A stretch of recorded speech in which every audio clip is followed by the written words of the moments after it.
Vampires and Verses, a Library Witch Mystery, Book 10.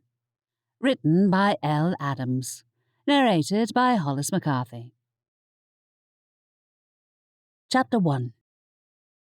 You can only win one cuddly dragon. Only one. My cousin Estelle's voice drifted above the general chatter of the seafront as my two aunts and I made our way towards the pier. The summer carnival my cousin presided over had drawn quite the crowd, and the collective sound of laughter and shouting almost drowned out the patter of raindrops. The summer heat wave was officially over, but even the gloomy weather wasn't enough to deter people from flocking to the pier, both from the town of Ivory Beach and from outside of it. Crowds of academy students sat on the sandy slopes eating ice creams, while families watched their kids ride the various attractions that filled every inch of the wooden pier that extended across the sand and into the sea. Running parallel to the beach were various stalls selling ice cream and snacks. I spotted Estelle's curly red hair next to a stall that offered passers-by a shot at winning a cuddly toy dragon if they could successfully throw 3 balls into 3 baskets without using magic. "Hey, Rory!" She waved at me, her expression cheery despite the rainwater dampening her red curls and running in rivulets down her face. Her silver-lined blue cloak was embossed with our family crest of an owl sitting atop a pair of crossed wands, an indication that the library was sponsoring this event. Since our family's library was closed on Sundays, we'd all been looking forwards to helping Estelle with the grand opening. But an outbreak of bookworms in the history section this morning had meant Estelle had had to come to the pier alone, while the rest of us dealt with the unwelcome infestation. "Hey, Estelle." I sidestepped a group of chattering tourists and joined her next to the display of cuddly dragons. "Good turnout. Looks like most of the town's here." "Except the vampires," said Estelle, "but that's to be expected. It's too bright and noisy for them." "That, and they sleep during the day." My best friend, Laney, was the only inhabitant of the library who hadn't come to join in the fun, though the sun was hidden behind a thick layer of clouds, and the stiff breeze from the coast was doing its best to break the illusion that it was still summer. That was August in England for you. Aunt Candace came bounding over, clutching a giant ice cream in her hand. "Your Reaper boyfriend isn't here either, Rory." "I'm aware of that," I said. "He said his boss told him not to come unless someone dies," finished Aunt Candace with her usual morbidity. "I bet the Grim Reaper is secretly a fan of carnival rides. He'll show up after dark." "No, he won't," Aunt Adelaide told her sister. "The Reaper being absent means there's no trouble, which is a good thing. No offense, Rory." "None taken. I might be dating the town's only Reaper apprentice, but that didn't mean I was unaware that most people didn't want to see an angel of death wandering around the summer carnival." Aunt Candace tutted. She liked a little mayhem, especially when she wasn't directly involved, but this event was Estelle's pride and joy, and I didn't want anything to ruin it. I'd already had to stop Cass from smuggling a pair of bookworms up to the magical creatures division in the hopes of breeding her own colony. "I wouldn't speak too soon," Cass now said from behind her mother, who dragged her out of the library under duress. Cass was tall and thin like me, and she'd pulled her hood up over her red curls and buried her hands in her pockets. Coupled with her sour expression, she looked as out of place among the general cheeriness as the average Reaper. Aunt Candace shot her a grin. "Why, do you think the vampires and Grim Reaper will both show up to the carnival after dark? That might be fun. Imagine if they both wanted to ride the carousel at the same time." Cass scowled and strode past without answering, her cloak billowing behind her. She had her own hang-ups concerning the vampires, though, considering we had a vampire living in the library itself, 2, in fact, if you counted the slumbering one in the basement. It was understandably hard to avoid them. Weirdly enough, Cass seemed to have grown less tolerant of our nocturnal guest the longer she stayed in the library, and she made no secret of the fact that she thought Laney ought to live with the other vampires instead. Never mind that it was partly our family's fault that Laney had ended up in that state to begin with, or mine anyway, because I'd refused to surrender my dad's journal to the group of vampires known as the Founders. That incident had led to my discovery of the hidden magical world my dad had once been a part of, and the Founders' determination to seize the journal had led to my best friend being inducted into the paranormal world, as well as becoming one of the living dead. I'd also ended up in the unenviable position of owing a favour to Evangeline, the formidable and terrifying leader of the town's vampires. Even Aunt Candace wouldn't dare make jokes about her if she were present, though, admittedly, the mental image of Evangeline bickering with the Grim Reaper over who was first in line to ride the carousel was kind of hilarious. I didn't need to encourage her, so I held my tongue and watched Aunt Candace make a beeline for the bumper cars. Upon spotting one that resembled a giant green dragon, she flagged down the pimply teenager in charge of the ride. Honestly, Estelle ran to intercept her, but since Aunt Candace had already climbed into the bumper car, she and I had no choice but to watch. She can't drive, Rory.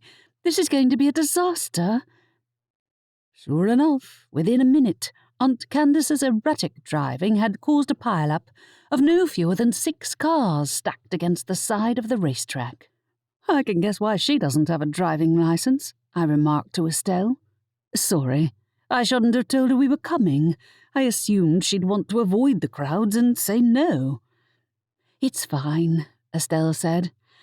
I've had to break up 3 duels over the bumper cars today already, so this is nothing. I'm starting to think I should have hired more staff, or put a cap on attendees. Hey, it's all good publicity for the library. At that moment, a commotion arose from farther down the pier, and the wail of a child hit my eardrums, followed by several adults shouting at one another. Estelle groaned. Not again. What's going on? I hurried after her towards the carousel at the far end of the pier, where a kid of around 4 or 5 had attached herself like a limpet to the side of a mechanical unicorn and refused to move. That kid has been on the ride literally all day, she said in an undertone. The parents keep buying more tickets. I'm surprised they haven't run out of cash yet. Or maybe they have. By the looks of things, she'd guessed right, and the kid's tantrum was due to her finally being called away. A frizzy-haired witch, who was presumably the child's mother, was engaged in a shouting match with the terrified-looking elf in charge of the carousel. The ride had stopped in its tracks, and some of the other children were starting to raise a fuss too. Estelle walked over to them and spoke to the red-faced witch. They argued back and forth for a minute before Estelle returned to my side. She seems to think the ride will wait for her to get some more cash before it starts again.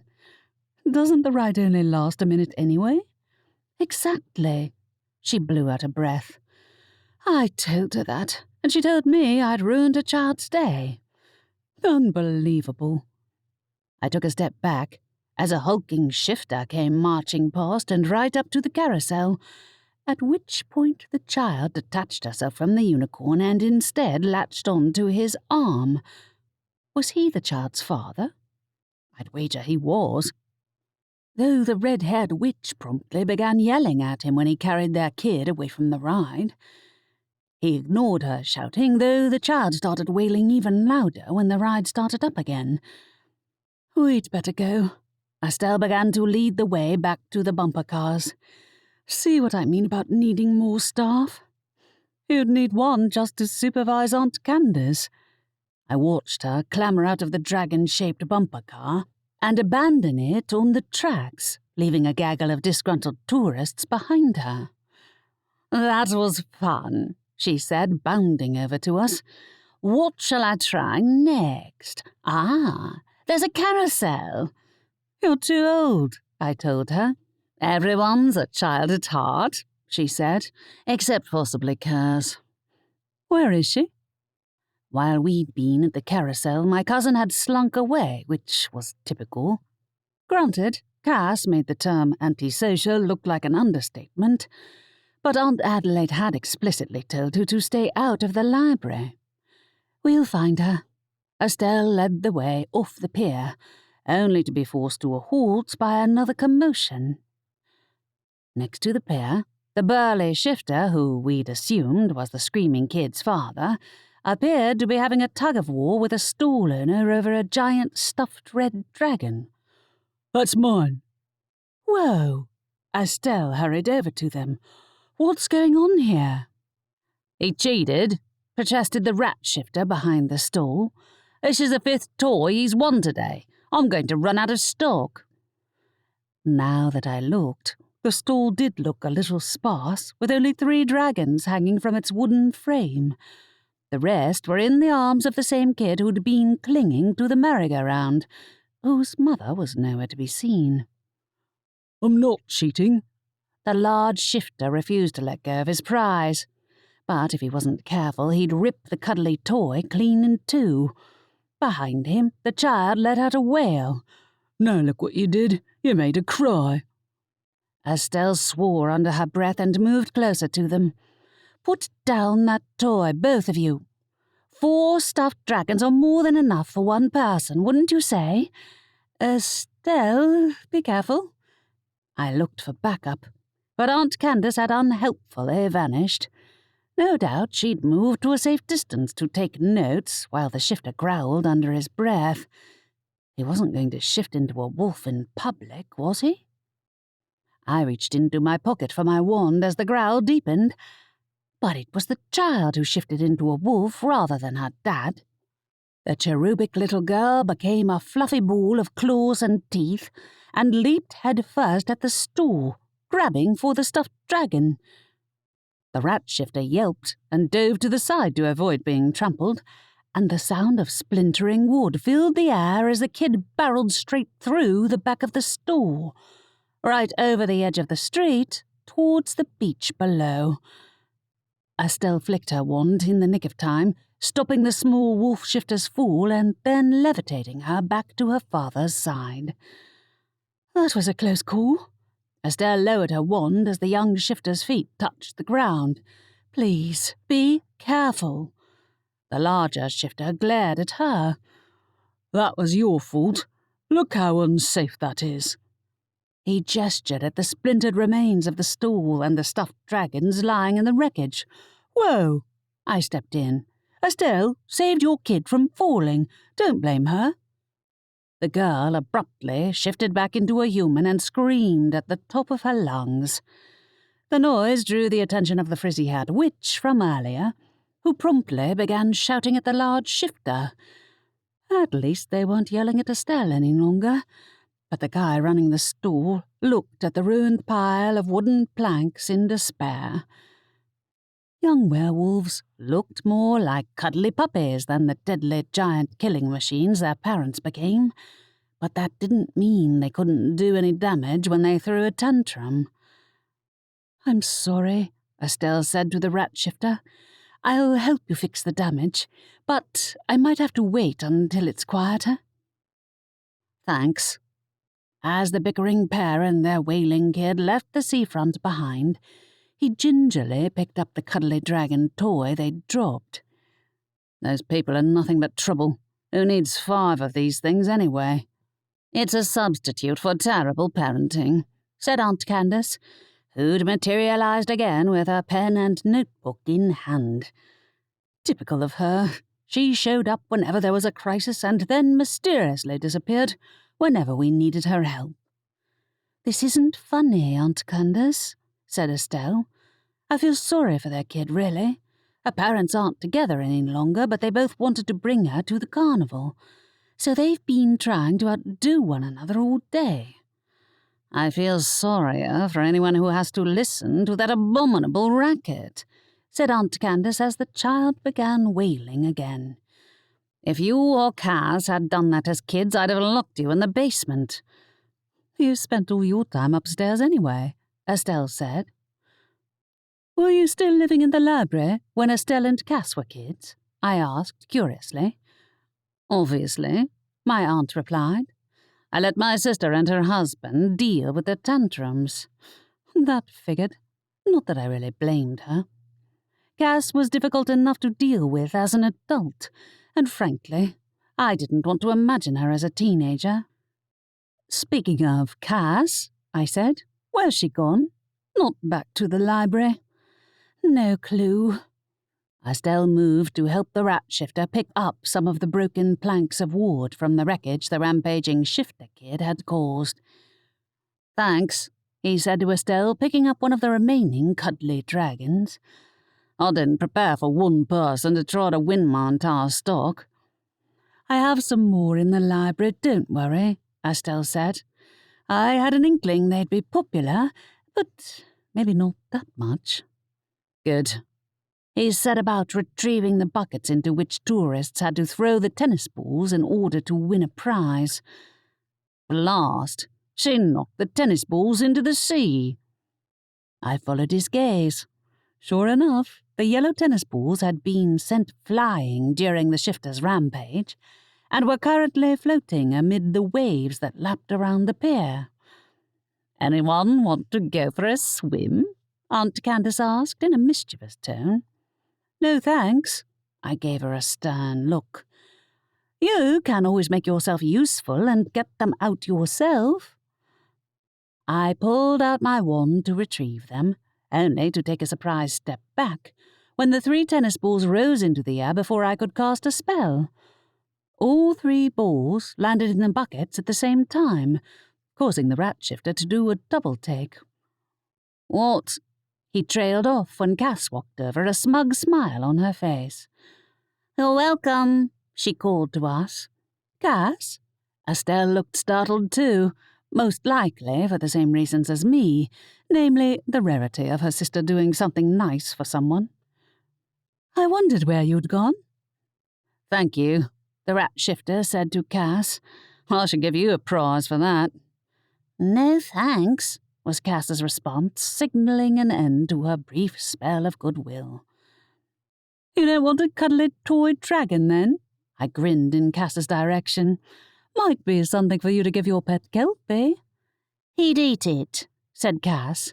I don't play silly games. I do, said Aunt Candace. Can I have a go? Honestly.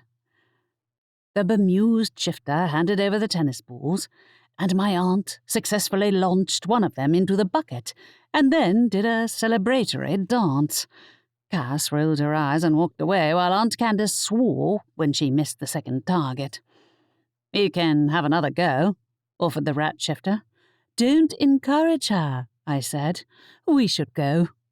Aunt Candace gave me a disgruntled look. Spoil sport. There aren't many prizes left, and other people deserve a chance to win, I pointed out. Aunt Adelaide is probably looking for us too. Estelle nodded.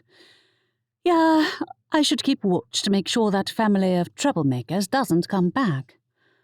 Come on. I beckoned to a reluctant Aunt Candace who shook her head at me. Why the rush to leave? She asked. Have a date, do you?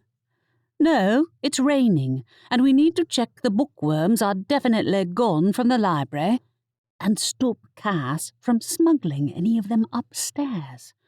I added the last part in an undertone. Why not? She queried. It'd be a laugh. No, it would not. Bookworms bred like rabbits, as we'd discovered when we'd found the mess they'd made of the history section. And if Cass adopted a pair, they'd take over the entire 3rd floor by the week's end. Also, I thought you wanted me to help you with your research. Meaning, she wanted to watch me translate my dad's journal from the obscure code he'd written it in to plain English, so she could swipe some ideas for her books. I figured she wouldn't be able to resist that, and sure enough, Aunt Candace grinned. Yes, I think you need to hurry up and find me some good material, wouldn't you agree, Rory? I think you need to exercise some patience. I sometimes had regrets about giving her permission to use some details of my dad's history in her novels, because she insisted on hovering over my shoulder while I translated the code in which he'd written his journal entries, and then got irritable when the passages turned out to concern laundry or train timetables instead of exciting adventures. Me? I have the patience of a saint. She sauntered off, while I followed to make sure she didn't go wandering off again. I found Aunt Adelaide near the road that led back to the library, along with a disgruntled-looking Cass. If I had to guess, my aunt had waylaid her youngest daughter on her way back to the library. "Ready to head back?" she asked me. "We can always pay another visit after dark when it's less crowded." "It's never going to be less crowded," Cass griped. "You don't need to babysit me." "I need your help with worm-proofing the valuable books," said Aunt Adelaide. "Only Estelle needs to supervise the carnival. The rest of you can be spared." Estelle was head of the library's social events, so she'd taken on responsibility for the summer carnival, as well as a series of events in the library itself for the local children who were at home for the summer holidays.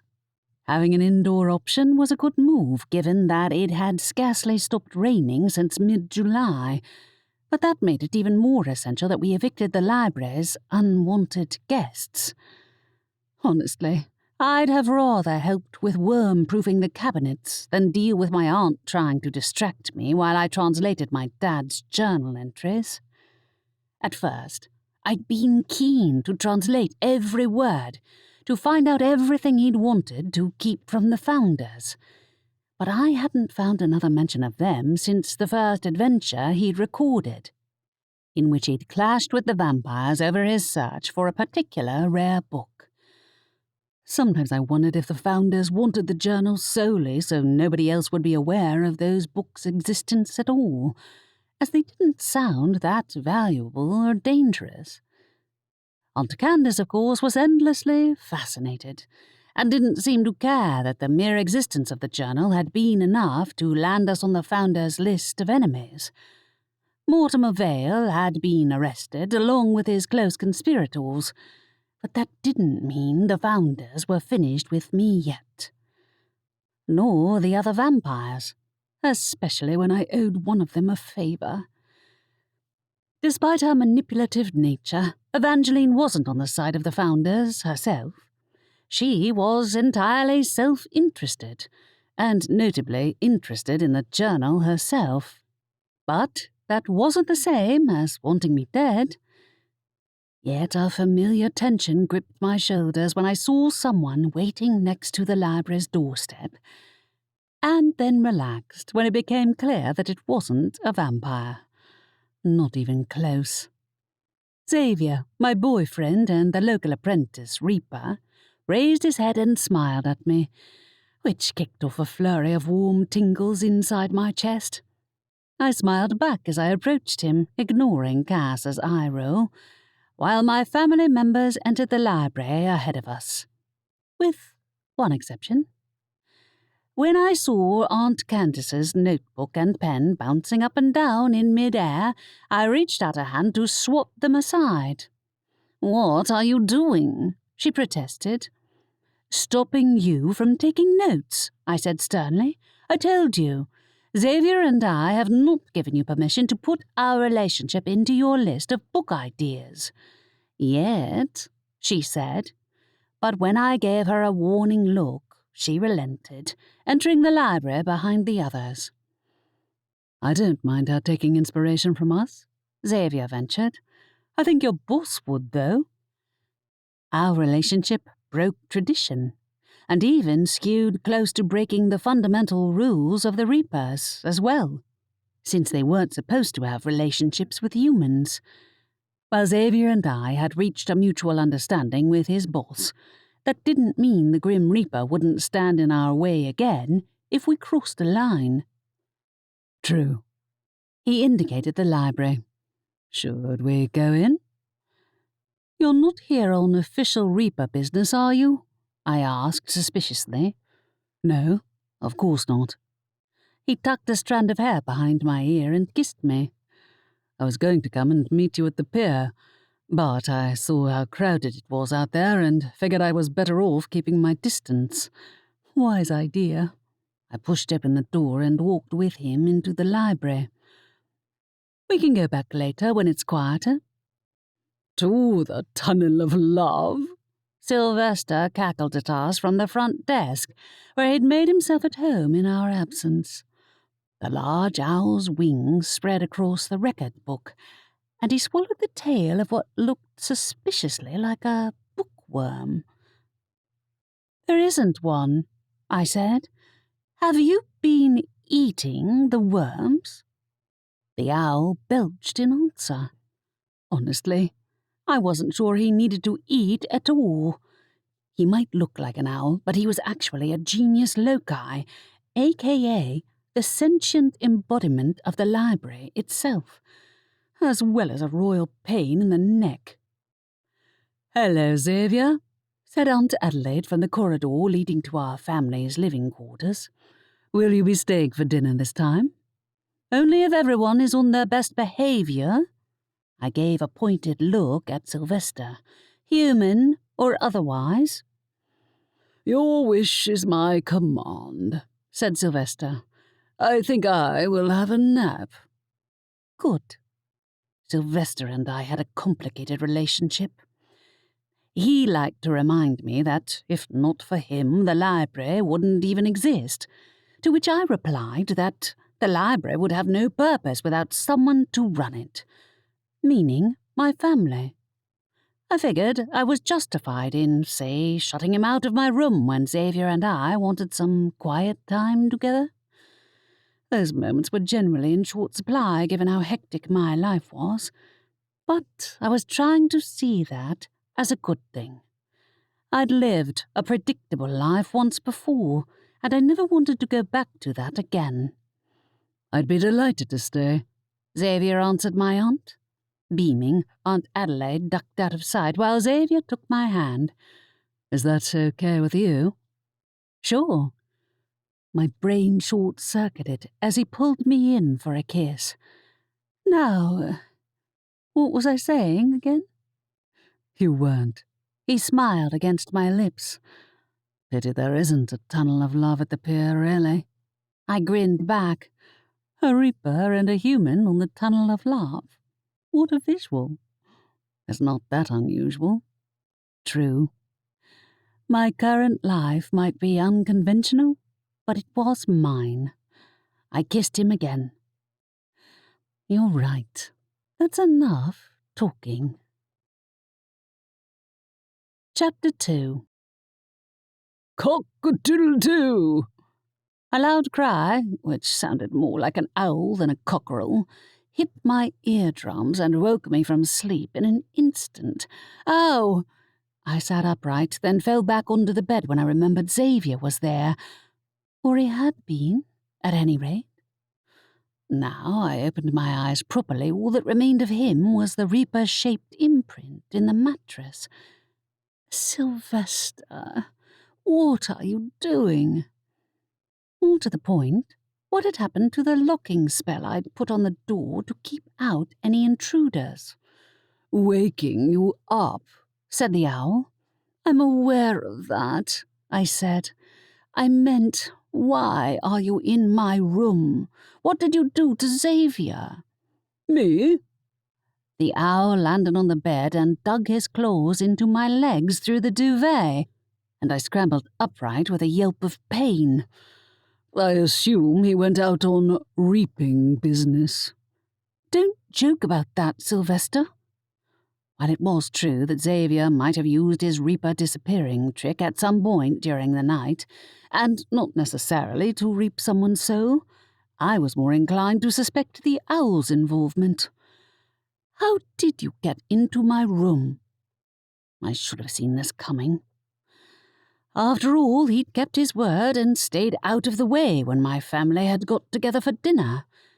the evening had been a little too perfect, in hindsight.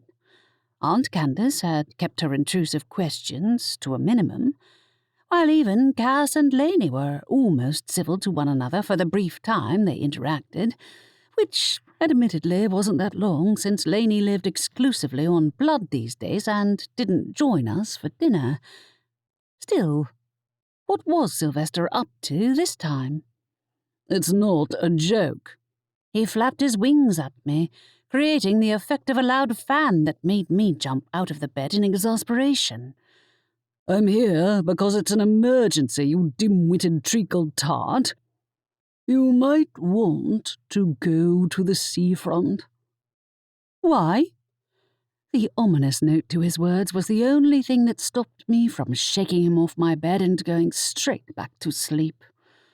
"Because the uglier version of your boyfriend was there earlier." "What?"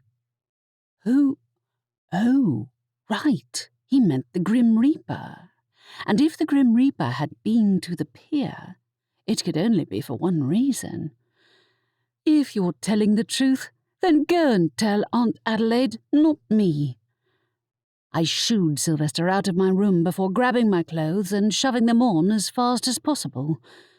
Carrying my cloak over one shoulder and my bag in my hand, I ran out into the corridor, where I encountered a bleary-eyed Estelle. "Huh? What's going on?" she asked. "Sylvester woke me up to say the Grim Reaper's been at the pier," I explained. "I'm sorry, Estelle." The colour drained from her face. "No." She disappeared back into her room while I made for the stairs. When I heard the warning noise of Aunt Candace above my head, I quickened my pace, reaching the living room mere moments before she came thundering downstairs with the speed of a charging boar. "Wait," I called to her. "Slow down." "Can't talk. There's a story waiting for me out there." She ran, her dressing gown billowing behind her, while my familiar Jet came flitting down in her wake. I flagged down the little crow. "Did you tell her? You didn't, did you?" "I thought you didn't want to be disturbed, partner," Jet squeaked. "I didn't, but I have no idea how Sylvester got around the locking charm on my door." I supposed that if the library thought the situation constituted an emergency, it would have let him in regardless of whatever spells I cast to seal the door shut. "Jet, did you see what happened out there?" The front door slammed behind Aunt Candace, and then Aunt Adelaide came downstairs with Estelle on her heels. "That owl," Aunt Adelaide tutted, then spotted me in the entryway to the living room. "What did Sylvester tell you, Rory?" "He said the Grim Reaper was at the pier. But I don't know why he decided I needed to know first," I said. "Xavier wasn't even there. Though it explained why he'd left. Likely the Grim Reaper had been irritated at spending his night reaping souls while Xavier was sound asleep in the library, pretending to be a regular human." "I saw his boss, partner," Jet squeaked. "At the pier. He's scary, isn't he?" "Yes, he is," said Aunt Adelaide, pulling on her cloak. "Normally I'd say it's none of our business, but Candace has already left. And I'm running the carnival," Estelle broke in. "If someone died there, it's on me." "It isn't, Estelle," I insisted. "The carnival closed at midnight, didn't it?" She compressed her lips and pulled on her own cloak before she followed her mother out of the library. Jet perched anxiously on my shoulder as I walked out into another windy, drizzly day. As the carnival had yet to open for the day, nothing remained of yesterday's crowd but empty stalls and deserted rides. An eerie silence hung over the seafront, broken only by the sound of Aunt Candace's pen scribbling in her notebook as she peered down at the gentle sloping sands of the beach. A man lay face down in the shallows, a wooden spike sticking out of his back. "He's a vampire," Aunt Candace announced. Someone staked him through the back, straight to the heart. Estelle sucked in a breath. That stake. I know where it came from. I followed her gaze to the pile of wooden planks that were all that remained of the stool the shifter child had broken during her tantrum. Oh, no. I should have fixed it, Estelle groaned faintly. This is my fault. Don't be ridiculous, I told her. If you had, then the person who did this would have picked up something else to use as a stake. Not that that was much of a comfort to the guy who died, but who could have possibly sneaked up on a vampire without being detected? Police, coming through. Edwin, the elf who led the local police force, appeared behind Aunt Adelaide. 2 troll bodyguards flanked him, their huge bodies crammed into uniforms, and their hands big enough to crush a man's skull. What is this? Someone staked a vampire, Aunt Candace announced, her tone entirely too cheerful for the sombre occasion. They literally stabbed him in the back. Lovers' quarrel, maybe? Aunt Adelaide shot her a warning look before addressing Edwin with an apologetic tone. A couple of our familiars saw him and came back to the library instead of telling you first. I'll ask them to inform the police immediately if they see anything similar in future. I should hope this won't be a regular occurrence, Edwin responded. Isn't your library organising the event at the seafront? I am, yes, Estelle said tremulously. But the carnival closed at midnight. Nobody should have been here. This isn't her responsibility. I hadn't intended to get involved, but it was hardly fair of anyone to pin the blame on Estelle. I didn't imply it was, Edwin said gravely. That said, I'd appreciate it if you'd let me know exactly what your familiars told you. Did he want to hear that the Grim Reaper had been here? Probably not. Though the fact that the victim had been a vampire explained why the Grim Reaper had come here itself, instead of calling his apprentice. Yet he'd seemingly called Xavier back to his side regardless. That, or Xavier had left of his own accord. With good reason. As Estelle moved in to talk to Edwin, I leaned over to whisper to Aunt Adelaide. Someone's going to have to alert you-know-who. I didn't need to speak the name of the head vampire for her to know precisely who I met. If Evangeline hadn't heard about the murder yet, then someone needed to enlighten her. If they didn't mind facing the backlash of her learning one of her people had been staked. In other words, we might be a little short on volunteers. Not you, Rory, Aunt Adelaide said firmly. What about your friend? Asked Cass from behind us. Can't she break the bad news? I swiveled to face my cousin. I didn't know you were awake. I wouldn't be, if not for Aunt Candace having the subtlety of a rampaging manticore. Cass yawned. Though, your friend might want to avoid the spotlight, considering she went out last night herself. She did what? My heart gave an uneasy twinge. Laney was out last night? Went out. No idea where to. Cass gave a shrug. She didn't get back until the early hours. How did you know? I'd thought Cass slept up on the 3rd floor with her animals rather than in her own room, and she'd only increased that habit after Laney had moved into the library. She arched a brow. That's what concerns you, not your friend's nocturnal wanderings? It wasn't unusual for Laney to go wandering around at night, but if she'd seen what had happened to the vampire, she'd have told one of us.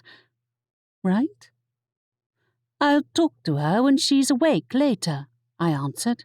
But no, I'm not asking her to tell you-know-who that someone murdered one of her fellow vampires. None of us should. said Aunt Adelaide firmly. "This doesn't have anything to do with our family." "Except for me." Estelle returned to my side, while Edwin and his troll guards went down to the beach for a closer look at the body. I should have checked in at the carnival at closing time. I doubt that guy was at the carnival. I indicated the vampire's sprawling body. There aren't a lot of vampires willing to put up with that level of noise. Besides, he might have been on the other side of town at that point. Vampires moved with a speed no human could match, and a level of stealth that made the rest of us look like bulls in china shops by comparison, which was why one of them being stabbed in the back was a rarity. If a human had killed him, even more so. Good point, but Evangeline might not see it that way. She spoke in a low voice as if concerned that speaking her name would draw the vampire's leader out of the shadows. Not an irrational assumption, since Evangeline already had her eye on my family, due to her position as Laney's teacher. Not to mention the favour I owed her. Edwin cleared his throat. "I'm going to have to ask you all to leave." "Of course." Aunt Adelaide made to grab her sister's arm, but Aunt Candace slithered out of the way. "Candace, come on. I'm sure Rory's familiar will give you the details later." I looked for Jet and saw that he'd perched on a post at the end of the pier, a prime eavesdropping location. Figures. "Technically, he's my familiar." I gave Aunt Candace a pointed look. "Not your personal spy." "Who else would give me the gossip I need?" She put on a reproachful look. "I thought we had an understanding." "Jet can stay, but only if you come back to the library," I told her. "You don't actually want to be here when Evangeline inevitably shows up, do you?" "Don't say her name," she said, "or else you'll summon her." Cass snorted behind her. "Only when Rory says her name. The rest of us are fine." "Don't even joke about that, Cass." Estelle gave a final, worried glance down at the beach before turning away. "Did I say I was joking?" Cass followed the others while I hovered on the spot, torn. In usual circumstances, I'd have leapt at the chance to avoid another chat with Evangeline. But avoiding her might be delaying the inevitable. After all, Laney had been out at the same time as the vampire's murder. Don't think about that, Rory. Yes, Laney had had a brief career as a vigilante vampire hunter back when she'd first wandered into the magical world. But the vampires she'd targeted had been threatening my life. She wouldn't have staked any of the locals without telling me. I knew that. But would Evangeline be as easily convinced? Whatever the case, if Laney really had been out last night, I couldn't put her safety at risk by contacting Evangeline myself. Instead, I returned to the library with the others. Even Aunt Candace didn't raise a fuss at being herded back indoors. She might have a lax relationship with danger when it came to researching potential book ideas, but nobody in their right mind wanted to be near Evangeline when she discovered one of her people had been murdered. As for Cass, well, she certainly had a reckless streak when it came to magical monsters, but that didn't extend to the vampires. I didn't envy Edwin, but he at least had signed up to deal with situations like this when he'd become the head of the police force. As we approached the library, my phone buzzed with a message from Xavier. "Sorry, my boss called me out early this morning. You'll probably get this message after you've already woken up and found out why, but I'd be a lot more relaxed if you stayed in the library today. Can you do that?" "I'll try," I replied. The library had a tendency to scramble my phone signal, and it didn't help that Xavier lived in a graveyard with a guy who didn't know the meaning of the word Wi-Fi. But At least I knew where he was. I didn't have to worry about him. Laney, though. Rory? Aunt Adelaide beckoned me into the library. Can you watch the front desk for a bit? I have to make sure the bookworms didn't come back overnight, and Estelle has activities to set up in the reading corner. Oh, sure. My head was not in the right place to deal with the public. But I didn't particularly want to go on bookworm watch either, especially if Sylvester had been snacking on them. Cass had vanished up to the 3rd floor, as per usual, while Aunt Candace was in her room, but at least they hadn't gone back to the beach. Why was Laney out last night, though? And where? There were only so many places of interest in a small town like ours, which didn't have much in the way of nightlife unless she'd gone farther afield. Her newly acquired vampire superspeed meant she could technically walk to London and back overnight on foot without breaking a sweat, so it wasn't impossible. It was also better than some of the alternatives.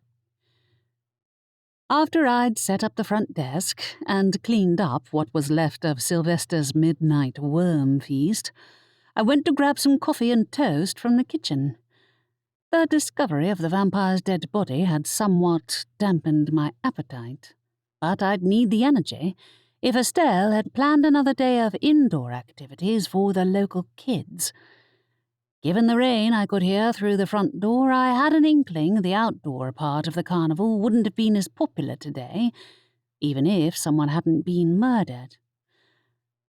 I already planned for it to be an indoor day, but that's downright unpleasant, Estelle remarked on her way out of the kitchen with a piece of toast in hand, indicating the rain washing down the window. Not a bad omen, I hope. I watched the rain for a moment. Maybe Evangeline's wrath has influenced the weather. Don't even, she shuddered. She must have found out, right? If not, she will. Soon. As long as her anger didn't come back to our doorstep, we'd be able to keep out of this one. But I knew better than to make assumptions when the vampires were involved. After all, nobody ever crossed Evangeline and went unchallenged. Chapter 3. Despite the disruption, the library opened at the usual time, and Estelle shed her morose expression when the first batch of school children showed up for the day's workshop. I declined to help her teach them to write poetry, preferring to stay at the front of the library where I could keep an eye on the door. The first part of the day passed without a hitch, but even the sound of excitable children vying for Estelle's attention and squealing over Spark the Pixie wasn't enough to lure me into a false sense of security. In fact, I asked Estelle if she wouldn't mind taking the kids into a classroom instead of the reading corner, to lessen the odds of anyone ending up traumatized when the inevitable storm arrived on our doorstep. While I'd been mentally prepared for the moment, I still jumped when the library's door flew wide open and Evangeline strode into the lobby. Despite the gust of wind and rainwater she brought with her, not a single drop landed on her immaculate clothes or her porcelain face. Her expression, however, was wrathful enough to make a thunderstorm seem like a mild breeze in comparison. "Evangeline?" By habit, I focused my attention on the desk and not on her face so as not to give away my private thoughts. "Can I help you?" "Yes," she said, her voice vibrating with anger. "You can help me by waking that friend of yours." My mouth parted. "Laney? Why?" "Don't play the fool, Aurora. It's unbecoming of you." My heart thrummed in my chest and my hand inched towards my pocket, where I'd stashed my bibliowitch inventory. I'd been learning ways to defend myself from the vampires in case of future incidents with the founders. but Evangeline could rip out my jugular with a flick of her fingers, and even the magic at my fingertips wouldn't spare my life. "I am not looking for a fight," she said, as if she'd sensed my thoughts, which was distinctly possible. "Unless your friend has a reason to hide." "She's not hiding, she's asleep," I countered. "And, look, this is about the guy who was staked at the beach, right? Laney had nothing to do with that." "You haven't spoken to her since last night, have you?" she queried. "I'm guessing not. And you cannot deny that she has been known to use that particular method of dispatching her targets." "When she killed those other vampires, she did it to protect me." I swallowed, my throat dry. "Was the man who died from Ivory Beach?" "Yes, he was one of my own." Her pointed teeth bared in a snarl. "There will be blood for this." "Oh, boy. I'm sorry, but I can guarantee Laney didn't kill him.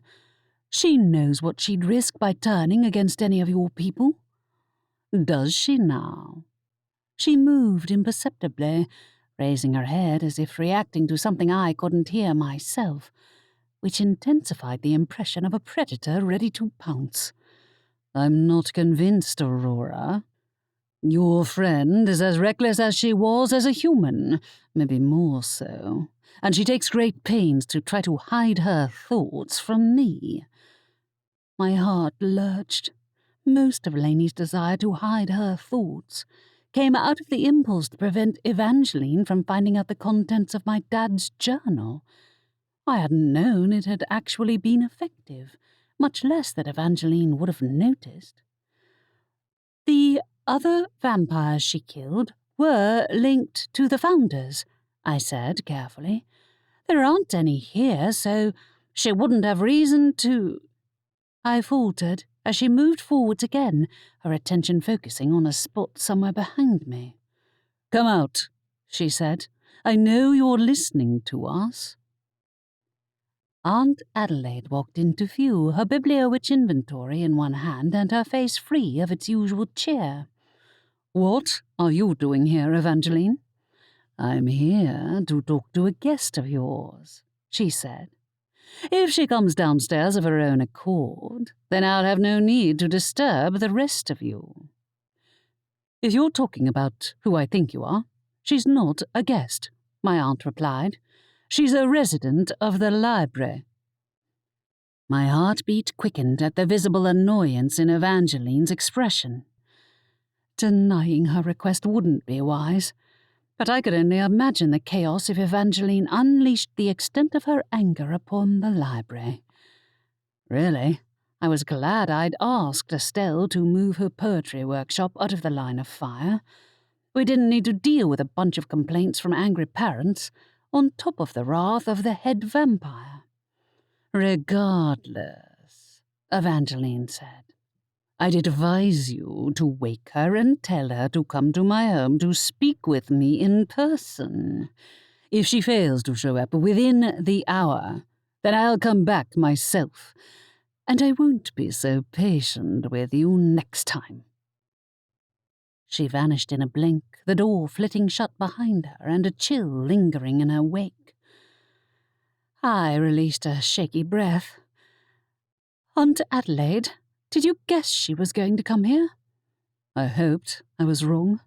She pocketed her bibliowitch inventory. "You can wake Laney yourself, Rory, if you prefer." "Laney can't have killed that guy." "Even if he had been linked to the founders, she'd have told one of us first, though Evangeline would not appreciate the insinuation that the enemy had been hiding among her people. Besides, Laney knew better than to use the vigilante justice approach now she was one of the vampires herself. Didn't she?" When my aunt didn't reply, I frowned. "You don't think she did, do you? Is that why you expected Evangeline?" "No, but I thought Evangeline might come to call in her favor," said Aunt Adelaide. "She still might." It was Laney I was more worried for.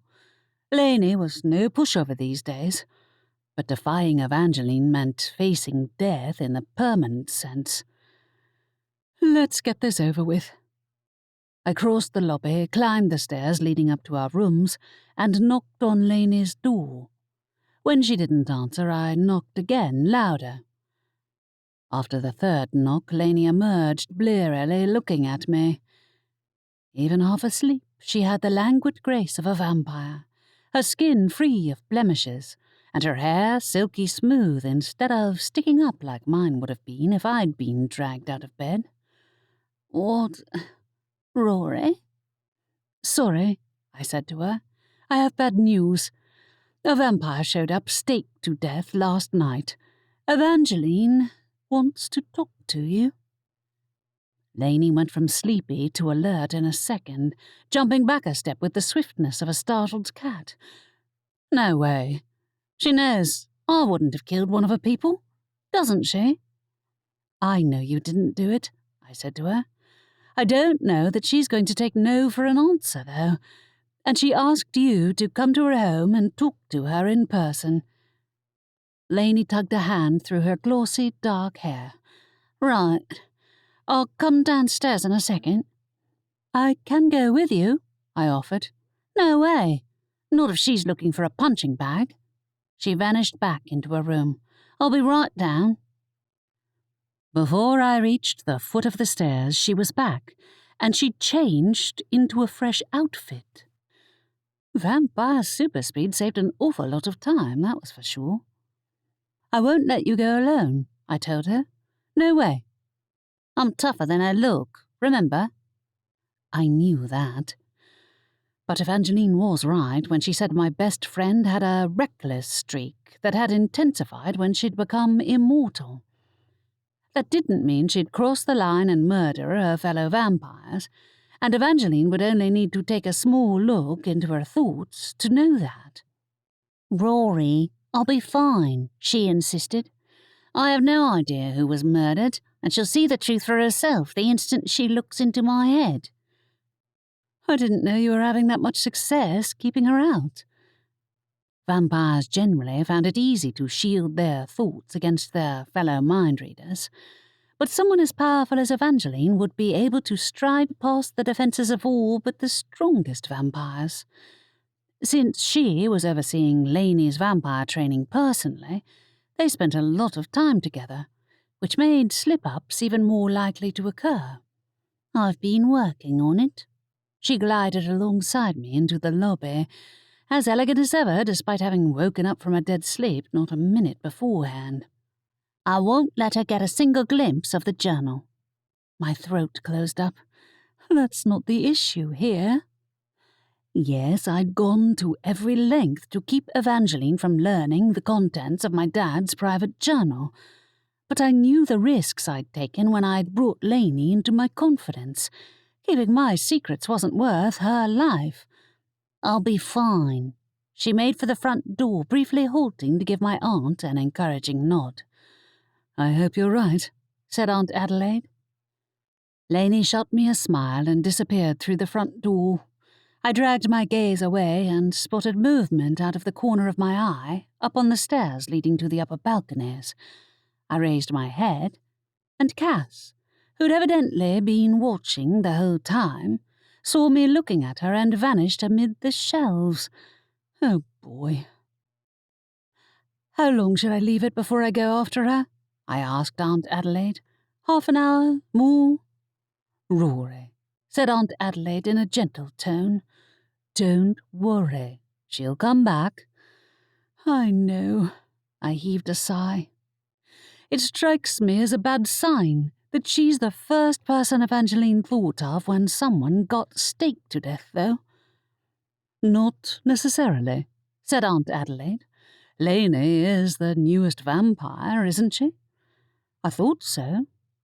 But isn't it more likely to have been a non-vampire who killed him?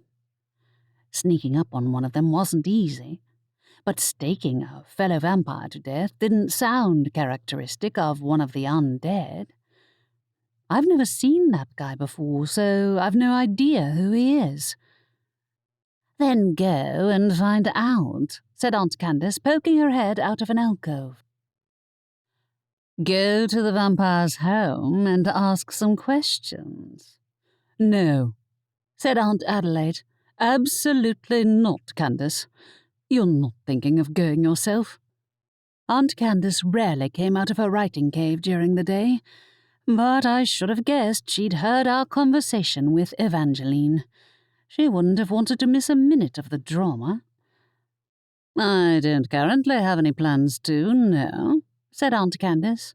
Good, said Aunt Adelaide. Don't make any. I don't need to worry about you, as well as Rory and Laney. My heart dropped. You don't have to worry about me or Laney. I can do enough worrying for the pair of us. She gave me a kind smile. I think you know that isn't how it works, Rory. A lump rose in my throat.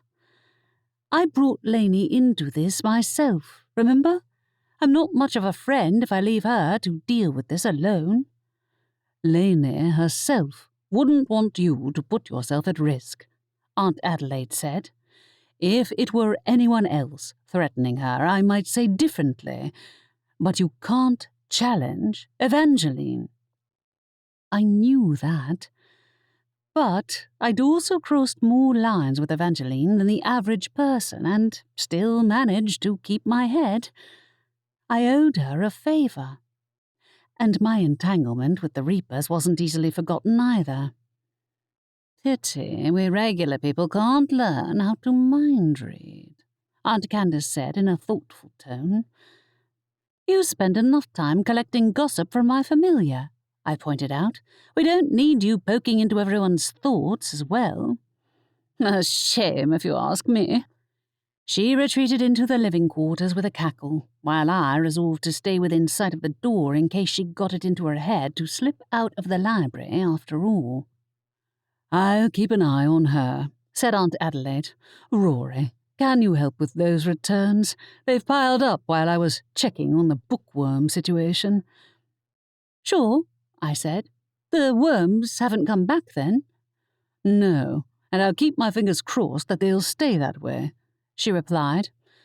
Unless we can weaponize them against Evangeline. Xavier would want to know, so I sent him a message explaining the situation, and then busied myself returning books to the correct shelves in order to take my mind off Laney. Half an hour passed before the front door fluttered inwards, and I dropped the book I'd been holding. The book yowled at me like an angry cat, but I was so relieved to see Laney that I hardly noticed. Laney! I strode to her, seeing that she was slightly damp, but otherwise intact. Are you okay? Laney sucked in a breath she didn't need to take, an old habit that betrayed her relief. Yeah, I think she believed me when I said I had nothing to do with that guy's death, but it was hard to let her into my thoughts. I've got into the habit of doing the opposite. I wouldn't have minded if she'd seen a few pages of the journal, I told her. It's hardly incriminating, believe me. I hadn't found anything that might have reason to interest the founders recently, anyway. It's your business, not hers, Laney said. It's fine. I got out alive. You did? Yet a sense of wariness lingered in her manner. She doesn't know who killed that guy, then? No, she doesn't, she said, which is why it's perplexing that she won't let Edwin get a look in. She told me that since the victim was a vampire, she'll look into the guy's murder herself without the police's input. I winced. I bet Edwin isn't thrilled. Nope, she said. Especially as he found Jeffrey's body first, that's the guy's name, which is kind of bland for a vampire, if you ask me. Poor Edwin. What could he do, though? He might be the head of the police, but he had no magical skills of his own. And the only person in town who might be a match for the head vampire was the notoriously impartial Grim Reaper. Edwin would have to cave in, if just to save his own neck. Literally. Laney yawned. I'm going back to bed. Wake me up if she comes back. She'd better not. As she returned to the living quarters, I caught Aunt Adelaide's eye. She smiled when she saw me looking at her. That's that taken care of. For now. If even Evangeline didn't have any idea who the killer was, then this wasn't over. Not by a long shot. Despite my lingering jumpiness, I offered to take over the front desk again once I'd finished dealing with the returns. As a result, I was alone at the front of the lobby when we had our second unwelcome visitor of the day. Shortly before my lunch break, the front door opened, and Edwin shuffled into the library. For once, he was without the troll guards who usually flanked him, and he looked decidedly harried. "Hey, Edwin," I said to the elf policeman. "Something wrong?" "You might say that," he said, "as you should know given that you saw it for yourself." "You mean the murder?" Suspicion rose. "Evangeline decided to take over your murder investigation, didn't she? You didn't tell her otherwise?" "No, I most certainly did not," he said.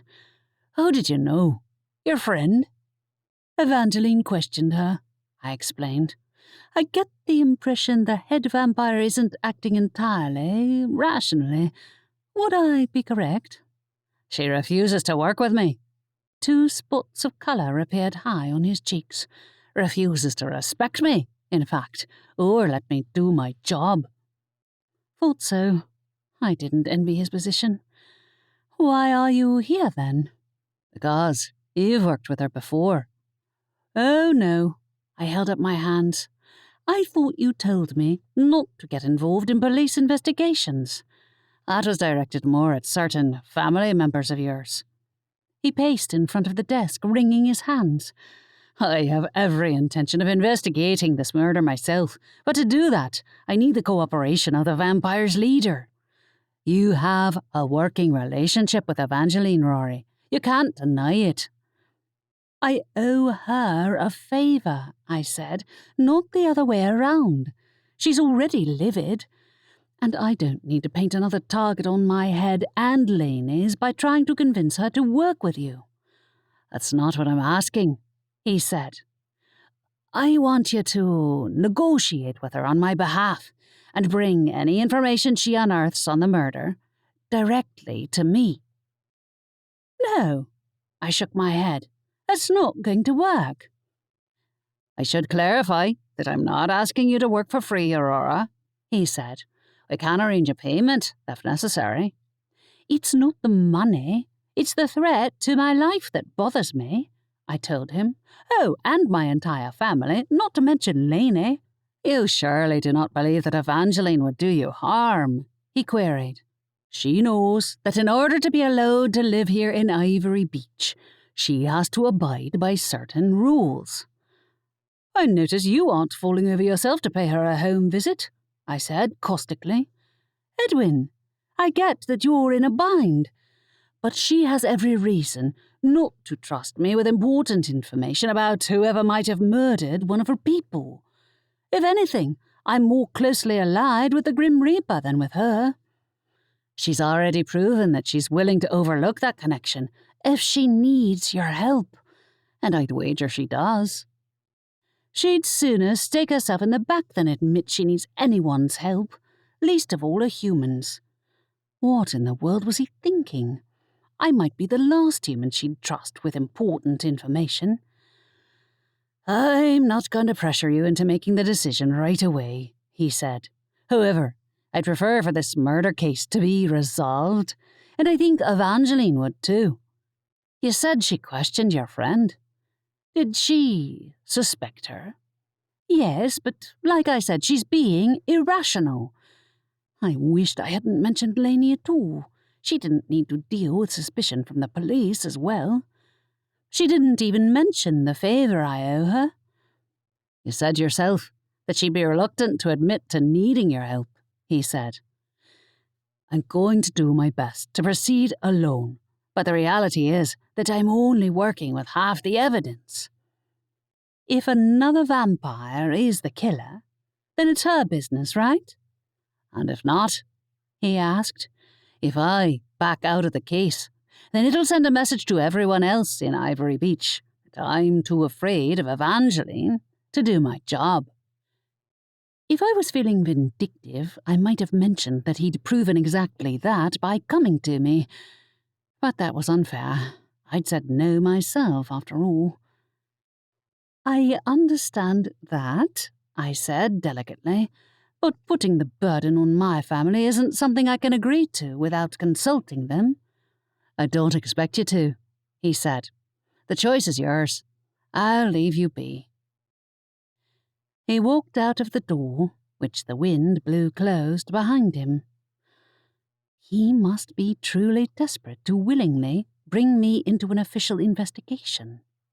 And while part of me was annoyed that I was the first person he'd thought of, I did owe Evangeline a favour. That much couldn't be disputed.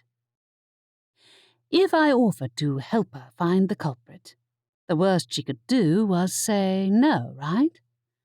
Laney might be off the hook for now, but I couldn't deny that she'd defied Evangeline by keeping her thoughts hidden from her, and I'd be helpless to protect her if I remained on the outskirts of the investigation. Also, let's face it, there were far worse ways to repay my favour, and I'd have Laney's safety in my own hands.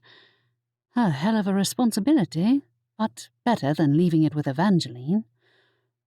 Before I made my choice, however, I'd have to see if my family members agreed. Chapter 4. No.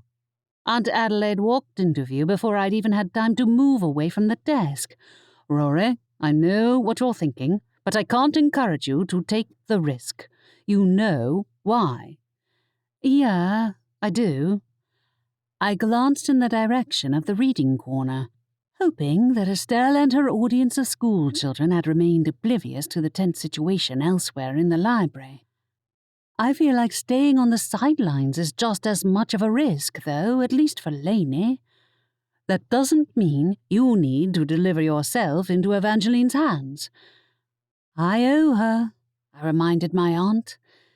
If I take the chance to fulfill my end of the bargain, I'll ensure she doesn't rope me into doing any other heinous thing for her in the future.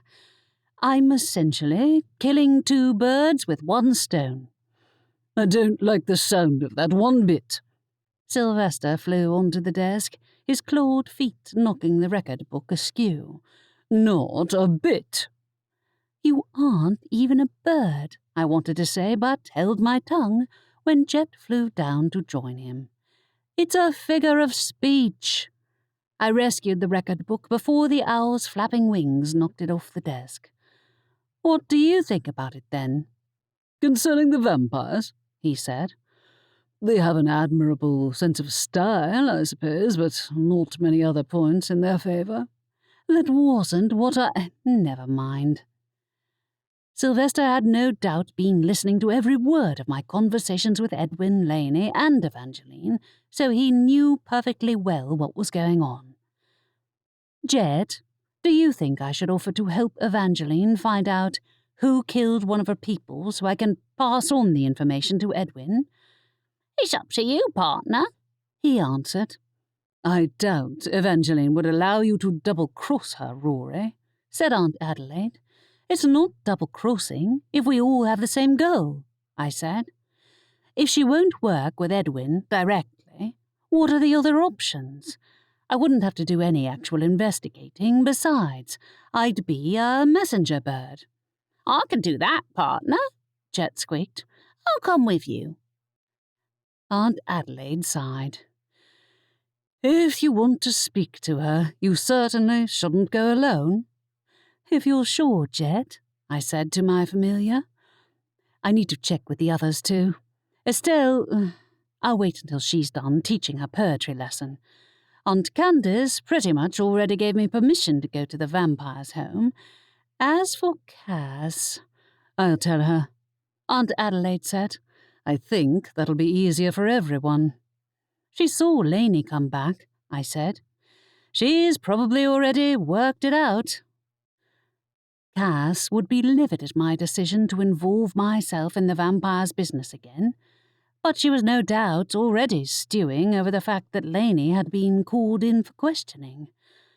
Nothing short of my best friend leaving the library altogether would satisfy her, so worrying about what she thought of my choice was a non-starter.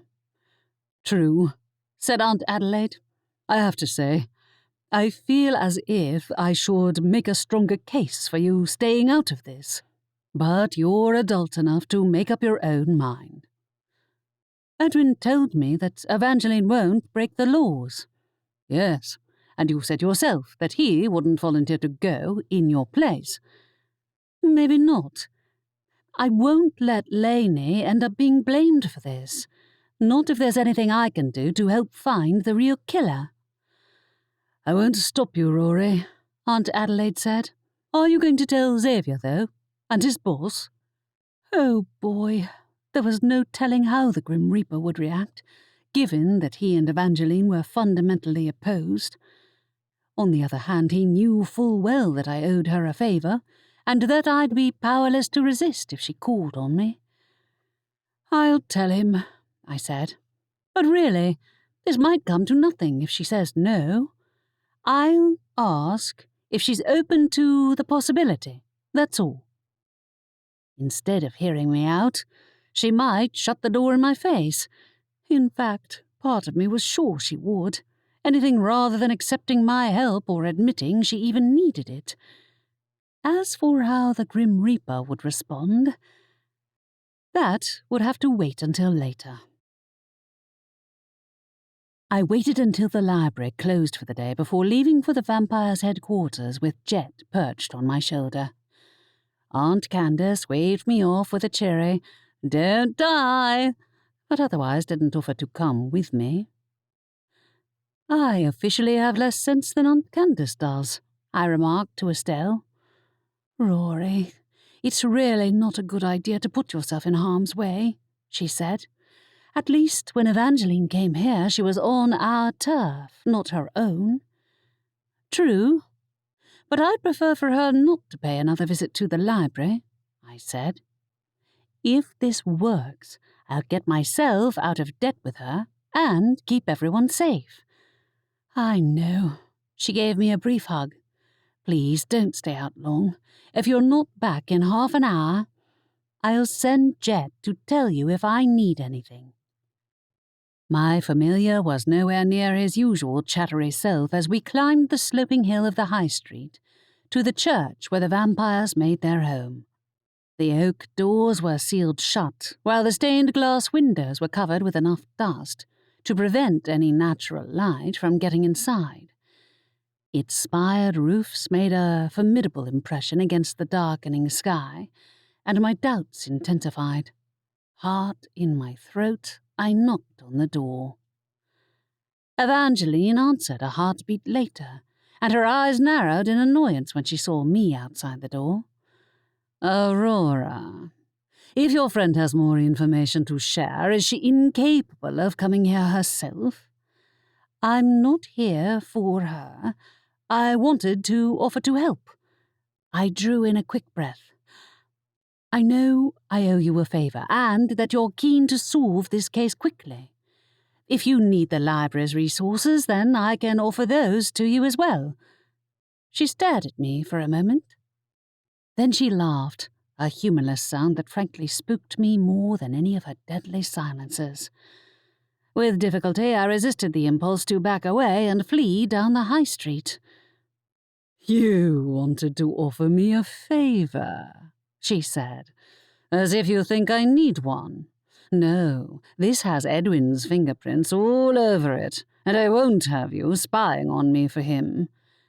"I'm not spying on you," I cursed, the tremor in my voice, "and that's not what Edwin wants." "No, he wants to undermine me." "Edwin is the chief of police." The words stuck in my throat. "I'm not saying you aren't justified in being angry that one of your people is dead, but taking over his role puts him in a tricky position." "That sounds like it ought to be his problem, not mine." She glowered, I look after my own. He knows that. Okay. I took a step back. I respect that. But if you don't know for sure that another vampire was the murderer, then shouldn't the police be involved in the investigation? If Edwin wants to talk to me himself, then he's welcome to, but I will not be mocked, Aurora. Not my intention. Another step back. Never mind, I'll go. She beckoned with a finger. Now you're here, I want a word. Without your familiar. Jet squeaked, took flight, and landed on a nearby fence post, but I stood my ground. Why? What do you want to talk about? Aurora, I hardly think you're in a position to make demands. If I'm going to walk into a vampire's home, I'd like to know why. My heart beat so fast that it made me feel lightheaded, and I dug my nails into my palms to keep from dissolving into pure terror. Is it Laney? Or the Reaper? Or my dad's journal? All three were equally likely, and also equally likely to land me in trouble. Yes, Evangeline was bound to obey the laws like everyone else in the community, but the animal instinct within me remained conscious that I was in the company of a predator. Add in her current mood and the fact that she'd kicked Edwin out of his own investigation, and I was even more reluctant to walk into a church full of furious vampires. Would it help if I vowed to keep you under my protection when you're in my home? She inquired. Nobody will harm you. I hesitated. Maybe I was overthinking the matter. I'd come here intentionally, after all, and perhaps I ought to have expected her to want to discuss the murder somewhere more private. I'd still like to know what to expect. You know what to expect, she said. You've been here before. I had. I'd attended one of her parties, in fact, and it was a miracle I'd got out of that one alive. Considering the night had ended in a vampire showing up dead, it wasn't exactly a fond memory to anyone except, perhaps, for Aunt Candace, but I banished the thought from my mind and turned to Jet. I'll be okay. Wait for me, and if I don't come out soon— That isn't necessary. Evangeline beckoned again with a crooked finger. I won't keep you for long. It wasn't much of a reassurance when a short time spent with a vampire could turn into a literal eternity. I'd made my choice, though, so I followed her through the oak doors and into the chill of her home. Without the crowds that had thronged her gathering, the church's majesty was more obvious. The light of the setting sun spilled across the flagstones. Towering pillars supported the high ceiling, and bats nested in the rafters. The church was hundreds of years old, and might not even have been renovated for modern humans, considering vampires didn't need heating or plumbing or anything. I jumped when the door boomed shut behind me, unable to suppress a shiver of dread. What was I thinking? Evangeline had somehow turned my offer of help into a trap that I'd nevertheless willingly walked straight into. It was too late for me to turn back, though, so I followed her across the flagstones to another wooden door. Evangeline pushed the door inward, beckoning me into a small room. This is my office. It looked more like a prison cell, with narrow stone walls and a windowless door. Not a speck of natural light penetrated the gloom, though a flickering lamp became visible on the desk when she closed the door. So, the vampires did have electricity after all. She caught me looking at the lamp. We're not that steeped in the past, Aurora. My fellow vampires and I are willing to acknowledge that some of our contemporaries had the occasional innovative idea. Right. So, what did you want to ask me? I never said I wanted to ask you anything, Aurora, she said. I simply wanted to talk in confidence, away from eavesdroppers. What was that supposed to mean? Did she think Jet would report every word to my family?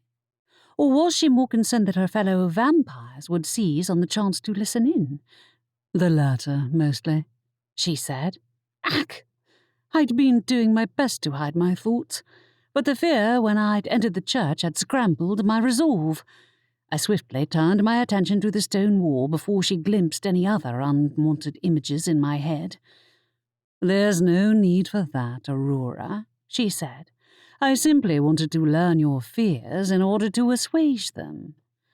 I had my doubts, that was the only reason, but I didn't intend to let her peer into my mind again if I could help it. You know my fears. I'd like to stay alive and mortal. Are you sure about that? Her pointed teeth showed when she smiled. I think that shedding the mask of mortality would resolve several of the dilemmas plaguing your mind, such as the question of your friend's fate and your relationship with the immortal Reaper, though with the latter, becoming one of us would create a new set of problems, of course. I was barely aware of the instinctive recoil that gripped my body until my back hit the door. Oh no, I thought you didn't call me in here to turn me into a vampire. I did not, she said. I was simply responding to your comment. As to why I called you in here, you saw the body for yourself. So, this was about the murder after all. I did, I said. Someone staked him to death. In the back. She spoke dispassionately despite the hint of anger in her eyes. I don't know if that means the attack was premeditated or not, I said quickly, thinking of Estelle's horror at the murderer's choice of weapon. It seems to me that the killer just grabbed the nearest available piece of wood. It does, she agreed. But that doesn't mean that everything is as it seems on the outside. Don't you agree? I guess. I couldn't figure out what she was trying to imply. You think there was more to the murder? Do you think it was another vampire or an outsider? Anger flared in her eyes. Both are unacceptable. No. My voice threatened to shake again. It's either someone from the inside of the town or the outside, right? A rather simplistic way of putting it. It would help if I had an insight into her thoughts. You don't think it was a non-vampire, then? I know it's hard to sneak up on one of you. Usually, yes, she said. However, the victim was newly turned. He joined us barely a month ago. He had? I hadn't known there were any vampires newer than Laney. You think that might be why he was targeted? I wished she'd give me a clue to steer me in the right direction. Unlikely, she said. It does make it highly unlikely that one of my own people was responsible, though, given that he had little time to make enemies. But what about his old life? I asked, before he was turned. I haven't the faintest interest in my recruits' former lives, she said. I strongly encourage any vampire who joins me to leave everything behind them when their mortal existence is over, and he was no exception. I already knew that due to her ongoing annoyance at Laney for continuing to live in the library instead of moving to the vampires' part of town. He might still have stayed in touch with some of them. It might be worth asking Edwin. Her scowl made me drop that sentence before I finished. That would be a line of questioning more suited to the police than to me. I thought you didn't want Edwin getting involved. If he had information on the victim's former life that Evangeline didn't, though, she'd want to know. If I did ask him, what then? I can trust you to bring any relevant information to me, can I not, Aurora? I gaped at her for a moment. She wanted me to do the same as Edwin had asked of me, albeit in reverse. Unless there was a trick embedded in her words. Just a yes or no will do, Aurora. Yes, I said. I mean, I assume you don't plan to scare the living daylights out of him for doing his job. Not if he stays on his own side of this and not mine. In other words, if he stuck to questioning humans, not vampires. I'm sure he will. Good. You may leave. That was it. Baffled, I tentatively opened the door, but she didn't budge, and she didn't even follow me out of the room. I crossed the flagstones on shaky legs and reached the door without being challenged or seeing another soul. Only then did it hit me that she'd agreed to my offer without actually saying so. Vampires. For all her dramatics, she'd done exactly as I'd wanted, or rather, as Edwin had wanted. Who would have thought it? When the door closed behind me, Jet flew around my head, chirping happily. Partner, I'm glad you're okay. Me too, I said.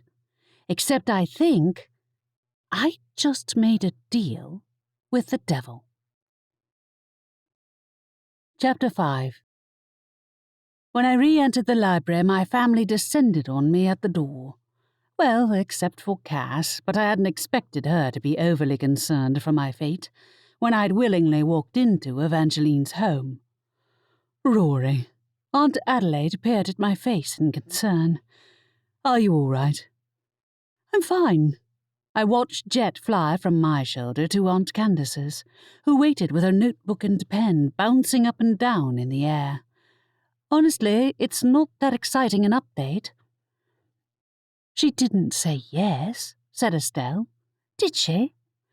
Not directly, but I think that was deliberate, I explained.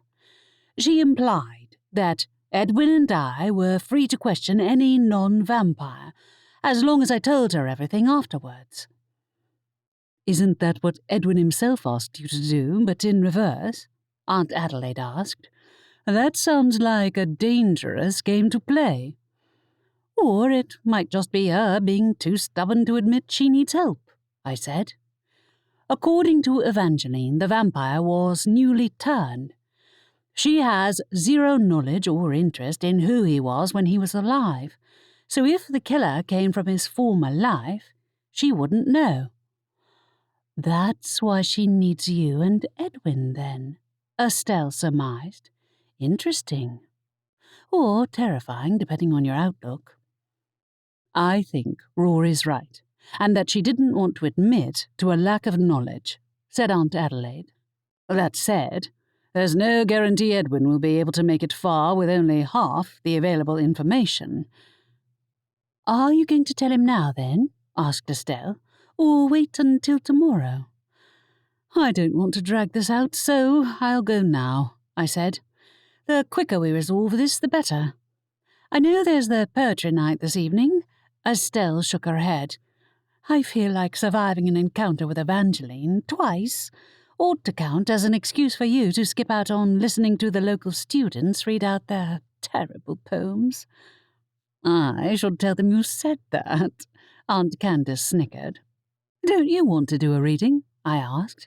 I'm sure it'll be a hit. She gave a shudder. I'd sooner spend the night in Evangeline's crypt. Don't you even think about it, Aunt Adelaide said. You're going now, Rory. Want one of us to come with you? I'll be fine, I said. I don't want this to end up being more trouble than it's worth for you. I hope you're getting paid, said Aunt Candace. Yes, according to Edwin, I replied. But I'm not interested in compensation. I'm more interested in keeping the vampires out of everyone's hair, including Laney's. So, you're playing nice with the vampires in the short term in the hopes of a quick resolution, said Aunt Candace. Good choice. I'd have done the same. Thanks. Her comment made my choice seem even more unwise than it already did. But it couldn't be helped. You're welcome, she said. Want me to wake up your vampire friend?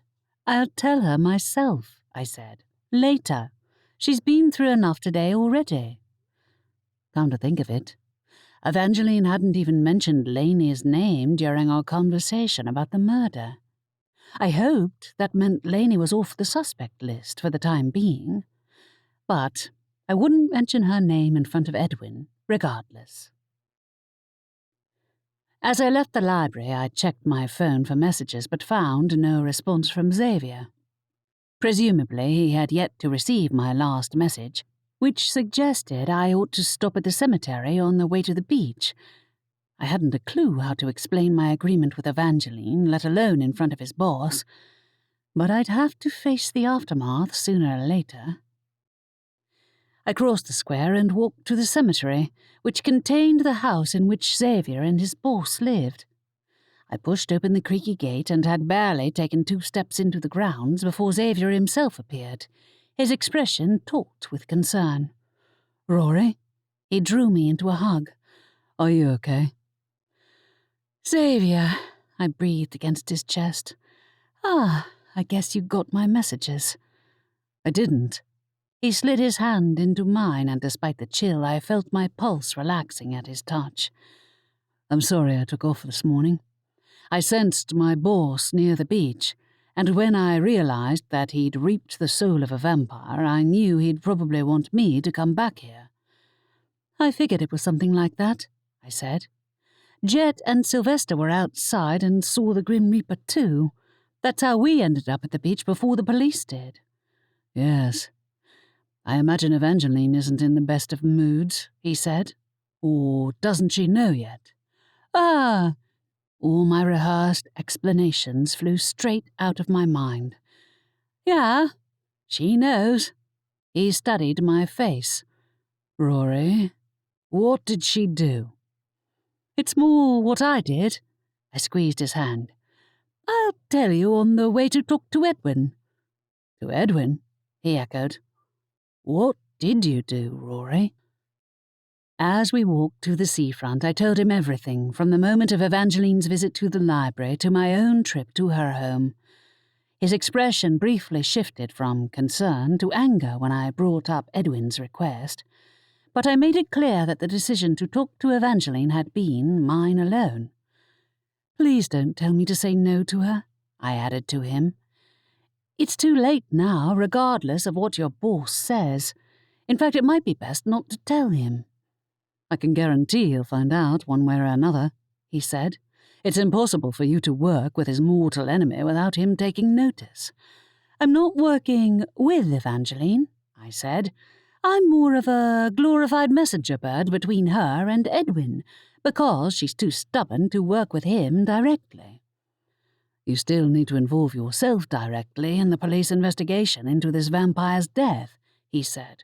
"Rory." "Please don't." I peered into his aquamarine eyes. "Xavier, you have to trust me on this, okay? If I see this through, everyone gets what they want.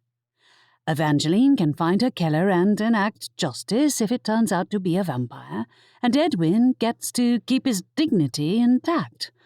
And his neck, I expect. That too." As we turned into the street that ran across the seafront, I saw the man himself pacing around his office through the front window of the police station. This might end up being an easy crime to solve. The guy was a new vampire who probably thought he was more invincible than he actually was. "That simple?" He tilted his head. "You don't actually believe it, Rory?" "No. But that promise I made to Evangeline has been hanging over my head for ages, and I can think of a dozen things she might ask for that are much worse than this." "This was exactly the sort of thing I was afraid she would ask of you," he said. "What if the death turns out to be the Founder's work, and your involvement puts you in their sights again?" "I don't think so, somehow," I said. "Even if it is, I can't just disconnect myself from the vampires, and not just because I have one living in the library. It's never been that easy." "I know," he exhaled in a sigh.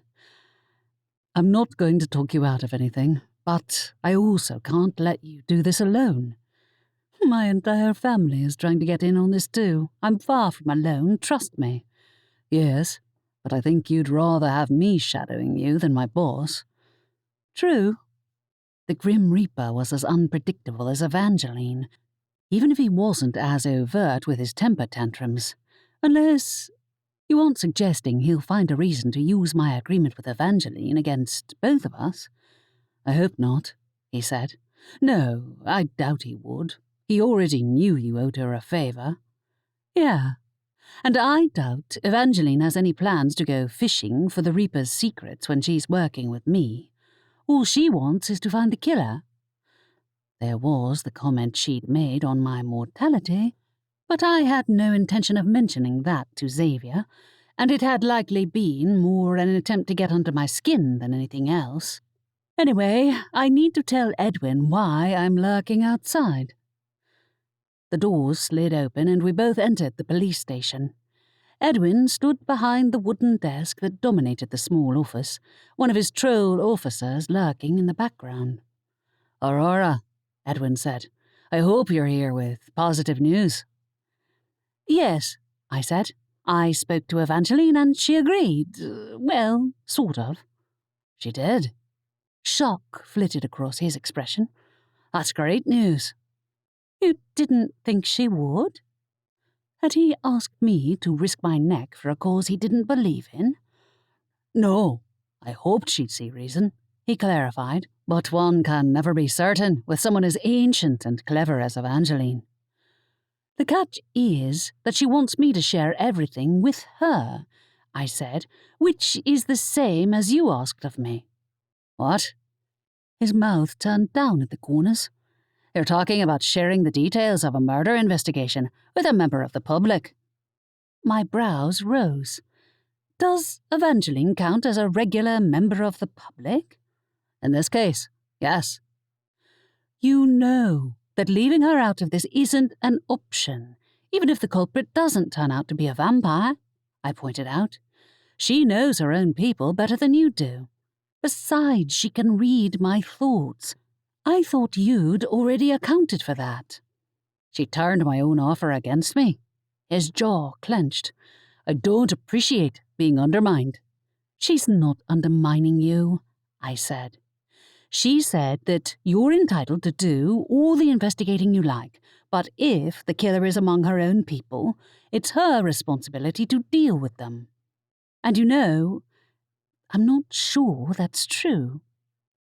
He frowned. You think it was a human who inflicted that injury on a vampire? He was a new vampire, so it's more likely he made enemies before being a vampire than after, I explained. Also, he was staked in the back. I don't see another vampire demonstrating that level of disrespect to one of their own. That's an assumption, Rory, he said. It's not proof. I know, but that's why I need your input. I hadn't expected to need to be prepared to negotiate with him as much as I had with Evangeline. Do you have a list of potential suspects he knew when he was alive? Evangeline said that she doesn't have any information on his old life. She's not interested. He was no longer in contact with any members of his family, he said. From what I've seen so far, it seems as if he's lived in that ghastly church with nobody but the vampires for company for the past couple of months. She was hardcore when she made him cut off all contact then, I said. Maybe someone he used to be friends with got mad at him for ditching them. Again, that's speculation, he said. I'll have a look into any possible contacts, and I'll let you know when I have an update. All right. That would have to do. Come to think of it, Evangeline and I had never discussed how often she expected me to update her. It would put off our patrons to have her flitting in and out of the library on a regular basis, to say the least. I'll have more to tell you by tomorrow, Rory. He waved me off. Go on. See you then. I left the police station, Xavier shadowing me. I expected him to ask why you were here. You didn't use your Reaper invisibility trick, did you? I thought it would be easier if I did. That means he thought I was talking to myself when we were outside? I shook my head at him, smiling despite myself. Honestly, things might have been far worse. Evangeline had agreed to my offer of help, and while we had yet to figure out who'd murdered the vampire, everyone was on the same page, provisionally. I prefer to only be visible to people who see me as more than a reaper. Xavier took my hand, and his words made warmth spread to my core despite my lingering worries. I'll give you plenty of attention, then. I kissed him lightly. What now? I hoped to take you out to dinner, Xavier offered, unless you want to tell your family first. There's not much to tell them. I glanced over at the pier, which remained cordoned off for the time being, and noted the absence of the crowds that had thronged the seafront over the weekend. I hope Edwin reopens the pier soon. Estelle's already worried about people being put off returning to the carnival. He followed my gaze to the pier. I'm sure he will. Yeah, but Estelle is under a lot of pressure, I said. The whole reason there were bits of wood everywhere is because a shifter threw a tantrum and smashed up a stool. A tantrum? He echoed. Never a dull moment, is there? Nope. I indicated the Black Dog pub, our favourite hangout. I'll text my aunt to let her know where we are. She won't mind. Good. Also, please tell me you're actually going to be visible to everyone when we walk in there, I added. I don't want to look like I'm on a date with the Invisible Man. Of course. He chuckled in my ear as we walked arm in arm into the pub and picked out our favourite table. I forgot to ask, is Estelle running the poetry night this evening? You don't want to come, do you? I asked. I wanted to help Estelle to take some of the burden off her, but she insisted that my visit to Evangeline had earned me a pass. She's not wrong, he said. I'd take a night with a bunch of amateur poets over a visit to the vampires, personally. So would I, but this wasn't the first time I'd unwisely walked into a situation that most sane people would avoid. Still, the pub's cosy atmosphere did a fair job of soothing my nerves, even when it began to rain outside again. Not really the weather for a carnival, I remarked. Might be for the best that they had a night off. We're glad too, said a passing bartender. There were troublemakers all over the place last night. Troublemakers? I echoed, thinking of the dead vampire. In here? Yeah, I had to throw out this drunken shifter who got really rowdy, he said. He had these toy dragons he was trying to sell. Said his ex-wife wouldn't let him give them to their daughter. That guy? I guessed his attempt to placate his daughter had not gone over well. To Xavier, I added, that shifter was the one who caused a fuss yesterday. His kid turned into a wolf during a tantrum and nearly fell into the sea. Despite my resolution to put the murder out of my mind, I had to admit that a drunken shifter could certainly have leapt at a vampire from behind. Vampires and shifters didn't get on at the best of times either, and that guy had certainly had a short fuse. But Edwin would call that an assumption without proof. I'd keep that thought on the back burner for the time being. How pleasant, Xavier said dryly. I see Estelle has her work cut out with a number of tourists in town, and so do the local bar staff. I don't think that guy was a tourist. When the bartender walked past our table again, I flagged him down. Excuse me, I wondered if that shifter you threw out of the pub was a local. Sure, he said. I got his name, Patrick Jones, in case I needed to report him to the police. Any reason? My cousin's running the carnival, and he's a known troublemaker there, I explained. Also, did you hear about the guy who showed up dead this morning? Yeah. His expression shuttered. Nothing like a murder right on my doorstep to ruin the carnival mood. Was anyone working? He shook his head. We'd already closed up for the night by then. Early hours of the morning, wasn't it? Right, of course. All the pubs would have closed at midnight. And even that shifter wouldn't have been on the seafront in the early hours. Still, it might be worth mentioning to Edwin. As the bartender departed, I turned back to Xavier. I'm inclined to think that guy died in a regular everyday scuffle, not a vampire conspiracy. I hope you're right, he said. You don't need to give Evangeline more leverage over you. She already does. We made a bargain, remember? That was never going to go away on its own. I just worry about you. He spoke in a low voice. I know I'm not the only one, but I'd be a lot happier if you kept me in the loop. I will, don't worry, I said. What's the plan for your boss? I'll try to let him down gently. He's the one who sent the vampire's soul to the afterlife, I said. Would he know anything about how he died? I can ask, he said. I imagine he'd have told me if he did. I raised a brow. Are you sure? I'll check, he said. Regardless of his opinions on Evangeline, it'll cost him nothing to share. I hoped so. I did not need to get myself indebted to another immortal. One was quite enough. Chapter 6. After a pleasant evening at the pub, Xavier walked me back to the library, where we caught the tail end of the poetry night. I felt bad for leaving Estelle to handle it alone, but she'd insisted that Xavier and I should enjoy ourselves. After the last amateur poet had departed, Estelle and I were alone. So, how'd it go? She asked. Which bit? I asked. My visit to update Edwin, or explaining my deal with Evangeline to Xavier? The Grim Reaper didn't ambush your date, did he? No, because Xavier hasn't told him yet, I said. He's off to deliver the bad news. As for Edwin, he outright admitted he doesn't have any suspects yet. So, I hope Evangeline isn't in a hurry for an update. I made a mental note to double-check the locking spell on my room that night. I didn't want to wake up to her hovering over my bed like Sylvester had done this morning.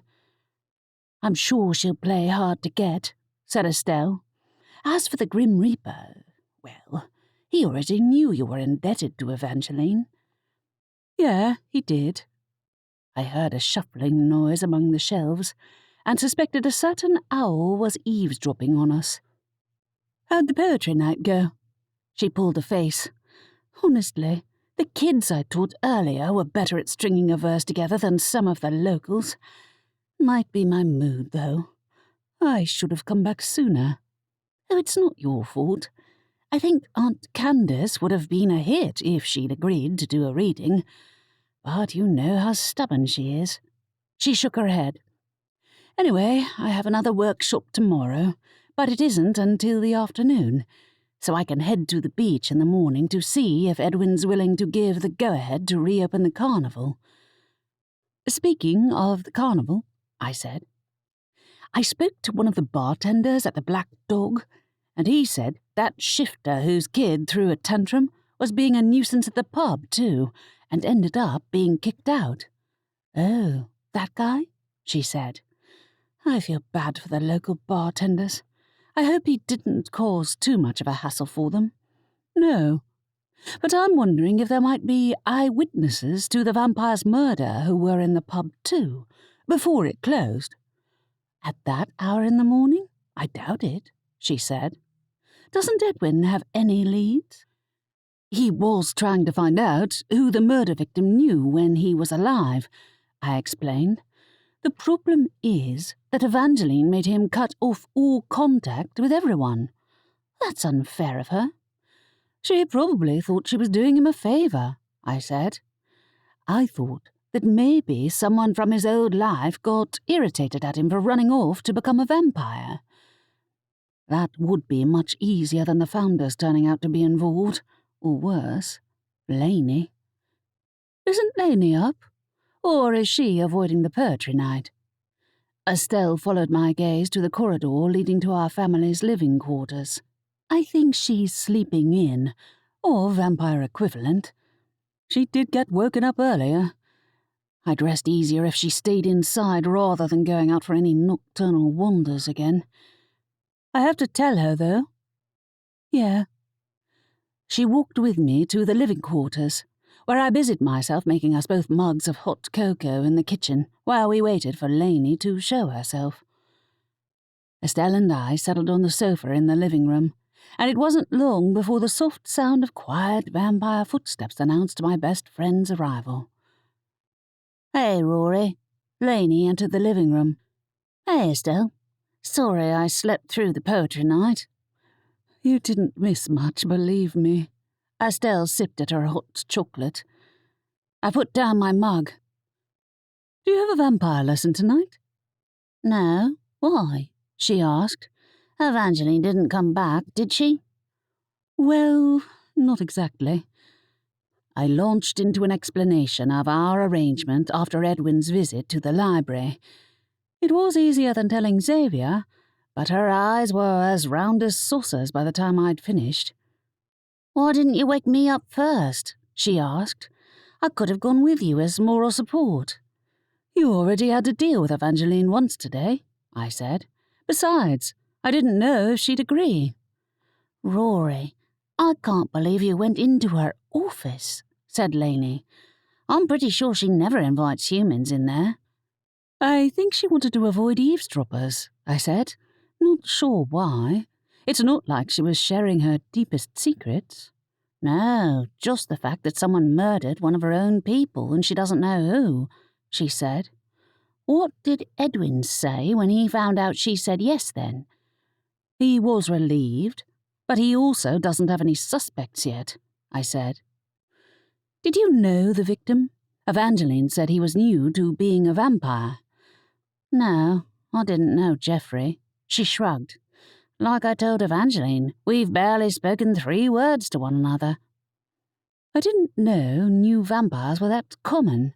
I glanced at Estelle, who'd leaned forwards in her seat to listen to Laney. Doesn't Evangeline drill it into her recruits not to go around turning random humans into vampires at any opportunity? "Yeah, she does." Laney moved to an armchair, not quite meeting my eyes. "I have no idea who turned Geoffrey. He just showed up one day." He turned up on Evangeline's doorstep? Really? "Well, that's the impression I got when I asked someone," she said.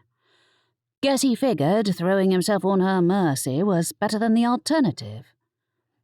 Namely, Evangeline hunting him down herself and strong-arming him into joining her. She'd done exactly that to Laney herself, and while Evangeline had taught her a lot, I was always aware that Laney's safety was entirely dependent upon the leading vampire's decision to spare her alive. Oh, and her decision not to tell the other vampires that Laney had killed 2 of their own kind. Realizing I'd forgotten my hot chocolate, I scooped up my mug again before it went cold. Laney shifted in her seat. "Rory, I don't know who killed that guy, but can you avoid telling Edwin that Evangeline questioned me about the murder?" My grip on the mug tightened. Why? "Because, well, I'm fairly sure Evangeline is the only person who knows I was responsible for the deaths of those 2 vampires who were allied with the Founders." Meaning the ones that she'd killed to protect me. Evangeline knew, of course, and it was her protection that had ensured Laney had avoided a jail sentence. Not that jail was the worst possible fate. The other vampires would want a piece of her if they found out, too. I'd forgotten even Edwin didn't know. I won't mention your name, I said. Hopefully he'll come up with a decent list of suspects himself. It sounds like Evangeline forced the victim to cut off all contact with everyone in his former life, so there might be a few. "Does he think it was someone Geoffrey knew before he turned?" she queried. "He hasn't had a lot of time to make enemies among the vampires, so it's the logical guess." As I put down my mug again, the lights cut out, plunging us into darkness. My heart jumped into my throat. What? The sound of thunder echoed in the background, as if the storm had followed us into the library. "It's only Cass." I heard the annoyance in Estelle's voice. "She's been doing that all evening." Doing what? I asked, nonplussed. Messing with the library? Yeah, there's a reason I ended the poetry night early. You didn't tell me that. I wasn't going to mention it, said Estelle. I'm pretty sure she's doing it because of your agreement with Evangeline. She's furious." "Oh." I was doubly glad I'd gone out with Xavier for dinner instead of staying in the library. Should have guessed. "Maybe you should talk to her," said Laney's voice from the dark space opposite me. I probably ought to have told her myself, but it was hard enough explaining to Xavier. "Xavier wasn't happy then?" asked Laney. "No, but he understands my choice." His boss, though? That was another issue. But I refused to let the case detonate my relationship with Xavier. If the murder was solved as quickly as possible, it didn't need to be an issue for the Grim Reaper. On the other hand, Cass and I lived under the same roof. If she had a whole repertoire of tricks in store, as I suspected she did, then we were all in for a rough week. The following morning I woke up alone. No Xavier, but no Sylvester either. I'd barely slept, thanks to Cass's antics the previous night, and there'd been no way to tell whether the incessant crackle of thunder and pounding raindrops had been real or a conjuration of the library's magic. I could only assume my cousin had eventually tired herself out, as the library was mercifully dry and quiet, while I took my time showering and dressing before heading downstairs. Estelle was nowhere to be seen, so I grabbed breakfast alone before heading to the morning's magic lesson with Aunt Candace. As my aunt wasn't yet inside the classroom at the back of the library in which I took my lessons, I sat down to wait and pulled out my textbook, though there was no guarantee Aunt Candace's lecture of the day would cover anything relevant. It depended on her mood. Several minutes passed before my aunt came walking into the room with a mug of coffee in her hand and my familiar perched on her shoulder. Chet flew over to my desk to greet me, while Aunt Candace eyed my textbook. "You won't be needing that today." "Why not?" I asked warily. "Because I'm going to teach you how to do something useful." She twirled her own wand in a snake-like manner, and a stream of musical notes drifted into the air. Whoa!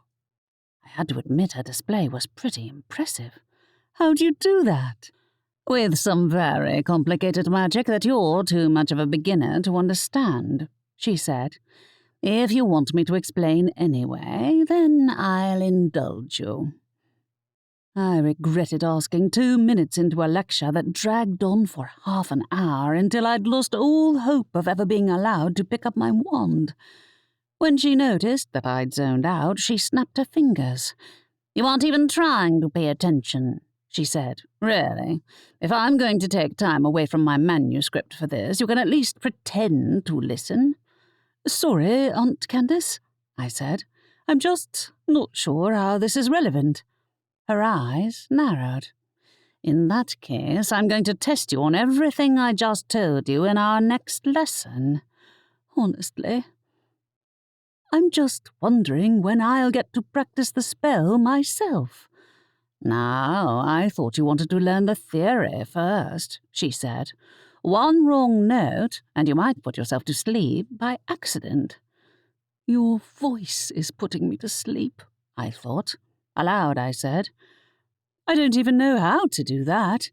Can't you at least give another demonstration of how to cast the spell?" She lifted her wand. "Certainly." When she pointed the wand directly at me, I realized what she was about to do. "Wait!" Too late. A flurry of musical notes echoed in my ears, and the next thing I knew I was lying on my back, a concerned-looking Jet peering at my face. "Huh?" I blinked up at him. "Wait, where's Aunt Candace?" "She left 10 minutes ago, partner." "Honestly." I went to retrieve my textbook from the desk and found that my aunt had opened it onto a page that detailed how to cast the spell she'd just demonstrated. She'd also underlined a paragraph that said the spell was supposed to be effective against vampires as well as humans. Well, well. Figuring the lesson wasn't a total loss after all, I made a mental note to practice the spell when I had a free moment later. Thanks to my unexpected nap, I'd missed the library's opening for the day, so I hurried to the front desk. Throughout the morning, I did my level best to keep my attention on the job, despite my internal debate as to whether Evangeline or Edwin would show up first. I hoped it would be the latter, but there were no guarantees, and it was anyone's guess as to whether Evangeline intended to keep me apprised of her own progress, questioning her fellow vampires. Then there was the question of how the Grim Reaper might have reacted yesterday when he'd learned the news. Since I'd received no messages from Xavier since the night before, it didn't take long before I started imagining worst-case scenarios. The Grim Reaper had told us that he wouldn't meddle in our relationship again, but making a deal with the head of the vampires might have been a step too far. To avoid going too far down that train of thought, I volunteered to take a stack of books upstairs to the Magical Creatures division. Since the books came equipped with sharp teeth, I had to wear gloves to handle them, and transporting them required all my attention if I wanted to avoid losing a finger. It wasn't until I'd reached the 3rd floor that I remembered Cass was up here somewhere, and given her shenanigans the previous night, she would not be thrilled to see me. Unwilling to draw her attention, I moved quietly among the shelves. But the books were stored in a locked glass cabinet to keep them from biting any unwitting patrons, and it was impossible to move them without making a noise. The books snapped their teeth at me as I put them down on a stool so I could unlock the cabinet. "Calm down," I muttered to them. "I'll only be a second." The universe had other ideas. As I unlocked the cabinet, Aunt Adelaide's voice drifted up from the lobby. "Rory, Edwin's here." I sprang away from the glass case, my gaze drifting towards the closed door to the corridor where Cass would be lurking. No doubt she'd heard every word, but there was no help for it. "Can you tell him I'll be a minute?" I pulled open the cabinet door and put the books back into place as quickly as caution would allow, and then fled the 3rd floor before Cass had time to unleash another storm on me. I almost thought I'd escaped her wrath until I reached the stairs between the 2nd and 1st floors, and the top step promptly gave way beneath my feet, leaving me dangling over empty air. "Thanks a bunch, Cass." I held on to the banister with my fingertips, trying to gain enough leverage to pull myself upright. Sylvester flew past and laughed loudly at me. "Don't let go." "Very funny." By the time I reached the lobby, I was sweating and frazzled, my hair sticking up in all directions and my clothes in disarray. Edwin looked slightly alarmed at the sight of me. "There you are, Rory." "Hey, Edwin." I attempted to flatten my hair with my hand. "Do you have any updates for me?" "You mean for Evangeline?" he corrected. "Yes, potentially, but I'd prefer to avoid her knowing the names of the humans I want to question. Not before I can verify their innocence." "I thought you were going to be open with her." I wiped the sweat from my brow with my sleeve. "Won't that make it easier for you to solve the case?" "It's also my responsibility to prevent her from tormenting members of the public who have nothing to do with the murder," he said. "As no eyewitnesses have come forward, I'm being forced to build my list of suspects from the small number of people who the victim was acquainted with in his former life. For all I know, some of them might not even know he was a vampire, given what you said of Evangeline persuading him to break contact with them." Oh boy. I understood his reluctance to give the head vampire reason to unleash her anger on anyone who might turn out to be innocent. But if Evangeline figured out I was holding information back, it'd end badly for me, Edwin, and the person in question. Better to be straightforward with her. "Who do you have in mind, then?" I asked. "Who's on your list?" "The victim's family," he said.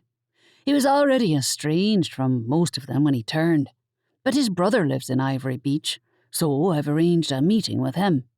If you want to come with me, then you can." I checked with my aunt first, who nodded. "Of course, Rory. Do tell me how it goes, won't you?" "Of course," I said. "I'm not going to talk to Evangeline afterwards, but if she drops by and asks where I am," she winced. "Yes, I'll let her know." "There's a 95% chance that she won't," I added. "This isn't really her time of day." Yet I felt a twinge of guilt at my aunt's obvious discomfort, and while I had my family's full support with the exception of Cass, I couldn't shake the feeling that I'd endangered them by agreeing to involve myself in this murder investigation. The sooner the killer was found, the better. Edwin and I left the library where 2 of his guards joined us. Being flanked by a pair of 7-foot-tall trolls was something of a reassurance, though I was pretty sure even they were no match for a vampire, or the Grim Reaper come to that. Luckily, we saw neither of those as we walked across the square and partway up the high street before veering down a side road. Edwin led the way to an apartment block and rang the buzzer. A few moments later, a middle-aged guy dressed in a tracksuit answered the door, looking as if he'd just woken up. His greying hair was rumpled, and his eyes were bloodshot. "Hey, Edwin," he said. "Sorry, it's a mess in here. I don't normally entertain guests." He wasn't kidding, as I found out when I followed Edwin into the singularly messiest room I'd ever set eyes on. Junk food wrappers and bottles littered every surface, while the sofa smelled as if someone had spilled beer all over it. I didn't sit down, instead hovering awkwardly near the door while Edwin questioned the man. "When was the last time you saw your brother, Jonas?" "We hadn't spoken in months," Jonas said. "Did you say he was a vampire now? Really?" "How did you not know that about your own brother?" The question escaped before I could think better of it. After all, I knew not everyone was close to their family members, even though I'd grown so used to living in the library with the others. That didn't mean none of us kept secrets either, Cass being an obvious example. The thought of her as a vampire was a frightening one. She was scary enough as a witch, let alone an immortal. Not that immortal necessarily meant undying, as Geoffrey's fate had proven. "Like I said, we weren't close." He rubbed his eyes with the back of his hand. "He was more ambitious than I am. Wanted to get a good job. Can't think how he fell in with that crowd." "What crowd?" I knew I was supposed to leave the questioning to Edwin, but the word crowd conjured the memory of the way Laney had been unwittingly drawn into the magical world via the founders. "Evangeline's lot." He gave a shudder. "Dunno how anyone can voluntarily spend time with them. Creeps, all of them." As far as I could judge, his reaction was genuine. He certainly wasn't a vampire, and he didn't look athletic enough to stab one of them in the back. "All right," Edwin said. "Do you know anyone your brother might have kept in touch with?" "Yeah, there was this guy he was dating when we last spoke to one another," he said. "I thought things were going well, but if Geoffrey broke off contact with him after he turned, then I guess not." "Can you give me his details?" asked Edwin. "His name's Eric Tanner, and I think he lives down by the seafront." A few minutes later, Edwin and I left the building and joined the trolls. They'd waited outside as they were unable to fit under the doorframe. "We're going to see this Eric guy now?" I asked Edwin. "I suppose we are," he said grudgingly. "I don't need to reiterate that this is an exception to the usual procedure for investigating a crime." "No, you don't," I said. "Really. I don't want to work for the police. I just want the vampires off my back." "So say we all." As we walked back to the high street, I glanced uphill towards the spired roofs of the church where the vampires lived. "Do you think I should tell her?" I asked Edwin, "about our chat with Geoffrey's brother?" "Definitely not," he said. Nothing about our conversation suggested Jonas was actively involved enough in his brother's life to have killed him. I can't say I understand Geoffrey's reasoning in cutting off contact with his former acquaintances, but I imagine you might. Not exactly. I hadn't had much to lose when I'd left the normal world behind, and I'd ultimately ended up bringing my so-close friend along with me into the magical world, albeit by accident. If you mean Laney, then I don't know whether she misses her old life. She and her parents aren't close. Considering their reaction when she'd come out as a lesbian as a teenager, I could only imagine how they'd react if she admitted she'd drank blood to survive. Not that we were technically allowed to share anything about the magical world with outsiders. Geoffrey, at least, had lived here in Ivory Beach prior to being turned into a vampire. Regardless, this Eric might prove a more promising lead, said Edwin. It's unlikely that Geoffrey would have withheld that information from someone he was romantically involved with. You never know, I said. Depends how insistent Evangeline was that he cut off all contact with his previous life. It didn't make Evangeline seem any more endearing, I'd say that much. Her allowing Laney to stay in the library was a surprisingly generous offer by her standards. Laney's comment from the previous night came to mind, and I resolved to refrain from mentioning her name again in front of Edwin. He might not know she'd killed those two vampires, and the responsibility for them was technically Evangeline's anyway, but it wouldn't do anything but create unnecessary friction between us. Better to keep that quiet and hope that Eric had more to share than Jonas had. Chapter 7. Edwin and I walked down to the seafront, flanked by his troll guards, where we found Eric's home down a short cul-de-sac off the road that ran parallel to the beach. Edwin knocked on the door to the modest terraced house, which opened to reveal a dishevelled man with red-rimmed eyes and a nervous tremor in his hands. If I had to guess, he'd heard the news of Geoffrey's tragic death. No surprise, given how close he lived to the seafront and the crime scene. You're with the police? He blinked at Edwin, then spotted me standing behind him. You aren't, though. Aurora is assisting me, said Edwin. If you don't mind, I'd like to come in and ask you a few questions. His mouth pulled down at the corners. I guess you can come in. Mercifully, Eric's house was relatively clean compared to Jonas's messy bachelor pad. Edwin and I sat on the sofa in the small living room, while Eric hovered in the kitchen doorway. Sorry. Why are you here? I think you know. Edwin kept his tone kind, but there was a note of steel beneath it that I'd never heard from him before. I'm here to ask about your relationship with Geoffrey. Eric flinched. We don't have one. He cut me off. Former relationship, then, he said. I assume you heard he was found dead yesterday. He nodded, eyes shining with tears. Yeah. That's why I wanted to talk to you, Edwin said gently. I know it's unpleasant for you to remember, but we want to find out who was responsible for what happened to him. Eric sat down in an armchair and wiped his eyes on the back of his hand. You don't think I had anything to do with his death, do you? It's my job to question anyone with a connection to the victim, he said. Due to his estrangement from his former life, it's proven challenging. So, I hope you'll cooperate with me. He turned into a vampire and left me, he choked. Now it turns out he's dead. Surely one of them is the culprit. Did you know he was a vampire?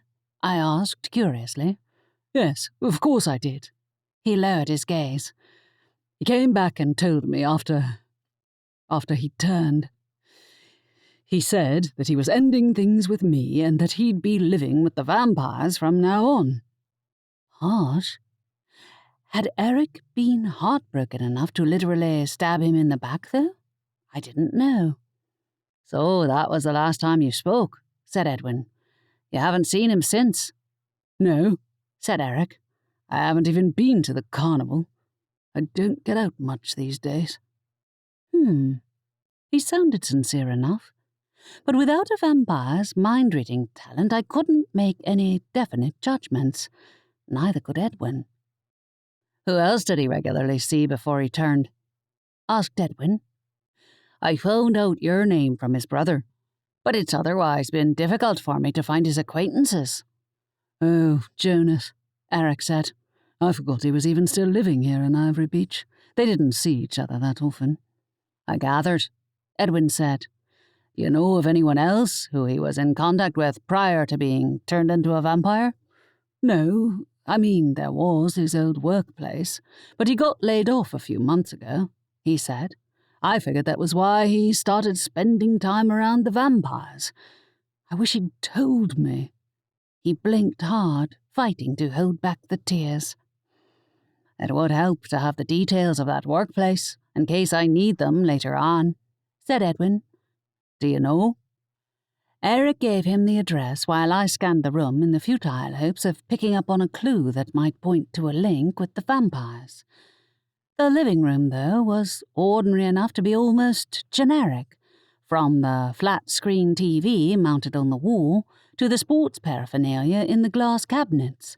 My examination led me to conclude that Eric was a fan of the magical game called Skyhopper, but not that he'd met with any vampires recently. He certainly wasn't one himself. I wish I could tell you more, Eric added. Jeffrey wasn't really sociable, so it was weird that he started going out at night, but I never expected anything like this. We'll do our best to find out who did this, Edwin said as we stood up to leave. I'll be in touch if I need to speak to you again. When we left the house and the door closed behind us, I turned to Edwin. You're going to talk to his former employers? I'll try, he said.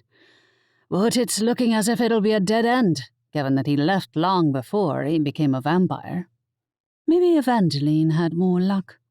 Given our chat yesterday, I had my doubts, though. If we'd already hit the extent of Edwin's suspect list, though, where else was there to go? I racked my mind and recalled my conversation with the bartender at the Black Dog the previous day. Edwin, have you asked for eyewitnesses to come forward? He gave me a strange look. Yes, but I don't think there were many people wandering around the pier at 5 a.m. Why? I spoke to one of the bartenders at the Black Dog yesterday, who said that some of the people who went to the carnival might have stuck around after closing time, I explained. Maybe one of them saw something. That's a little too vague for me to do anything with. He continued to walk alongside the seafront, where I spotted a growing throng of people near the end of the pier. By the looks of things, the carnival's attractions were in the process of reopening. Sure enough, I spotted Estelle talking to someone near the end of the pier.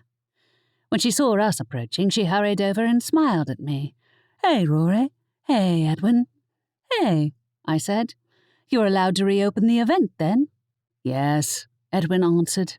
I gave the go-ahead this morning, since we don't need any more disruption in the middle of the tourist season. I know, said Estelle. I hope the incident won't put off our visitors. But the weather's looking up. It is. A few people were even sunbathing on the beach, as was typical whenever a single ray of sunshine showed itself. As Edwin returned to the police station with his Tro guards flanking him, I added, I take it he already had enough of a look around the crime scene? There wasn't much to look at. She gestured at the sandy hill near where we'd seen the body floating in the water. The tide had shifted, so no doubt any clues that might have been left behind would have long since been washed away. Please don't walk into the sea, Rory. I'd prefer not to have to fish you out. I won't. Xavier was the one who could walk into the water and not get wet, let alone drown. Why would I do that? Okay, that's more Aunt Candace's sort of thing. Or Cass when she was regularly meeting up with her Kelpie, I added. Have you seen her today? No, she said. I hope she isn't terrifying any visitors at the library with another thunderstorm, I groaned. Typical. We were almost getting along over the weekend when Xavier came over, so I hoped she'd started to mellow a little. Well, yeah, but that was before Evangeline, I know. I was starting to wonder if I ought to confront Cass face to face to get it over with, but the idea appealed about as much as another visit to the vampire's church. There's another reason I wish we'd made more progress on the investigation. None of Edwin's leads panned out, then? Nope. I gave the pier another scan, my gaze lingering on the store with the cuddly dragons. The frame that had been destroyed in the shifter's rampage appeared to have been replaced with a new one, and the remaining plush dragons swayed gently in the breeze. Did someone already win the replacements for those toys? Huh? Estelle followed my gaze. No, we haven't reopened any of the attractions yet. The guy running that stall has taken the day off. Ah. Wait. I could have sworn I saw movement behind the wooden frame as someone ducked out of sight. Then who's that? Is someone there? When no answer came, Estelle's expression hardened. A simple flick of her wand unearthed the shifter who'd been causing trouble the previous weekend, who yelped when she levitated him into the air. Let me go. What were you doing hiding behind there? I indicated the store, bemused. Didn't you already win enough cuddly dragons? He didn't reply, but a distinct jangling noise came from his pockets as he continued to fight Estelle's levitation spell. You were stealing from the money box, said Estelle, weren't you? No, he said. No, I don't know what you're talking about. First, you cheated to win about 5 of those dragons. Now this? Estelle flicked her wand again, depositing him on the ground. Put it back. Every penny. He slunk over to the stall, digging his hands in his pockets and muttering curses under his breath.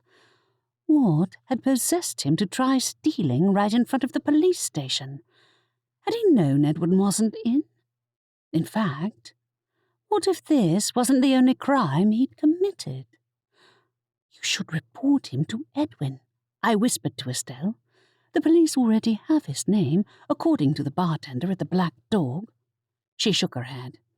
It's not worth bothering. The carnival opens properly in less than an hour, and I need to be focused. Don't you tell tales on me, the shifter growled, overhearing. You can have the money back. I don't care. He upended his wallet on the ground, and coins scattered everywhere. While Estelle and I ran to collect them, he seized the chance to slink away. Don't, Rory, Estelle insisted when I made for the police station. Edwin already has enough on his mind. I'll ask him if he can spare any of his trolls to keep an eye out here when we reopen. That ought to put that guy off coming back. If you're sure. I helped her gather up the scattered coins and return them to the box, which Estelle locked securely. I ought to go back to the library to help your mum. Aunt Adelaide must be running the place alone, since her sister and daughter rarely lifted a finger, and the latter was an ongoing force of terror at the moment. Crossing my fingers behind my back that I wouldn't return to another of Cass's thunderstorms, I headed back to the library. When I opened the door, I thought nobody was at the front desk at first.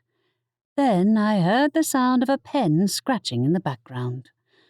Aunt Candace, I can hear you, I said. If you want an update on the investigation, I don't have much to say. Tell me anyway. She popped up from behind the stacks with an expectant look on her face, her notebook and pen hovering at her side. Only if you give me a hand with the returns. We haggled for a bit. Making an agreement with Aunt Candace was almost as tricky as negotiating with Evangeline, before she reluctantly agreed to take any returns up to the Magical Creatures Division, so I wouldn't have to risk running into another of Cass's pranks. When I'd finished telling her about our chat with Eric and the encounter with the shifter at the beach, she tutted. Pity. I could have come up with a more interesting list of suspects. I'm sorry, my real-life murder investigation isn't exciting enough for one of your books. I rolled my eyes at her. If it's any consolation, I'm annoyed too, especially as I have to tell Evangeline whenever she asks me for an update. I'm sure she can shake answers out of the suspects herself. She bared her teeth in a grin that was worthy of Evangeline herself, especially that would-be thief who tried to steal from Estelle. I never said that guy was a suspect for the murder. He demonstrated a quick temper in the couple of times I'd seen him, but I couldn't picture him having the patience to sneak up on a vampire from behind. He should be, she said. I think I'll give him a special death in my next book as punishment. Feel free. At least she hadn't decided to involve herself directly in the investigation. But I did need to give a meaningful update to Evangeline, if I could think of one that wouldn't end in her visiting either of the people we'd spoken to. Pity we didn't know where that shifter lived, really. What had the bartender said his name was again? Patrick? Suspect or not, he had some nerve trying to steal from Estelle right in front of the police, but that didn't make him a murderer. I didn't hear from Xavier until the library had closed for the day. As I was tidying the front desk, a knock on the door made my shoulders tense for a moment before I remembered Evangeline wouldn't feel the need to knock. Neither should Xavier, really, but when I opened the door, I found him waiting on the other side. "Hey." I greeted him with a customary hug, which he returned with what I thought was less enthusiasm than usual. I might have been imagining things, though, given my worries about how the Grim Reaper had reacted to the news that I'd made a deal with his immortal enemy. Hey. Xavier gave me a smile that banished some of my nerves. Sorry I haven't been around. I figured you'd be out, helping Edwin to question people. You told your boss, then? I asked. So, what did the Grim Reaper have to say? Not much, he said. He said, if the vampires want to get into a scuffle with the police over the murder of one of their own, then it's not my problem to deal with. Really? I frowned. That's it? He didn't mention me? He advised me not to get involved in the investigation, but he didn't explicitly forbid me from talking to you about it. Weird. Or rather, too good to be true. Isn't he even bothered that I'm helping Evangeline? He knew that you owed her a favour, he said. Like you said yourself, there's a lot worse you might have done to fulfill that bargain. I did say that. I certainly hadn't expected the Grim Reaper to agree, though. That's a nice change, isn't it? He studied my face. Are you okay, though? Just a bit frustrated, I admitted. I hoped to have made more progress by now. Our leads were kind of a bust. I figured Evangeline might have had more luck. You haven't seen her today? Evangeline? I lowered my voice. Not yet, but I don't think we ever explicitly agreed on a time for me to update her. I'd like to avoid her visiting the library again, though, since Cass is already in a foul mood. Then you want to talk to her in person? I don't want to, but it's better than the alternative, meaning her swooping into the library when I wasn't expecting her. Have you ever seen the inside of Evangeline's home? There aren't many places I haven't seen, he said. I can walk through walls, remember? You've even been in there? I got curious when I became an apprentice reaper, he said. Granted, that was a few years ago. It looked surprisingly normal to me. No hidden corpses or torture instruments or anything. Don't even, Rory, he said. Frankly, I'm surprised she invited you into her house at all. It's not the first time, remember? I told him. Not that I want a repeat of that party, in any capacity. His expression darkened. He hadn't been present at the party himself, the one that had ended in the death of a vampire, but he remembered the aftermath as clearly as I did. Evangeline doesn't either, I'd wager, I added. She's angry enough at losing one of her people that she's willing to cede some authority, even if she won't admit so directly. But I'm not sure she'll be impressed with my update." "You could do with a couple more clues from her, right?" he asked. "It doesn't sound like she gave you much information on the victim. Did she even mention who turned the guy into a vampire?" "Come to think of it, no. Why hadn't I thought of that? I should have asked." I'd been surprised to learn that the victim was new to being a vampire, but the question of who'd turned him had somehow never crossed my mind. That might be a route worth pursuing. "Are you sure you want to go there tonight?" His brow creased. "You can wait." "I'm sure." I sought out Aunt Adelaide, who was tidying the reading corner, and who reacted to my explanation with a resigned nod. "Better to take Xavier with you, I think," she advised. "I'll breathe easier when this is done." "Same here, believe me."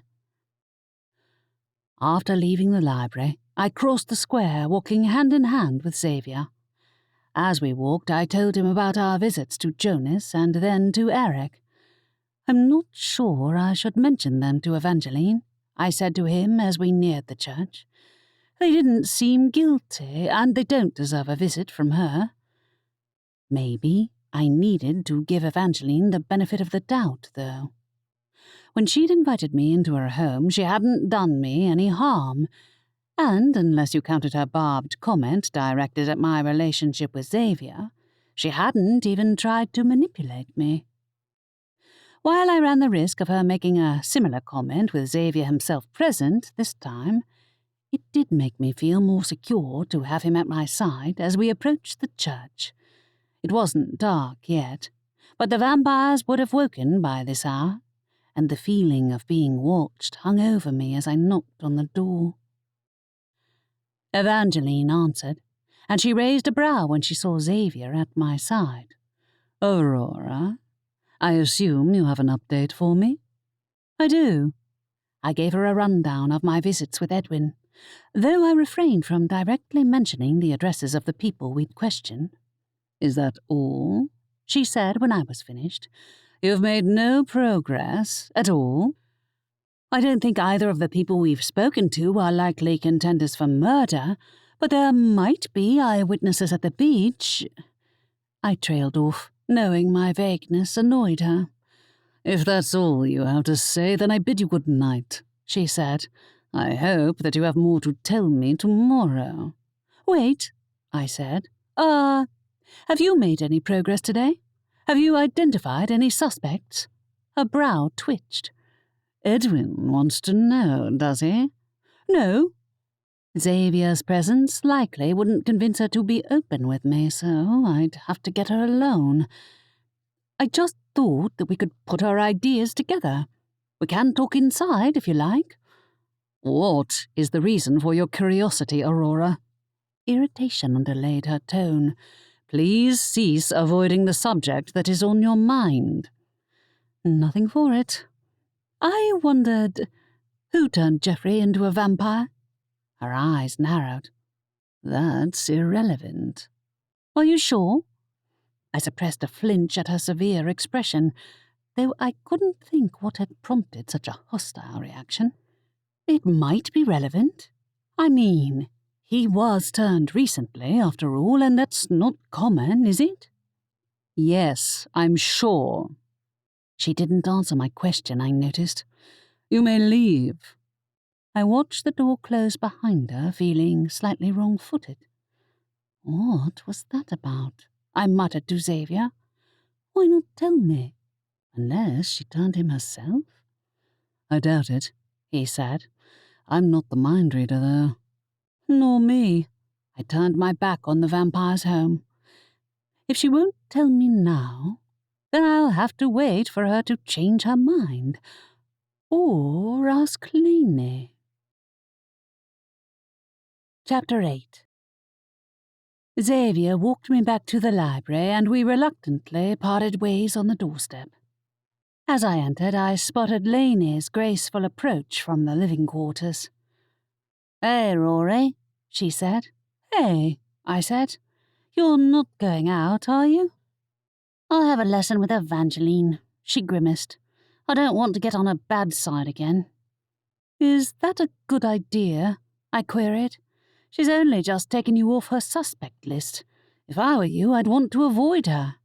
"I can't skip out on my lesson, or she'll have even more reason to believe I have something to hide." "I'd have thought she'd be too busy to run classes," I remarked. "Not that she's telling me anything, mind.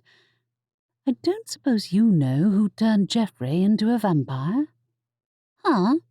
She blinked at me, another unconscious habit from her human life. "No. Why?" "Evangeline wouldn't tell me, so I wondered if anyone else knew," I explained. "She claimed it's irrelevant to the investigation into his death, but I get the feeling that she's holding out on me." "I can poke around and see if I can find out," she offered. "Please don't risk yourself for my sake," I said hastily. "If Evangeline thinks I've put you up to it, she's even more likely to retaliate." "I won't take any risks," she said. "I can peek into a few minds without saying a word aloud. I'll be careful." That didn't mean the other vampires would be pleased if they figured out that she was poking around in their heads. But from the little Laney had told me of the time she'd spent around them outside of lessons, they did that kind of thing to one another all the time. Feuds had sprung up entirely because someone had stumbled across the wrong secret, or delved into the mind of someone who didn't appreciate the intrusion. Evangeline's own mind was off limits, but some of the others seemed to make a sport of seeing what scandalous information they could unearth. I couldn't accompany Laney to a vampire lesson without inviting questions, so I stayed up to wait for her return. Since Estelle had her hands full with the carnival and my aunt had opted for an early night, I stayed downstairs on the sofa with my dad's journal in a bid to keep myself from dozing off. With difficulty, because I'd hit a stretch of journal entries that were meandering enough to make even Aunt Candace yawn and put the book down. Since I had to translate each page individually, there was little I could do but push onwards until I reached an interesting stretch. There were a few fun moments in there, such as my dad's fond recollections of the mischief I'd got up to as an infant. But he hadn't mentioned any encounters with the magical world for a while. Or the Founders. I knew the vampires must have been on his mind even so, as he'd unwittingly claimed a valuable book from their clutches and then left it with the Grim Reaper for safekeeping. It wasn't long before my attention began to wander back to my own vampire-related dilemmas, though, and I found myself watching the clock, impatient for Laney to return. Whether Laney found out any pertinent information or not, there was nothing to suggest Geoffrey's death had been anything other than a regular everyday argument that had gotten out of hand. But why would Evangeline refuse to admit who'd turned him into a vampire? What else might she be hiding? "Rory," whispered a voice. I blinked awake, disorientated. I'd fallen asleep on the sofa, my dad's journal beside me, and the dim light of the lamp on the table, coupled with my grogginess, meant that I assumed the voice had come from Laney, until I properly opened my eyes and saw... "Whoa!" I jumped upright. "Cass, what are you doing?" "What?" She looked insulted at my reaction. "I'm waking you up. No need to act as if I stabbed you with a red-hot poker."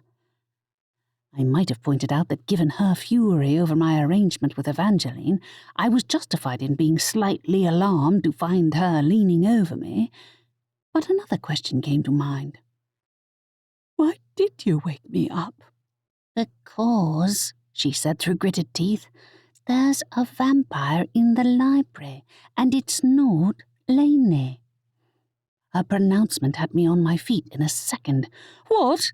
"Keep it down," she hissed. "Whoever it is, they're over by the research section." "What Questions cascaded through my mind as I struggled to shake off my sleepiness. Where were the others? Why had she woken me and not called Sylvester? Now's not the time for you to be slow to catch on. She paced out of the living room, clutching her wand in her hand. If you aren't going to help, then stay out of the way. Why had she woken me in the first place? Cass's expression was serious enough that she surely couldn't be pulling my leg. So I reached into my pocket for my Bibliowitch inventory before following her out of the living room and into the lobby. Lanterns hovered above our heads and cast warm orange lights across the shelves, but darkness cloaked the area behind the front desk. I strained my ears and heard the distinct sound of soft footfalls as Cass and I neared the shadowy stacks. Holding my Bibliowitch inventory in one hand, I ran my fingertips down the topmost page and tapped the word, light. A dazzling glow bloomed from my hand, bathing the entire right-hand side of the library in whiteness. There, the intruder's shadow appeared frozen against a bookshelf. Who are you? Cass demanded. The woman simply gaped at us like a moth caught in the fire of a lantern, her eyes wide and staring. Cass was right. A vampire had got into the library. How? Did Laney let you in? I asked. It didn't make the intrusion any less alarming, but it was better than a total stranger breaking in to do us harm. The vampire flushed. Yes? Cass pointed her wand at the vampire. The woman yelped, flying head over heels, and crashed into a heap in front of the shelves. She lay, twitching and moaning, her limbs akimbo. Wait. Now I looked closer. She didn't move like a vampire would, and she was visibly trembling with none of her previous stillness. Despite the stealthy manner in which she'd entered the library, she was human. Cass ignored me and pointed her wand at the woman. You'll pay for breaking in. I grabbed her arm. She's not a vampire. Yes, she is. No regular person moves that quietly. A vampire would have run by now. Yes, the intruder had been abnormally stealthy, but I'd seen that trait in humans before. Specifically, humans who'd been drinking vampire blood, like Laney had before she'd turned into one of them. Whatever she is, she shouldn't be here. Cass fired off a freeze-frame spell that caused the woman to halt mid-motion. Then she stalked over to the desk where she ducked out of sight before emerging with a rope from the drawer in which we kept the tools to restrain rowdy books. Cass secured the intruder's hands behind her back before dragging her past the stacks. Over her shoulder she said, I didn't give permission for your friend to bring one of her chew toys in here. I don't think Laney actually invited her in. Vampires might not be able to enter anyone's home without an invitation, but the library was open to the public, as Evangeline occasionally liked to remind me. Where's Sylvester? That, said Cass, is a very good question. A shiver ran down my spine. Where is everyone? My mother and sister are probably asleep, she added, presumably sensing my thoughts. And Aunt Candace never notices anything anyway. Sylvester, though... What did you do with him, eh? The woman didn't answer, letting Cass drag her through the stacks without resistance. A thumping noise came from behind a nearby classroom door, and I halted, spinning on my heel. Wait, someone's in there.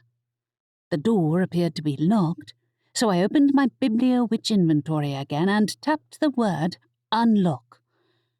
Sylvester exploded out of the door with a shriek of anger that echoed all the way up to the library's ceiling. The woman screamed when the giant owl landed on her head, his claws digging in. Whoa! I sprang back, and even Cass let go of the intruder to avoid her bare skin being snagged in the owl's claws. How dare you disrespect me? Sylvester screeched, his beak perilously close to taking one of her tightly closed eyes out. Don't peck her to death before we can find out why she came here, I told him. Tone it down. We need answers. Yes, we do. Cass, to my surprise, shooed Sylvester away and grabbed the intruder's shoulders before shoving her through the door into the deserted classroom. Go on, talk. Otherwise, I'll lock you and the owl in here together. The woman burst into tears, loud sobs that echoed in the empty room, and covered her face with her hands. Oh, come on. Cass looked disgusted at the very sight of her. I'll give her something to cry about. Sylvester flew at the classroom again. Wait! I held up a hand to hold him back. Give her the chance to tell us why she broke into the library before you start terrorizing her, Sylvester. The woman continued to sob. So I walked past Cass and into the room, motioning to the others to stay back before I addressed the would-be vampire. Why are you here? Do you even know, Laney? No, she whimpered, hands covering her face. I don't mean any of you harm. But I bet your vampire master does. Cass's words dripped with venom. Is it true? Did someone send you here? I asked the woman. Why? She gave another whimper. To steal a book, that's all. A book? My dad's journal came to mind first, followed by the book he'd obtained from the founders, and my blood ran cold. Tell me which book. A book of vampire lore. My spine stiffened. That book. My dad had obtained the book of vampire lore without realizing the danger of possessing something the founders desired. And when he'd realized that they were willing to kill to get their hands on it, he'd handed the book to the Grim Reaper for safekeeping. The book had then passed to Evangeline before she'd handed it back to the library. A surprising act of generosity, or so it had seemed at the time. But if this woman had come on behalf of the founders, then word had reached them somehow. Cass grabbed my arm and yanked me out of the room before slamming the door on the intruder. I'd say we put it to a vote on what we should do with her. How about feeding her to the things in the nightmares section? What is going on? Aunt Adelaide walked into view, clad in a flowery dressing gown, and eyed the classroom door. Is someone in there? We heard a break-in, Sylvester informed her. A vampire came to steal from us and had the audacity to assault me.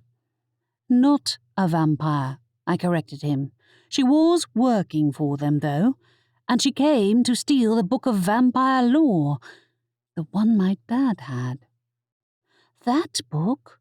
Estelle joined her mother, her expression aghast. I'm sorry. I should have been listening for intruders, but I was so tired. She looked Sylvester in the classroom so he wouldn't give her away. I indicated the door. I'm not sure she knew where to find the book. I don't know where it is. In fact, I was pretty certain Sylvester was the only person who did know the book's current location, though he'd never have shared it with a stranger. Amateur or not, she still managed to break in, said Cass. That means we have to punish her, and your friend, too. You know she's not Laney's friend, or chew toy, I added. She's here because someone else sent her, and I'd like to know who that is, wouldn't you? Yes, said Estelle. If she's looking for that book, then who is she answering to? Not the founders. Likely, yes, said Aunt Adelaide grimly. She can't stay in here. I know, but I'm pretty sure feeding her to the nightmares section is breaking the law. I gave Cass a pointed look. And so is letting Sylvester peck her to death. She's halfway to death already, the owl said. Gas didn't hit her that hard, did she? That's not what he means. Cass reached for the door handle. I thought there was something odd about her, aside from the obvious. I tensed when she opened the classroom door, ready to stop Sylvester from dive-bombing our prisoner. and saw that the woman had retreated into a corner, her arms over her face. "Tell me everything about who sent you here," Cass demanded. "Now." "Start with your name." I joined my cousin while the others crowded into the room behind us. "Diane," she said shakily, "you're not going to kill me, are you?" "We're deciding," said Cass with a wicked grin. "Right now we're debating whether to let our owl peck you to death, or whether to throw you into the nightmares section instead." "Cass." Aunt Adelaide walked in front of her daughter and spoke to the intruder. "Diane, I'd appreciate it if you could tell me who sent you here." "I can't." She choked on the words. "I can't. I'm sworn not to tell anyone." "Maybe I can loosen your tongue." Cass made to enter the room, but Estelle grabbed her arm and restrained her. Undeterred, Cass pushed on. "I know you've been drinking their blood, so you're less fragile than you look." "Can't you?" the woman gulped. "Can't you just call the police instead?" She had a point.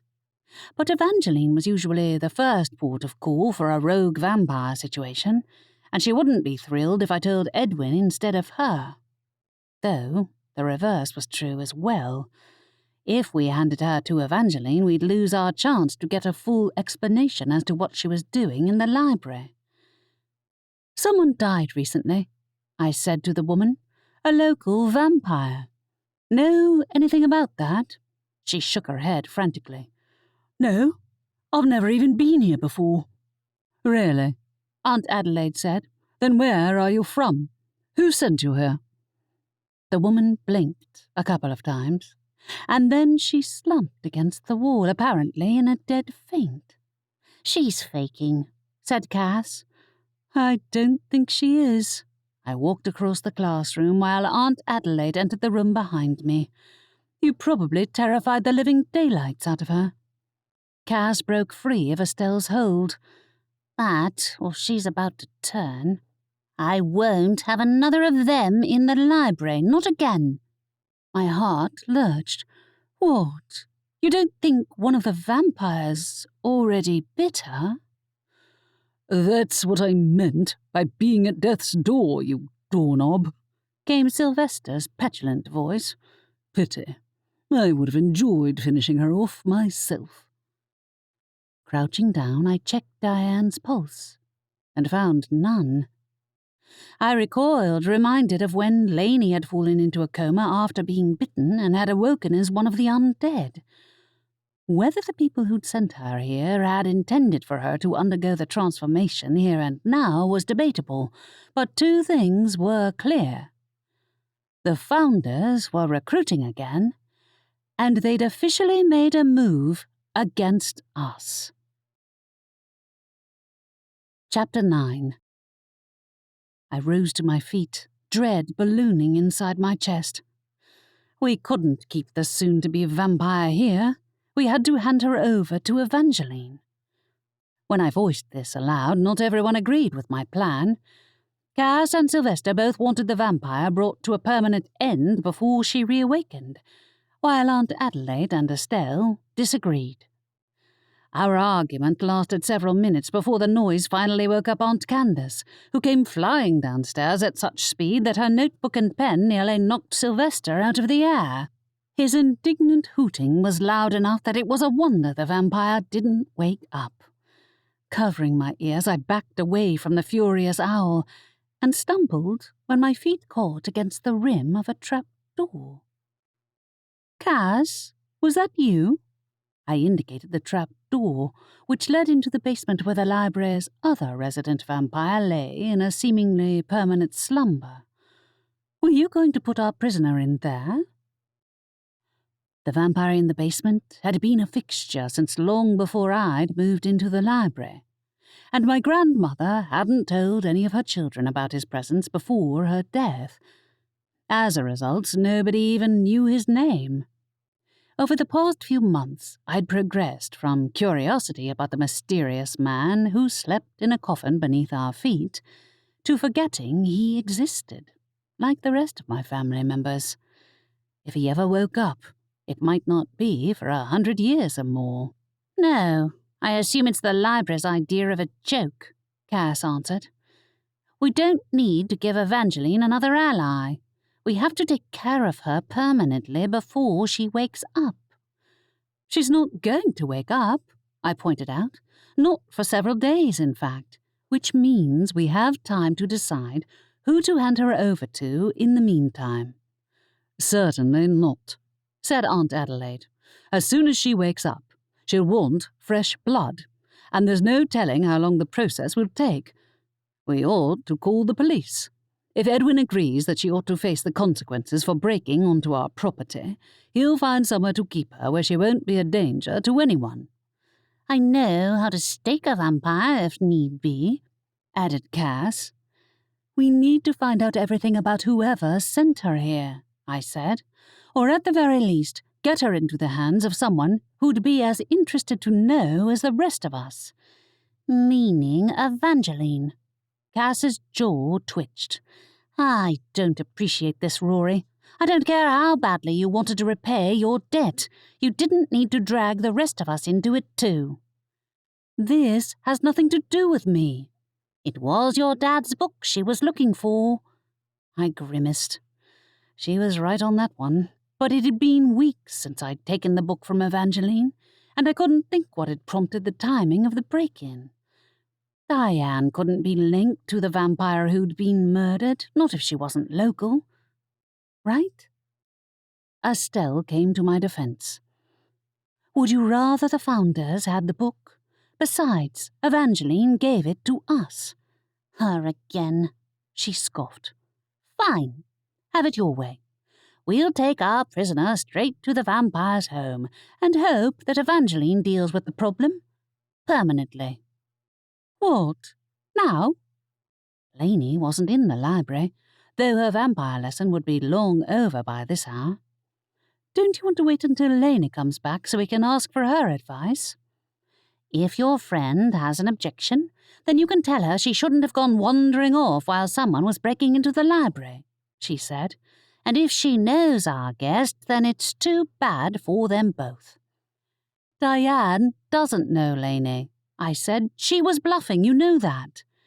I think she's on the lowest rung of the founder's ladder, based on how scared she was when she got caught. She can't be, said Estelle. I mean, they actually turned her into one of them. They don't do that to just anyone, do they? I haven't the faintest idea, Cass said. If you want to take her to Evangeline, Rory, then I'd suggest you get a move on before I change my mind about feeding her to a book wraith. I turned to Aunt Adelaide, who nodded slowly. Yes, I think it's wise that we should ask the vampires to decide on her fate. More than one of us should go, Estelle said. No, Aunt Candace, not you. Spoil sport, Aunt Candace pouted. I already missed out on the exciting part. We won't miss much this time, I told her.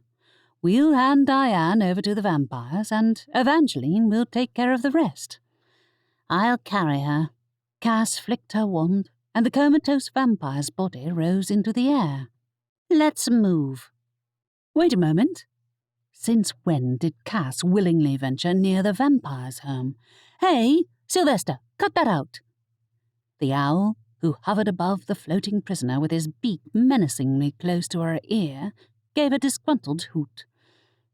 I think you should have let me redecorate her face first. No. Aunt Adelaide beckoned to him. We're going to fix up the library's defences. How she got in without being detected. Part of me wanted to call Xavier, but there was no telling how the Grim Reaper would react to the news that a partly turned vampire had shown up in town and tried to rob us. The Grim Reaper's rivalry with the vampires was a complex one, and for all I knew, he might even try to reap Diane's soul before she could complete the transformation. I'll help with the defences too, Estelle offered. Rory, be careful. I will. I glanced at Cass, who'd already begun to levitate the vampire's unconscious body across the lobby. If Laney comes back, I'll tell her, said Estelle. Where is she, do you know? She had a vampire lesson tonight, but that was a while ago, I said to Estelle. She's probably gone for a nighttime wander. Or to one of her vampire orgies, Cass said in a distasteful tone. What? It's true. This one might not be one of her human chew toys, but I bet she has a few. She might even share them with the founders. Don't be absurd. My cousin's irrational dislike of Laney aside, Diane clearly wasn't a friend of any of ours. Laney knows the risk of associating with anyone linked to the founders. She's also careful not to let Evangeline peek into her thoughts to steal our secrets. Cass sniffed, seemingly unimpressed. Whatever. I hurried to catch up as she levitated the vampire's unconscious body past the desk and out of the front door. The town square was deserted at this hour, and I didn't see a single soul on the high street. Probably for the best, I thought, as the vampire's head knocked against a lamp-post. Cass, you could stand to be a bit more careful with her, I said. We want to question her when she wakes up, remember? Are you certain Evangeline won't tear out her throat the instant she sets eyes on her? She inquired. Well, no, was the honest answer. But I didn't need to encourage Cass to treat our would-be burglar any more roughly than she already had. When we reached the vampire's home, I knocked on the oak doors, which opened to reveal an unfamiliar vampire. Eerily handsome like all of the undead, he had perfectly symmetrical features, porcelain skin, and pointed teeth that showed when he scowled down at Cass and me. I need to talk to Evangeline, I said. It's urgent. She's busy, he said. Your friend might demand special treatment from our leader, Aurora, but that doesn't mean she'll answer to your every whim. This isn't a whim. What was his problem? I'd never even set eyes on him before, but the hostility radiating from his gaze made me want to back away. When he made to close the door, I hastily jammed my foot in the way. Hang on a moment. We have a newly reborn vampire who tried to break into our library, Cass interjected. If your boss doesn't show up to collect her soon, we're going to use her for target practice. The vampire eyed the unconscious form of Diane as if noticing her for the first time. She's not one of ours. Why do you think we want to talk to Evangeline? Cass's belligerent tone drew another scowl from the vampire, but he vanished into the church without another word. I kept my foot in the doorway to keep the door from closing. Who's that guy? One of your friend's acquaintances, I'm guessing, said Cass. You know, it's awfully convenient that she's missing tonight of all nights. Her going out at night is no different than us leaving the library during the day. I took a swift step back when Evangeline appeared in the doorway. Aurora? Evangeline's gaze travelled across to my cousin. And Cassandra, what is it this time? She tried to break into the library. I indicated the unconscious vampire hovering behind Cass. We got her name, Diane, and she said she was there to steal from us, but she passed out cold and doesn't have a pulse. She's undergoing the transformation. Is she? Her teeth gleamed in the moonlight. Well, I can stop that easily enough. My heart sank. If she doesn't wake up, we'll lose our chance to find out who sent her. We know who sent her, Cass said. She came to steal the Book of Vampire Lore, the one you gave back to Rory. Is that so? Evangeline's piercing gaze pinned me to the spot. You chose to bring her to me, Aurora, knowing that? I did. I sensed that I was treading on dangerous ground.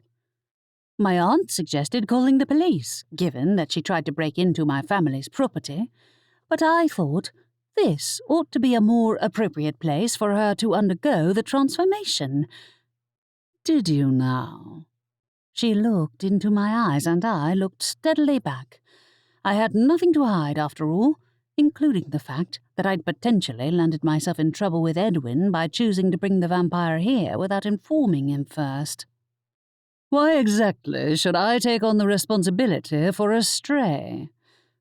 She won't be a burden, not until she wakes up and we can question her, I said. Don't you want to know who sent her here? I certainly do. Evangeline's eyes narrowed a fraction. We'll see. Joseph, take her to the dungeon. The dungeon? I didn't know why it surprised me that she had a dungeon in her home, considering, but my heart gave an uneasy flip. The vampire who'd answered the door, who must be Joseph, flitted out of the church and roughly grabbed Diane. Tension rippled in the air, and he gave a final glare at me and Cass before he carried the unconscious vampire back into the church. Who's that guy? What does he have against Laney? There, said Evangeline. Now kindly leave me be. The door closed. For a brief instant I debated knocking again and asking if she had any idea why someone had chosen now to steal the book. But I didn't need her unfriendly fellow vampire eavesdropping on our business. I'd come back tomorrow instead. Friendly, I remarked to Cass. Any idea what that guy's problem was? Ask your friend. She swept away from the church, and I hastened to keep pace with her. I hope Evangeline doesn't change her mind and kill Diane before we find out why she broke into our property, I said as we walked down the deserted high street. Once again I debated dropping into the cemetery to speak to Xavier, but I'd rather break the news to him while his boss was at arm's length. If her curiosity outweighs her bloodlust, she won't, was all Cass said. It's out of our hands now. Yeah, unless whoever sent her here decides to send backup to see where she went.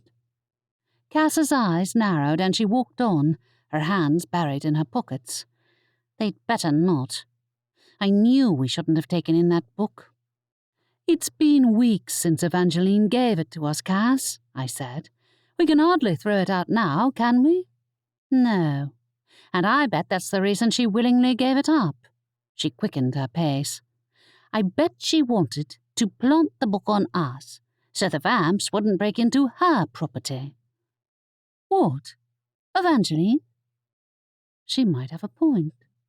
Though it had been the Grim Reaper who'd taken the book off my dad and then given it to the vampires. She might have known someone would come after it, but so did we. We went into this with our eyes open. Some of us did, others didn't. Cass quickened her pace, her manner indicating the conversation was over. I didn't begrudge her for being irritated with me for bringing the book into the library, but we wouldn't know the full picture until Diane woke up and told us the truth, assuming Evangeline didn't kill her first. When we neared the library, I saw Laney waiting on the doorstep. In front of me, Cass halted and pulled out her wand. Hey! I stepped between her and Laney, alarmed. There you are, Laney. Estelle told me everything, Laney said. I'm sorry I wasn't here. Cass stepped around me, lowering her wand. Honestly, what's the point in having a vampire living in the library if you're never around to help? What about you? Laney countered. What did you do to stop the intruder? I'm the one who noticed her sneaking around, Cass said. She's lucky I didn't stake her in the back, but Rory wanted to find out who sent her. I think you know perfectly well who did, don't you? The colour drained from Laney's face, and she backed into the library.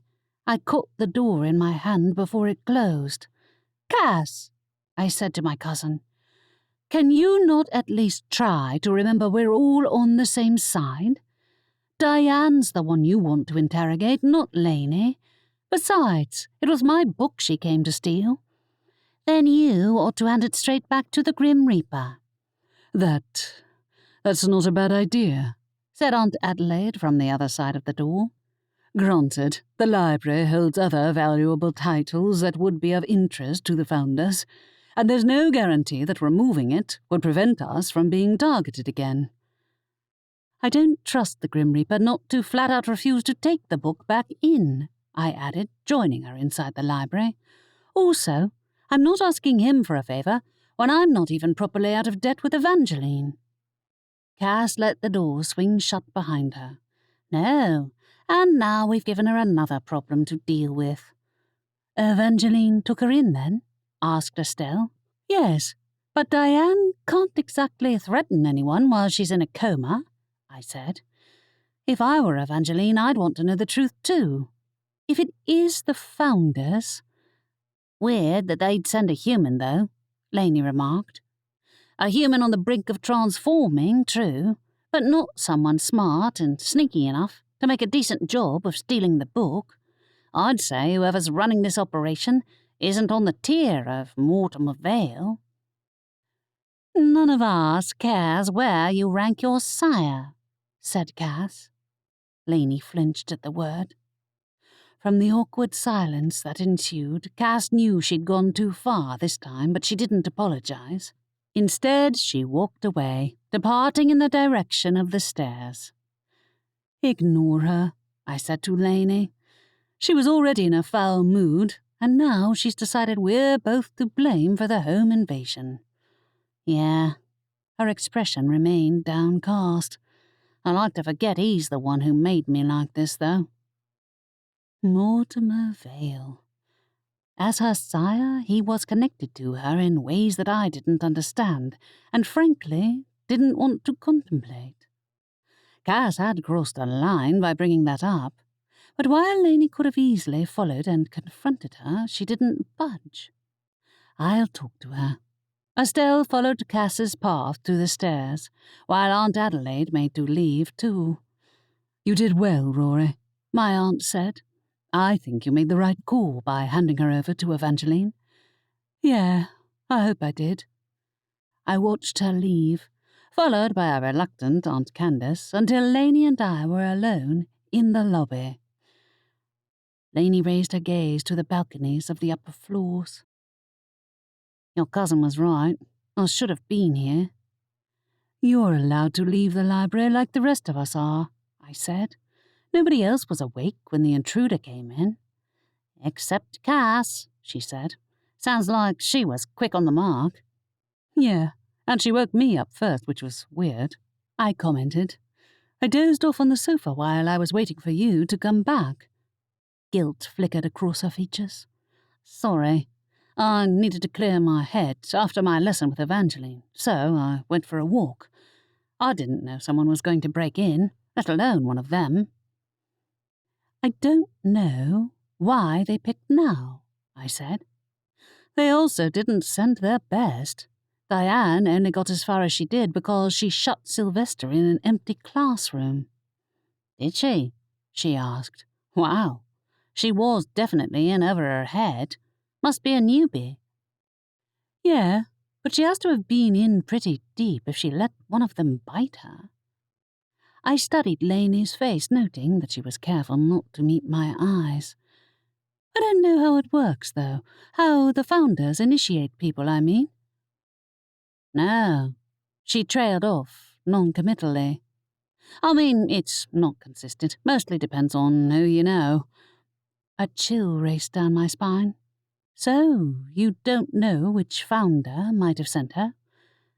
No, I really don't. Her shoulders hunched. And given her obvious discomfort, I opted to drop the subject. Cass and I met a vampire who didn't seem to be much of a fan of our family at Evangeline's place, I told her. Joseph, I think his name was. Oh, him. She wrinkled her nose. He was the newest vampire recruit before I moved in. I think he got annoyed at me for stealing his glory. Really? If he was new to being a vampire, then he might have known Geoffrey, too. Which reminded me that I still hadn't found out who'd turned him. Yeah, we stay out of each other's way. Wise idea, I said. Oh yeah, did you manage to get Evangeline to drop any clues about Geoffrey? Nope, she said. I still have no idea who turned him. I'm not sure she knows. She doesn't? Yeah, I really think she'd have told us if she did, she said. With the lengths she's going to avoid answering, she probably doesn't want to admit her ignorance. That sounds like her. Still, it was rare for Evangeline to be unaware of anything that occurred among her fellow vampires, let alone a matter as important as the creation of a new vampire. If she doesn't know, then who does? Chapter 10. You cannot enter the library without answering 3 riddles. Sylvester's voice drifted upstairs when I walked down from my room the following morning. 1. How long is a broomstick? Sylvester, what are you doing? I entered the lobby and spied a bewildered Xavier on the other side of the door, which Sylvester had barricaded closed with a disused bookshelf. Testing our new security system, the owl said from his perch on top of the shelf. Everyone who enters the library must prove their worth. I'm pretty sure Aunt Adelaide doesn't want you quizzing all our patrons. I beckoned Xavier inside. Let him in, Sylvester. He's here to see me. He also must have received the message I'd sent him the previous night, given the concerned look in his eyes. I hadn't been able to fit the details of the break-in into a text message. But once the adrenaline had worn off, I'd crashed until dawn. Sylvester reluctantly moved so that Xavier could walk around the bookshelf barring the door. He could easily have used his Reaper abilities to bypass the door altogether, but he'd refrained out of politeness, which made the owl's antics even more irritating. Really? I beckoned Xavier to follow me into the living quarters, since nobody else had come downstairs yet, and I was in dire need of coffee. I guess you got my message. A vampire broke in? Not a vampire, but halfway there. I explained the night's misadventures to him, while I grabbed breakfast and poured myself a mug of strong coffee. I had a busy day ahead, including having to break the news to Edwin that I'd handed a criminal over to Evangeline. You were lucky. Xavier took a seat opposite me at the kitchen table. Lucky she was untrained, that is. And that Cass woke me up. I sipped my coffee. Not sure why she did, to be honest. She could have handled the whole thing herself. I bet she wanted backup. He glanced over at the clock on the kitchen wall. I can't stay long. My boss wants me back home for a lesson. Don't you already know everything there is to know about how to be a Reaper by now? You'd be surprised, he said.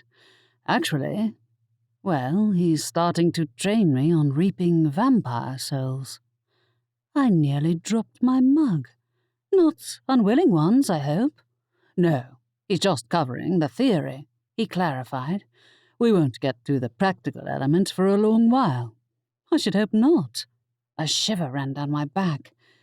Interesting timing. I thought so too, but I've been waiting for a while. His steady gaze somewhat soothed my jangling nerves. Relax, Rory. It'll be like reaping any other soul, which is a skill I use in one circumstance only. Sure. I let him pull me into a hug, though I couldn't quite banish the thought that the Grim Reaper had chosen to teach him that skill for a reason. Because he'd expected more vampire deaths to follow. My meeting with Edwin went about as well as I might have expected. In other words, he looked at me as if I'd brought a live kelpie into the office, while I explained how I'd made the decision to hand Diane over to Evangeline last night. You gave a person of interest in the murder case over to her, he spluttered. There's no proof Diane was linked to Geoffrey's murder. A guilty twinge rose in my chest all the same. Also, did you really want someone to transform into a vampire in your prison? He shook his head. It wasn't your call to make. It wasn't just my decision. Another twinge of guilt which I pushed aside. In fact, Cass wanted to stake Diane there and then, and nobody wanted to keep her overnight in the library. This way is easier." "You can't expect me to believe your family didn't listen to you at all, Aurora," he said. "You've put me in a very difficult position." "I'm sorry," I said. "I just didn't want you to have to deal with the possible fallout of keeping her in your prison. There's also a chance the vampires who sent her here might come after her, which would endanger anyone in the area. Anyway, even if they don't, when she becomes a vampire, she'll be Evangeline's responsibility anyway." He sighed. "I don't want this to end in an argument between us, but I really wish you'd asked me first." "Our options were limited," I said. "Finding a vampire in the library in the middle of the night isn't exactly something we had a plan for." "I thought she wasn't a vampire at the time." "She moved like one of them," I said. "If a human has been drinking a vampire's blood, they gain some of their advantages for the short term. I didn't realize she'd been bitten as well before she fell unconscious." "Who even is she?" he asked. "You said she's not from Ivory Beach." "No," I said. "She isn't. She told us her name was Diane, but she fell into a coma before she could answer all our questions." "She's not one of Evangeline's vampires." "No, but she is a vampire even if I don't know who turned her." Which reminded me, I hadn't told him my most recent realization about our murder victim yet. Also, Laney thinks Evangeline doesn't know who turned Jeffrey into a vampire either. "The murder victim?" His brows shot up. "If this Diane turns out to be connected to Jeffrey's murder, then it is my business. If she had a vampire's abilities, wouldn't she have been able to sneak up on and kill another vampire, even before she turned?" My mouth parted. "Theoretically, yes. She struck me as a bit amateur in her methods when she broke into the library, though, and she didn't try to hurt any of us." "She's obeying someone else, you said." Edwin tutted. "We can't rule out her or whoever is giving her orders as potential suspects in Jeffrey's murder. And until then, I cannot let Evangeline be the only person who has access to the prisoner." I should have seen that one coming. I'm not denying she might turn out to be the murderer, but she's going to be asleep for a minimum of 2 days, and even Evangeline won't be able to do anything about it. I don't know that visiting her would do anything other than cause an annoyance. "Nevertheless," he said, "I cannot help but think you took advantage of my need for your help." I grimaced. It was fair of him to lose some trust in me after I'd gone behind his back, but I maintained that he and his fellow officers wouldn't have wanted the mentally scarring experience of watching Diane undergo the transformation into one of the living dead. Their cells might be sturdy, but Mortimer Vale had instigated a jailbreak when he'd been imprisoned in Ivory Beach, and had ended up being transferred to a more secure prison elsewhere. "I understand," I said. "If Diane hadn't fallen into a coma, then I might have been able to bring her to you, but I didn't want to risk the safety of you or your fellow officers. When she wakes up, I might be able to convince Evangeline to hand her over if that's what you want." He studied my face. "I realize that most regular prisons are not designed for vampires, but if she murdered someone, it brings to mind a similar incident some months ago." My stomach sank. I'd wondered if he might bring up those 2 vampires' deaths, which had never been officially solved by the police. It was Evangeline who'd held the power to enact punishment on the killer, and she'd chosen to spare Laney's life instead. But that didn't mean I wanted Edwin to know my best friend had had a brief career as a vampire slayer. While Diane hadn't known Laney, we'd be in real trouble if any of the founders had an inkling of her involvement in the murders. Evangeline had taken Laney under her wing to keep her safe from the founders' possible retaliation. But it would only take one slip-up for the truth to reach the wrong person. Laney's recent nocturnal wonders didn't help matters, admittedly, but that was her risk to take. She wasn't the killer, not this time, but Diane might have been, and I couldn't rule out her involvement until she woke up. Edwin gave another sigh. I've done my level best to reach anyone who Geoffrey was connected to when he was alive, but unless something new comes up, we're left with the two people I already had on the list. All right. For both our sakes, I hoped he was telling the truth. But I wouldn't have entirely blamed him if he'd decided to cut me out of the investigation altogether. I don't think it's the brother. Yes, Geoffrey's brother seems to have had little contact with the victim recently, he agreed. His ex-partner, however, might be worth a second questioning. I guess. Eric hadn't given anything away, but it would have been a lot easier if one of us had been able to read his mind, or if the vampires had deigned to help. Edwin peered at my face. What are you scheming? Scheming? You make me sound like Aunt Candace, I said. No, I was just thinking about how it would be easier if we regular people could read minds. That would cause more problems than it solved. He trailed off, looking over my shoulder. Speak of the devil. I spun around and saw none other than Aunt Candace herself sauntering towards the police station. Uh-oh. I'll be right back. The automatic door slid open, and I hurried to waylay my aunt before she could seize on the chance to pounce on Edwin. What are you doing here?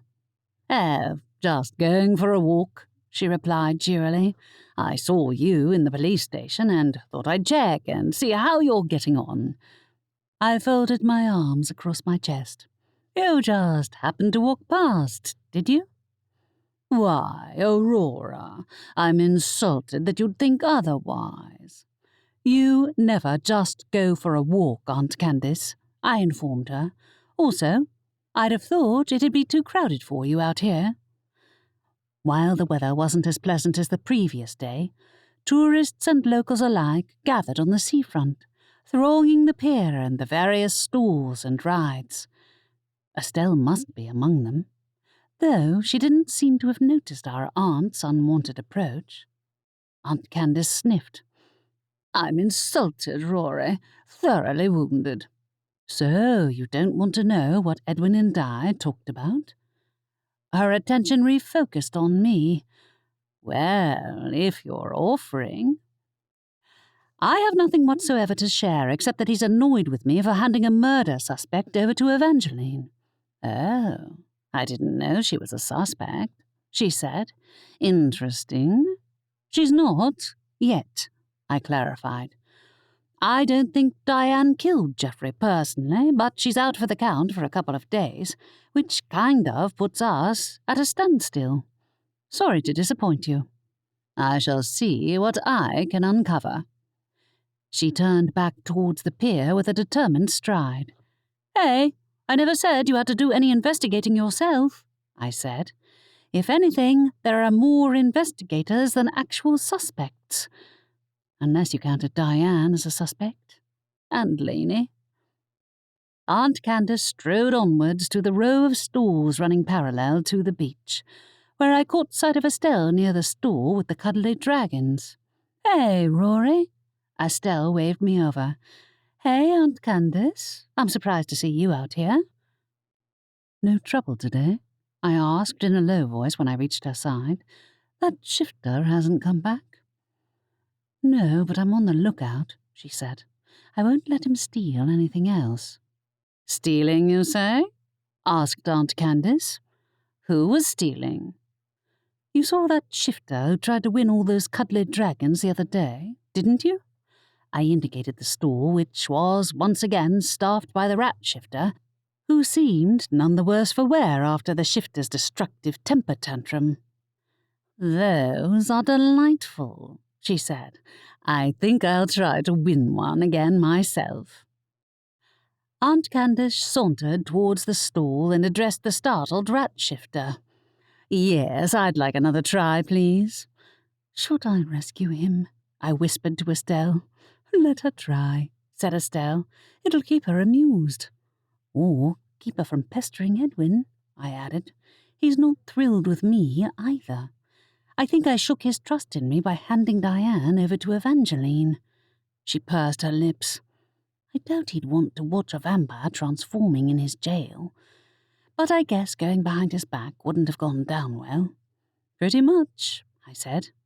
And now we're down to 0 suspects, unless one of us finds evidence to implicate either one of Geoffrey's contacts. Or I asked Laney to read their minds, but that would involve going behind Edwin's back again. Aunt Candace yelled aloud in celebration, and the bemused rat shifter handed her a giant cuddly dragon. It's like distracting a toddler, I said to Estelle. I should get her back to the library before she gets any more wild ideas. Fair point, said Estelle. I'm sorry Edwin wasn't more understanding. Maybe you'll have more luck with the vampires. Considering our only suspect is unconscious, I'm not sure on that one. I eyed Aunt Candace, who'd cradled the dragon in her arms and murmured to it as if it was her familiar.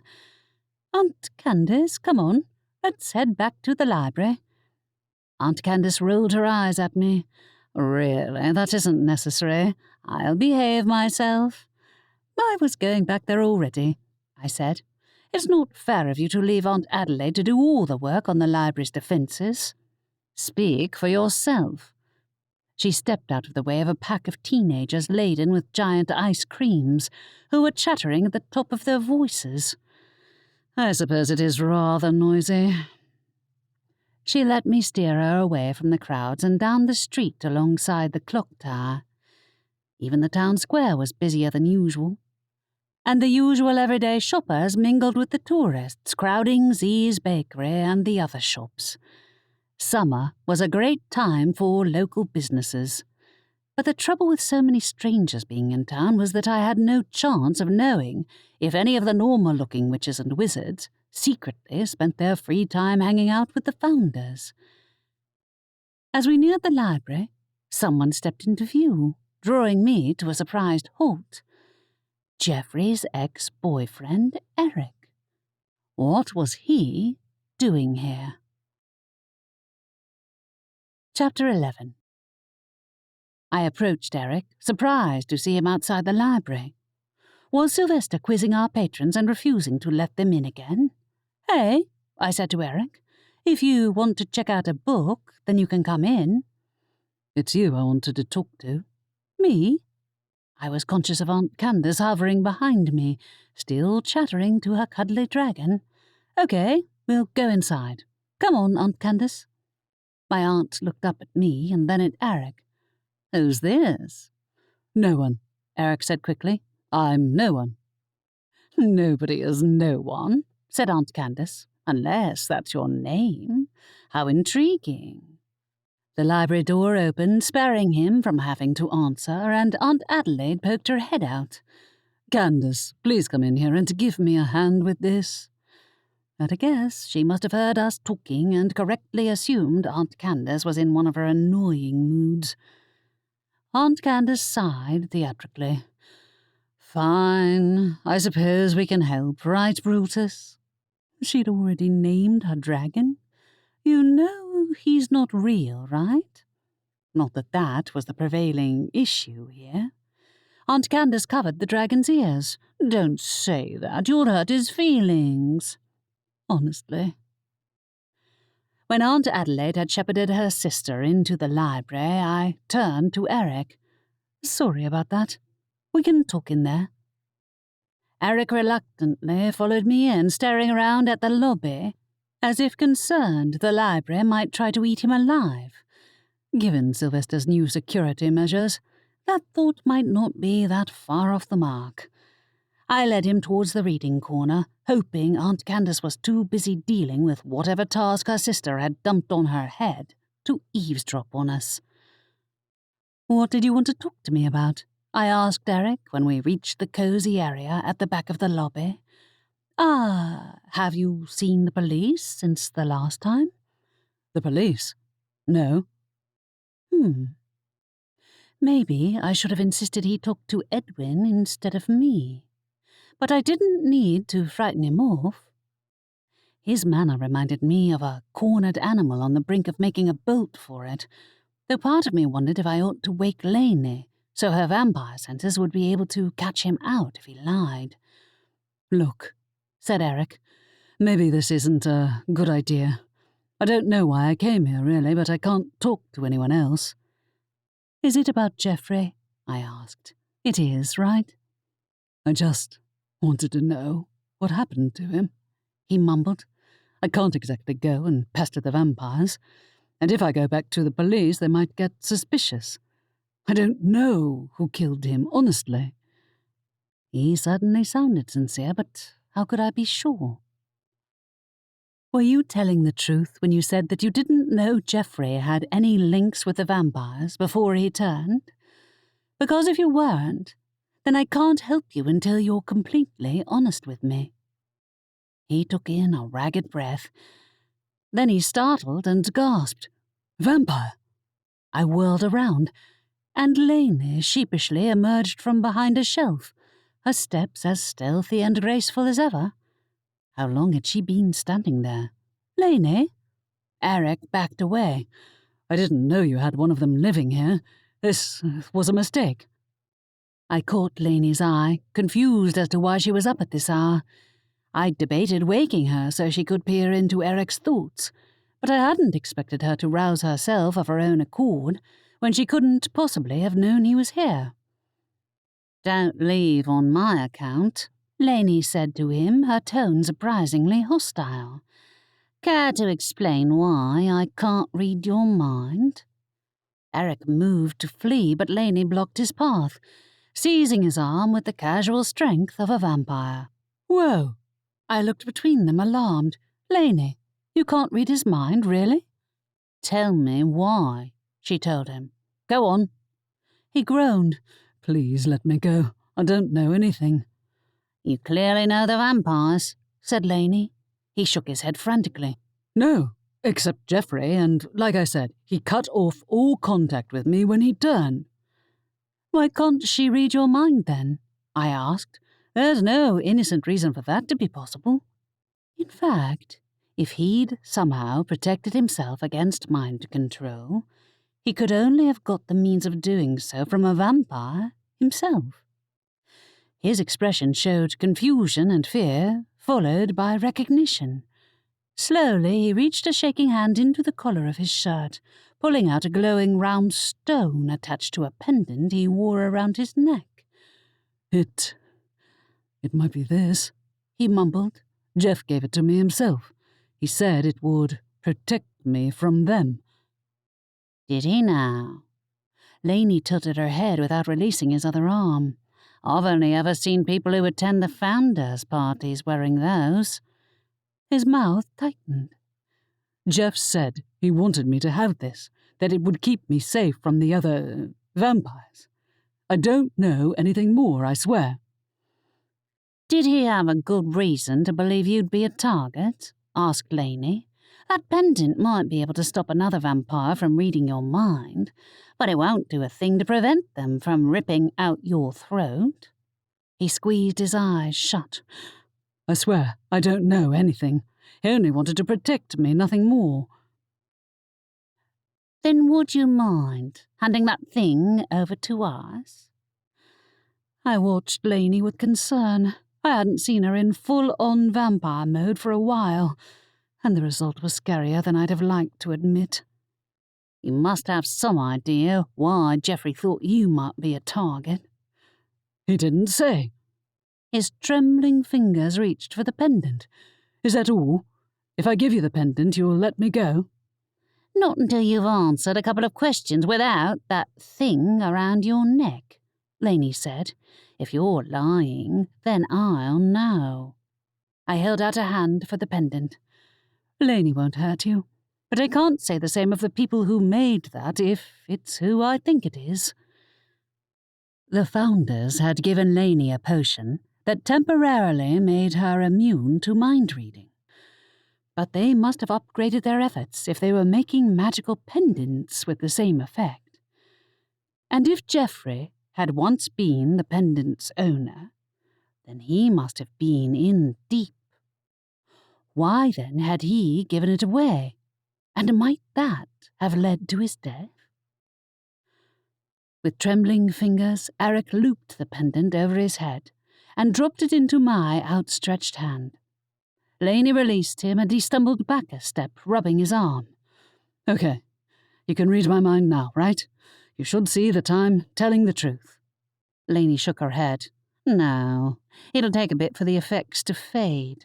You might need to be farther away from that pendant, too. Should I shut it in a room somewhere? I turned the gleaming stone over in my hands. Would that help? Can't hurt. She eyed Eric. If you don't move, I won't grab you again. Deal?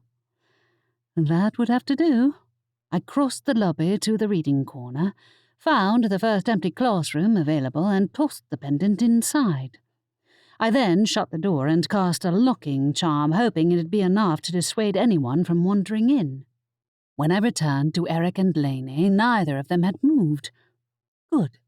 I didn't entirely trust Eric's motives, but I didn't relish the idea of watching Laney unleash her vampiric fury on him either. Any better? I asked her. Can you read his thoughts? Her brow screwed up. Yeah, it's coming back, gradually. Who made that pendant? I directed the question at Eric. He shook his head. I don't know. Like I said, Jeff gave it to me, and you know I'm telling the truth now. Yeah, I guess you are. Laney gave him a considering look. That means you really didn't know Geoffrey was hanging out with vampires in his spare time. Not until he came back as one of them. He lowered his gaze, his shoulders hunched. When it was too late. Not quite. Laney took a step closer to him with the languid grace of a vampire about to pounce. You aren't telling me everything.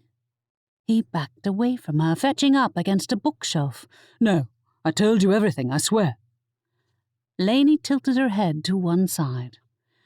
Why did you think you could hide your thoughts from a vampire? His face crumpled. I don't know anything of value, I swear. Please. You did know he was spending his free time outside of Ivory Beach. I can't begrudge him for having a social life, especially while he was out of work, he said defensively.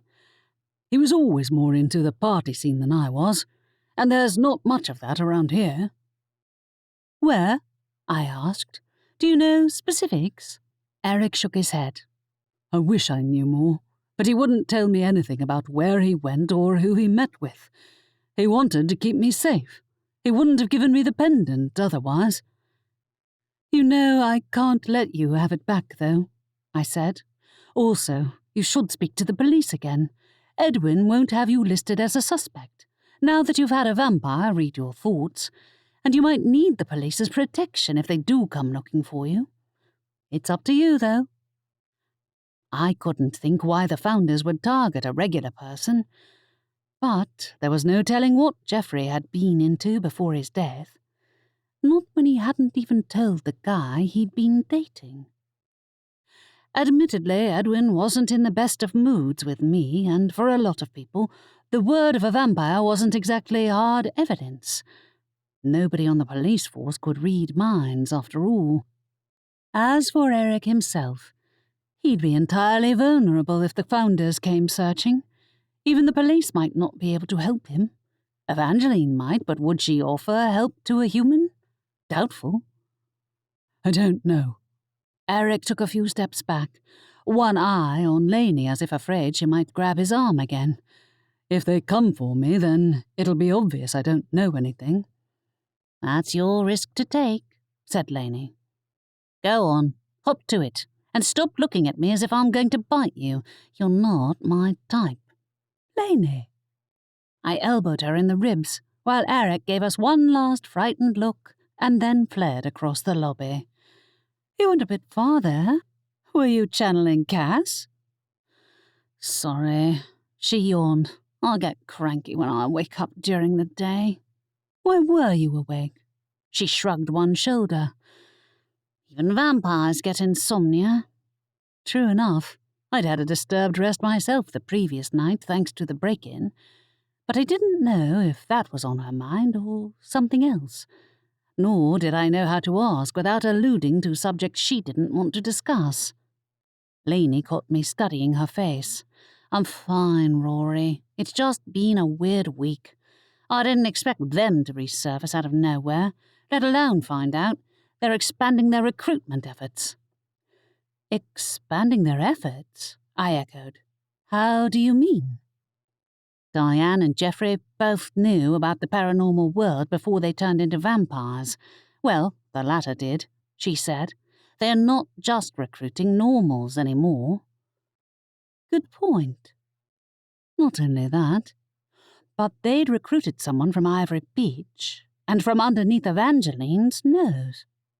Yes, he seemed to have spurned them, given that he'd gone to live in Evangeline's home, and had even handed over the pendant they'd gifted him to his ex-boyfriend instead of keeping it for himself. But what if he wasn't the only person they'd targeted? Their leader might be in jail, but Mortimer Vale had been only one of the vampires who ran the Founders. I'd never met the others. Had Laney, though? "I never met him before now," Laney said, in case it wasn't obvious. "In fact, I've never met another vampire in Ivory Beach who I recognized from one of their gatherings." Might be a good thing you haven't. Yet the Founders were undeniably stepping up their game. I think I need to talk to Evangeline later when she's awake. She needs to see that pendant. Except if I did, I'd be going behind Edwin's back for the second time in 2 days. Evangeline was unlikely to let anyone other than herself keep the pendant, but to Edwin it might count as evidence. I don't know if she'd be able to figure out where it came from. Laney followed me to the room in which I'd left the pendant and watched me undo the locking charm on the door. "Honestly, you're better off keeping it for yourself." "You can't be serious." The idea of rendering Evangeline permanently unable to break into my mind wasn't unappealing. But if she figured out where I'd got the pendant, she'd conclude that I was in league with her enemies and act accordingly. No, you're right. That's a bad idea. She stood back while I opened the door and stared into an empty classroom. The pendant had gone. "Rory?" Laney peered through the door behind me. "Is the pendant in there?" Apparently not. I paced into the room, looking under the classroom tables, but found nothing. Maybe the library ate it, like Cass threatened to do to that vampire. She blinked at me. "Is that a thing?" "Not to my knowledge. The library was teeming with secrets, but why would it have taken away a tool as useful as the pendant? Unless Sylvester had wanted to avoid me giving it to Evangeline. I'd seen no signs of the owl since his unpleasant encounter with Diane the previous night. But for all I knew, he'd rigged the library's magic to snatch up anything that looked suspicious." "Might be for the best," said Laney. "That way you won't have to mediate another argument between Edwin and Evangeline." "It's hardly going to help the situation," I said. Edwin was so irked at me for going to Evangeline before I spoke to him that he hinted that he regretted asking me to help at all. "Ouch," she said. "Was it ever going to end any other way, though? He doesn't want a visitor from the Founders himself, I'm sure." "No, but Evangeline isn't going to be happy either. Not if I admitted I'd somehow lost a valuable piece of evidence inside my own home. Do you think I should mention Eric's visit? He is innocent, right? You didn't see anything suspect when you read his thoughts." "Nope," she said. "He's innocent of everything except dating someone who was seeing the Founders in his free time but didn't tell him. Oh, and taking that pendant without asking what it did." I closed the classroom door, then opened it again. "Where is the pendant? It can't be nowhere." It must be in the library at the very least, which meant I'd be able to find it using the Book of Questions. In theory, depending on whether Sylvester was in an accommodating mood and on whether I wanted to risk using up my one daily question when I might need another one later. Not that I'd felt the need to use the book for a while. Its knowledge concerned the library and nothing more, and the murder wasn't remotely connected to anything the library's resources had the power to solve. Instead, I searched the other classrooms lining the back wall behind the reading corner. Laney kept yawning, so I ordered her to go back to bed. She compensated by planting herself in a hammock and promptly fell asleep. I was glad that Estelle wasn't running one of her poetry workshops today, because Laney was so unnervingly still when she was sleeping that I had to remind myself that vampires didn't need to breathe. After I'd confirmed the pendant wasn't in any of the classrooms, I went to search the stacks and spotted a harried-looking Aunt Adelaide hurrying towards the stairs. "Hey, Rory," she said. "Can you take over from me on the desk? I'm afraid we have a bit of a situation upstairs." "What kind of situation?" "The bookworms are back." "They are? Of all the timing. I can, but... Did you hear Laney and me talking to that guy in the reading corner?" "Laney's up?" "Yes, but she's asleep over there." I pointed over my shoulder. "Geoffrey's ex-boyfriend came back to plead with us to solve the murder, and he had this pendant the founders gave him." An alarming crash came from upstairs, followed by a howl of pain that sounded distinctly like Aunt Candace. Aunt Adelaide winced. "If I were you, I'd have sent him to Edwin instead." "I advised him to go to the police after he left the library, but I'm not sure he will." I looked uncertainly up at the stairs, where Aunt Candace's legs dangled through a gap between the second and third floors. Is Sylvester playing tricks again? "The bookworms have discovered a taste for more than just books," Aunt Adelaide said grimly. "Little devils. I'm trying to convince Cass to help me clear them out, but I'm not having much luck." "I'll help." For now, it seemed that finding the pendant would have to wait. Chapter 12. Thanks to the bookworm infestation, I had to put my plans to visit Evangeline on hold, though, considering she slept during the day and the pendant had yet to show up, it was probably for the best.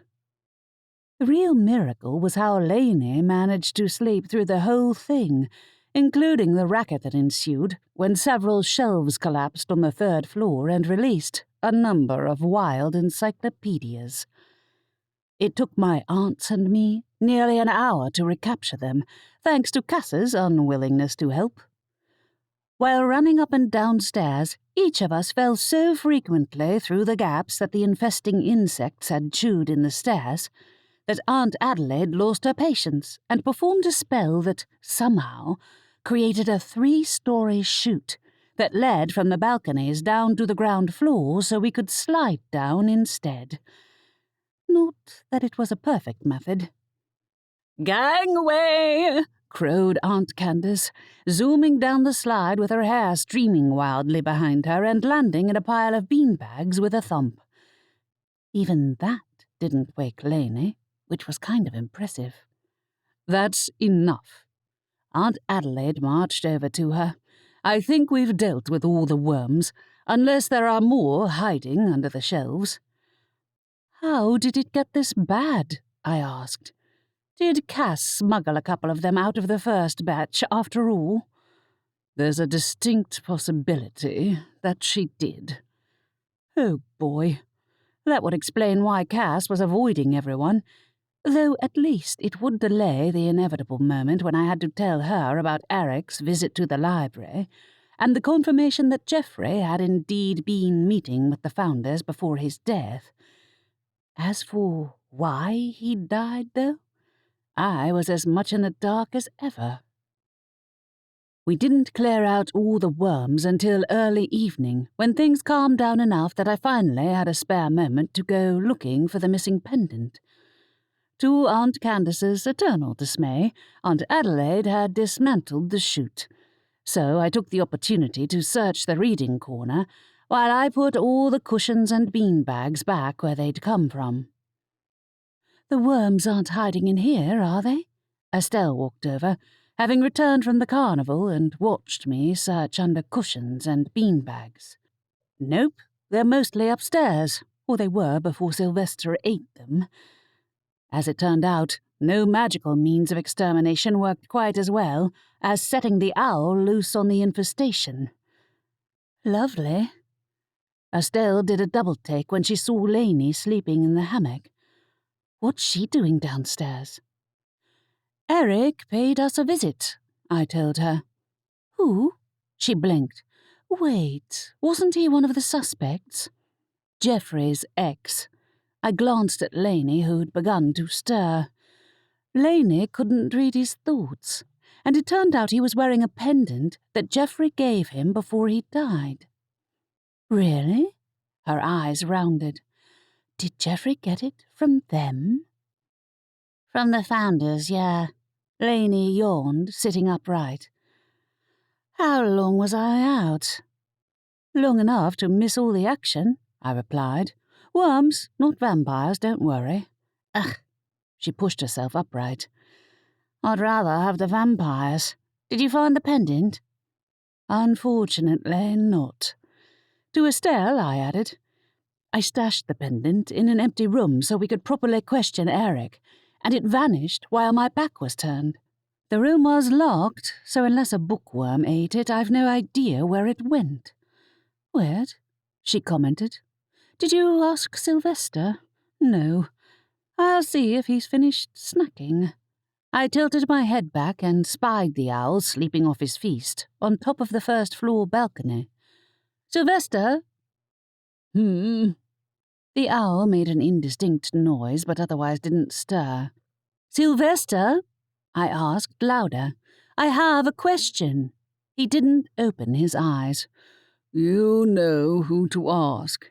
"The forbidden room, yes, I know, but I thought it'd be quicker this way. Have you seen a pendant?"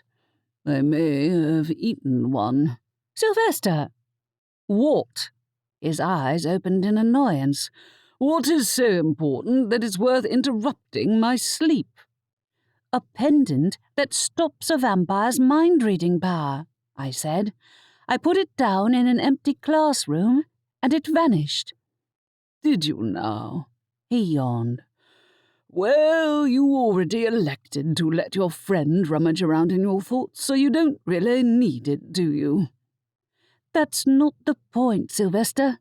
I shook my head at him. "The pendant is possible evidence in a murder case. That's why I need it back." "Sounds like it was careless of you to lose it." He closed his eyes and gave a loud, false snore. I turned back to Laney and Estelle. "I'm going to have to tell Evangeline. Even without the pendant itself, she needs to know the founders are recruiting people from Ivory Beach." "I think she already knows," said Laney. "Not much escapes her." "Then why doesn't she know who turned Geoffrey? Unless she did, and she'd opted not to tell us. Or Diane? She's not local, but the founders sent her here, and Evangeline can't possibly believe it's an isolated incident." Aunt Adelaide came ambling over to us. "Rory, were you trying to ask Sylvester something? I have more worms to bribe him with, if he can possibly eat another bite." "You know, I told you about that pendant I lost earlier. I went over my encounter with Eric again, since we'd been chasing runaway books around when I'd tried to explain it earlier, and I didn't really blame her for not taking in a word." "You weren't thinking of telling Evangeline?" she queried, "or handing the pendant over? It seems like a valuable artifact to have on hand." "I don't know anyone else who might be able to figure out who it originally belonged to," I admitted. "Except Diane, but we have another day or two before we'll be able to get any sense out of her." Estelle cleared her throat. Laney, do you remember any of the other vampires who held influence among the founders, back when they tried to recruit you?" Laney's moment of hesitation made my blood chill. "You do? She wasn't going to their gatherings again, was she?" I'd come to accept her nocturnal wanderings, but I'd never for a minute believed that she'd do anything that might put my family in harm's way. She gave an uneasy pause. "This is going to sound terrible, but I've kind of been spying on them." The breath left my lungs. "Laney, you know how risky it is. If they saw you—" "They didn't," she said. "I only went back to a couple of the places they held gatherings so I could peer in through the windows from the outside. Honestly, I didn't see much. It'd have been easier to get useful information if I'd gone inside." "No way," I said. "They'd have your head. You killed 2 of them, remember?" "I know." Her hands fisted at her sides. "I know, but I wanted to do something, and it's not hard for me to cover long distances at night and be back in town by morning. Anyway, there's one local manor house that they've been holding frequent gatherings at, so I assume that's where Diane came from." "You can't walk back into their lair, Laney." "You certainly can't," she said. "If the founders are familiar with Ivory Beach, and if they knew Mortimer Vale, they'll know who you are the instant they see into your mind. No matter how careful you are, it'll only take one slip-up for them to realize you got one of their ringleaders jailed, and that you have something they desire inside the library." "They already know, Laney." After all, they'd sent Diane to steal the book. "I need to tell Evangeline that the founders gave Geoffrey the pendant at the very least, and hope that she forgives us for losing the evidence." "What about Edwin?" asked Aunt Adelaide. "He wasn't best pleased with you earlier, I take it?" "Nope. And this will only make it worse," I said, "unless someone else wants to tell him." "I can," Estelle interjected. "I was actually going to head back to the carnival this evening since it's going so well, but I thought I'd drop back here first." "If you're sure," I said. "You might have to talk him out of marching over to see Evangeline himself. He implied he wants to talk to Diane." "Nah, he's too sensible to take the risk," she said. "Tell you what, take Jet with you," I said. "He can keep an eye out for trouble." "Isn't trouble more likely to come from the vampires?" I glanced at Laney. "How mad do you think she'll be that I lost the pendant?" "Less angry than she was that Diane sneaked into town under her nose," Laney said. "I'll come with you." With no time to lose, Laney and I left the library for the vampire's home. While it was early evening, the sun had yet to sink in the sky, and the noise from the seafront was as upbeat as ever. I didn't blame Estelle for wanting to spend as much time as possible out there. Laney didn't say much as we walked, while I pondered on what she remembered of her early encounters with the vampires back when she'd been human. I thought she'd told me everything, but her recent revelation reminded me that I'd never found out the actual locations of the founders' gatherings. When we reached the vampire's home, I knocked on the door to the church. This time Evangeline herself answered. "Back already, Aurora?" she asked. "I do hope you have an actual update this time." "I do. Well, I don't have any new suspects, just more clues I can't make sense of." I glanced at Laney. "I spoke to the guy who was dating Geoffrey again, and he admitted that Geoffrey gave him a pendant to stop vampires from reading his mind. To protect him, he said." "A pendant?" Her brow arched. "Where is it now?" "It's gone. I don't know where it is." Not a lie. I knew my vagueness would annoy her, but I didn't need her tearing up the library in search of it, and if the library itself had hidden the pendant from sight, then it would likely only show itself to a family member. She bared her teeth. Really now, either you're lying to me or you're admitting that you obtained and then lost a valuable piece of evidence. I intend to find it again, but I wanted you to know what Eric told us. He said that Geoffrey was spending his free time with the vampires before he turned into one. I could have inferred as much myself from his fate, she said. Do you have any new information? I thought it was news that the founders gave him that pendant. I gave another surreptitious sideways glance at Laney. It's stronger than the potion they used to give people to block mind reading, so I assume Geoffrey was deep in their inner circle. A logical assumption, but I would like to talk to this Eric myself. I think he's talking to the police at the moment. I hoped he was anyway. He's scared they'll come back. The founders. He never saw them himself, though, Laney added. Geoffrey gave him the pendant without telling him it would stop them from reading his thoughts.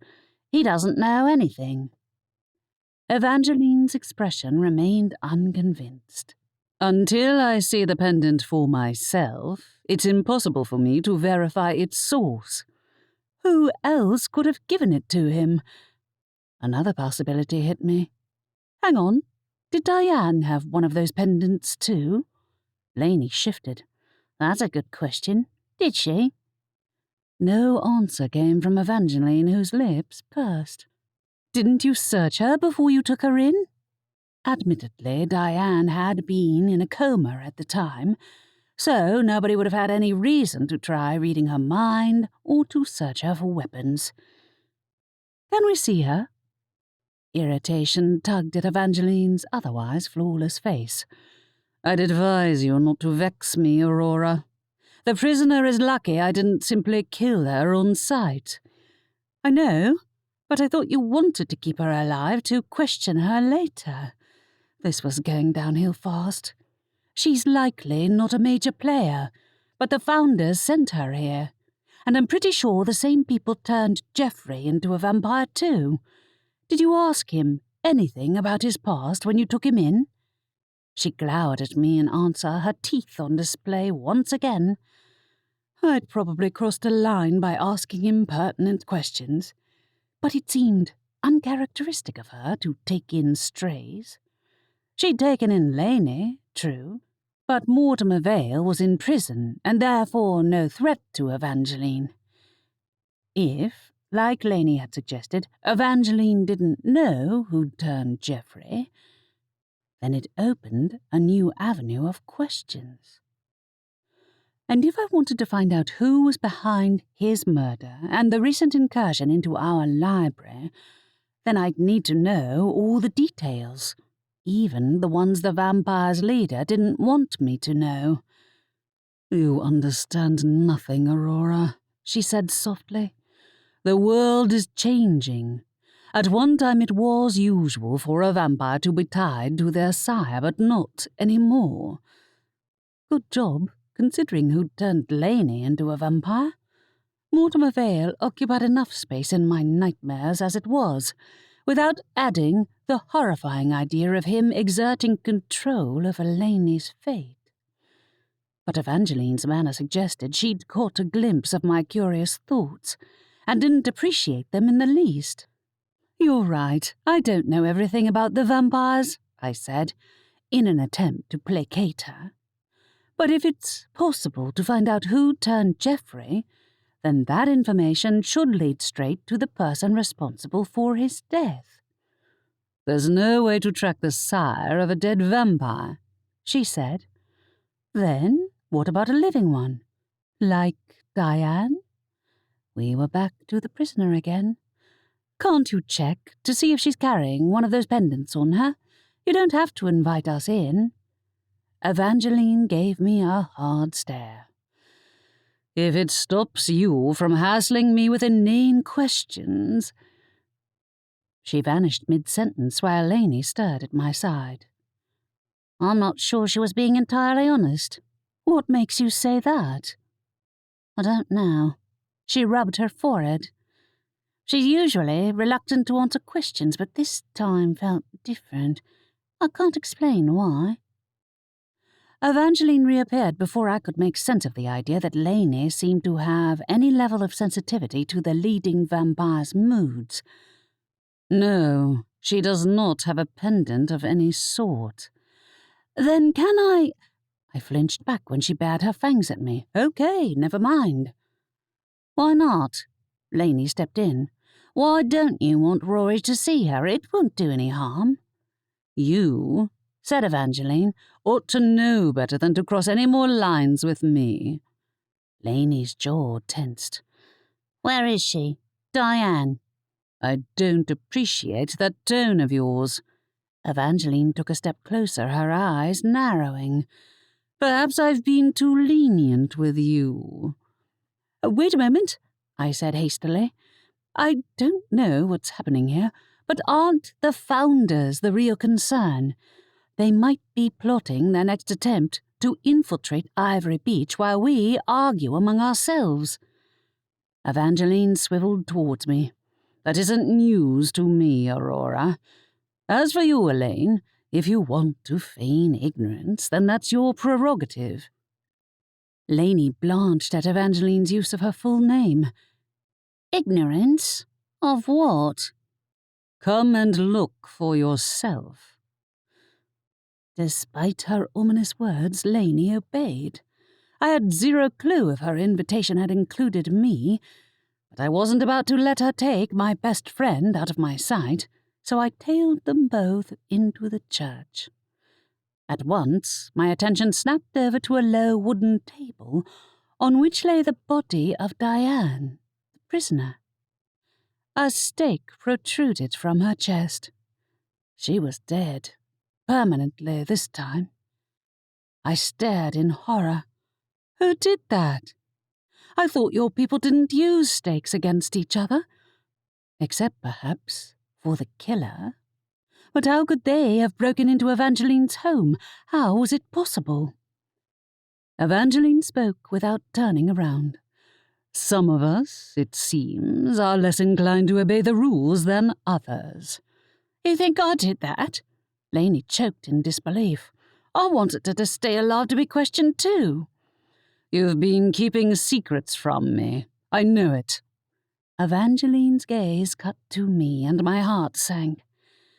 Laney had been working hard to keep the details of my dad's journal from reaching Evangeline, but I hadn't realized she'd been quite that effective at shutting the vampire's leader out. Hadn't known it was possible, in fact. Read my mind, Laney said to her. You'll know I'm telling the truth when I say I didn't kill her. Evangeline shook her head. That doesn't erase the secrets you've kept. I've been too lenient on you. I could hardly breathe. Don't hurt her on my account. This is my fault. No, it isn't, she said. It's not simply your own small-minded secret she's kept hidden. Isn't that right, Elaine? You've been quite busy in your free time recently. Am I right? No. She knows Laney has been visiting the founders to spy on them. Laney lowered her head. I'll tell you anything you want to know. We shall see, said Evangeline. I conveniently have an empty cell in my dungeon for you to wait in while you think on your transgressions. My heart leapt into my throat. No, you can't imprison Laney. Not when someone already broke into your jail and killed Diane. Elaine knew the risks when I took her in. Her expression was unforgiving. I have no sympathy. I shouldn't have expected any sympathy, but Laney's meek submission tugged at my heart. It's more my fault than hers. I'm the one who told her to hide her thoughts. You didn't have any influence over her, she said. She made the choice herself. Elaine, come with me. You can't. There's nothing I cannot do, Aurora. And if you want to avoid joining her in the dungeon, then I suggest you leave. Unless you wish to bargain with me. But there's nothing short of access to your father's journal that might be worth offering in trade. That's not... I've been a fool. I'd felt so safe in assuming Evangeline wasn't working for the founders that I'd forgotten just how dangerous she was. And I'd forgotten that, despite all the times she'd helped me, she still coveted the journal. "Well," she said, "if you're declining my offer, then I suggest you leave." "I don't understand why you want the journal so badly." The words burst out of me before I could stop them. "If it's because you want whatever information's inside it, then wouldn't the founders be able to steal that knowledge from your thoughts anyway, given the chance?" "None but the strongest vampire can access my thoughts, Aurora." Then why had Laney been able to keep her thoughts hidden from her? Wait. A sudden, horrible thought hit me, and the predatory gleam in Evangeline's eyes suggested she'd seen it too. At once, instinct kicked in and drove me to run, fleeing the church. I didn't stop to breathe until I was sure I'd left her far behind me, along with Laney. Laney. I'd left her to Evangeline's mercy, but she was stronger than I'd ever believed, strong enough to hide her thoughts from her master, and there was only one reason that might be possible. Mortimer Vale was stronger than Evangeline, and he was the one who'd turned Laney. Chapter 13. When I returned to the library, trying in vain to hold back tears, the person I least wanted to see was Cass. Naturally, as luck would have it, she was the only member of my family in the lobby when I walked in.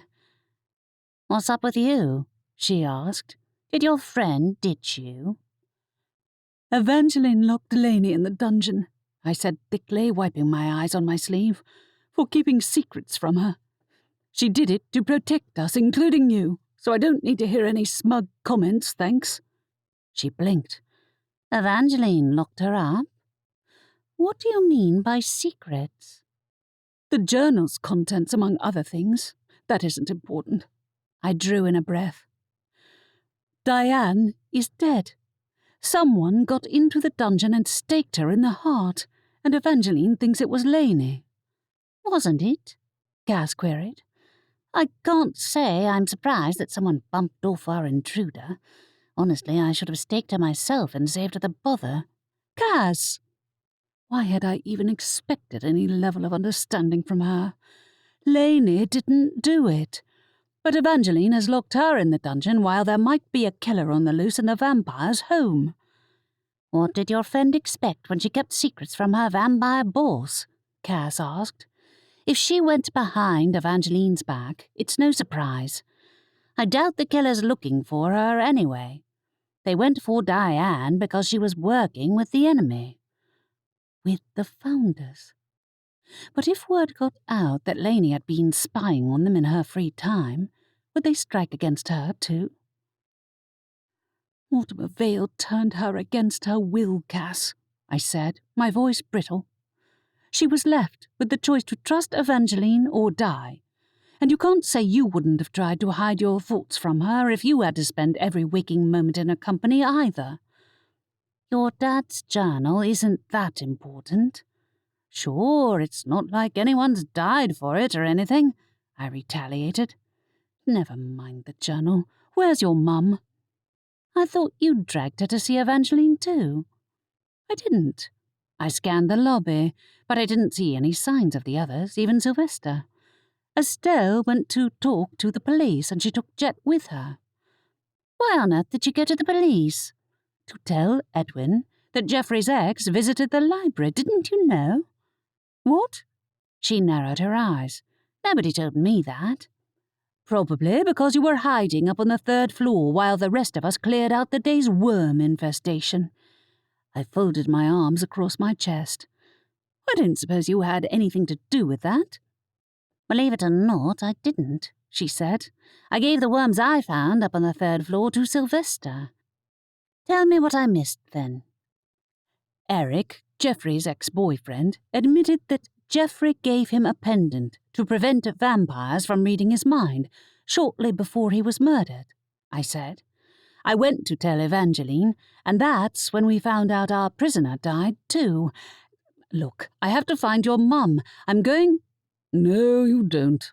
Sylvester popped up from behind the desk, apparently having woken from his worm-induced nap. "You're not to leave the library, either of you." "Were you listening to any of that?" I asked. Diane was staked to death in Evangeline's dungeon, and the vampires have arrested Laney in her place. Where is Aunt Adelaide? "She decided to accompany her eldest daughter to the police station," said Sylvester. "Please calm yourself." "I thought she didn't want to leave the library undefended in case of another break-in." "Obviously. She put me in charge," he said self-importantly. "Since Candace isn't capable enough." "And me?" Cass raised a brow at him. "I don't like what you're implying." "You two can argue it out." I made for the door. "I'm going to find the others. Sylvester, don't start. I was already outside the library when you were put in charge, remember?" The owl huffed. "Nobody respects me." I closed the door on his complaints and hurried down the steps away from the library, my mind reeling. I didn't particularly want to face Edwin's annoyance when I admitted that the suspect who I'd handed to Evangeline had met an unfortunate end, but that didn't mean I could justify keeping anything else from him. Besides, the others needed to know about Diane's demise and Laney's arrest, too. I reached the seafront and halted outside the police station. The automatic doors slid open, revealing Edwin sitting alone behind his desk. Wait, the others left? Edwin saw me and sighed. "Rory, what is it this time?" "Have you seen my aunt and cousin?" His jaw twitched. "Yes, I have. I hope you've come to tell me you found that pendant they mentioned, given that it's a valuable piece of evidence." "No, but Diane was murdered in her cell, seemingly by another vampire."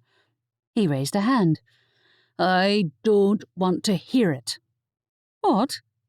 Of all his possible reactions, I hadn't expected that one. "I thought you wanted me to keep you in the loop." "It's clear that was wishful thinking on my part," he said. "Evangeline is simply unwilling to cooperate with me, and if her fellow vampires took in the prisoner, then I'm out of the equation. It'll be easier for everyone if I focus my efforts elsewhere, such as on managing the crowds attending the carnival." "But," I trailed off, "I wanted to warn you in case the killer is still in town. Have you seen Eric?" "No, I have not." Eric hadn't spoken to the police then, as I thought. I'm concerned that the founders might target him too, since he no longer has the pendant's protection to keep them from reading his thoughts. "I would advise you to send Eric himself to speak to me, then." He waved me off. "Now, if you don't mind, I have work to do." I left the police station since I didn't know what else to do. If he thought the founders would spare him if I kept my distance, he was mistaken. But Evangeline wanted nothing more to do with my family, so I couldn't count on her to come to anyone's defense either, including Laney's. I looked up and down the seafront in search of Estelle and Aunt Adelaide, but saw no familiar bright red hair among the crowds thronging the pier. Edwin did at least seem to have assigned a couple of his troll guards to keep an eye out for trouble, though, and the two grey-skinned giants made an intimidating contrast to the cheery crowds. I made my way to the store with the cuddly dragons and spoke to the rat shifter in charge. "Excuse me, have you seen my cousin?" "Sure," he said. "She left a few minutes ago with her mother." "Where to?" "Back to the library, I assumed." "Are you sure? Wait, where's Jet?" I'd almost forgotten my familiar had been with them, too. My familiar, a black crow, he was with Estelle. "Huh. I didn't see him." A chill raced down my spine, though I willed myself to stay calm as I walked away from the more crowded part of the seafront to call for my familiar. Jet, I called. Jet. No answer came, though the level of noise surrounding the seafront would make it difficult for him to hear me. It was several minutes before I heard the answering call of "Partner." Jet came zipping over to me, spraying me with droplets of water. From the bedraggled look of his feathers, he'd recently taken a swim. I caught him in my hand. "What on earth happened to you?" "He threw me into the sea," said the little crow indignantly. "Who?" More to the point, how had he ended up being separated from the others? Where is Estelle? "A shifter, partner," he squeaked.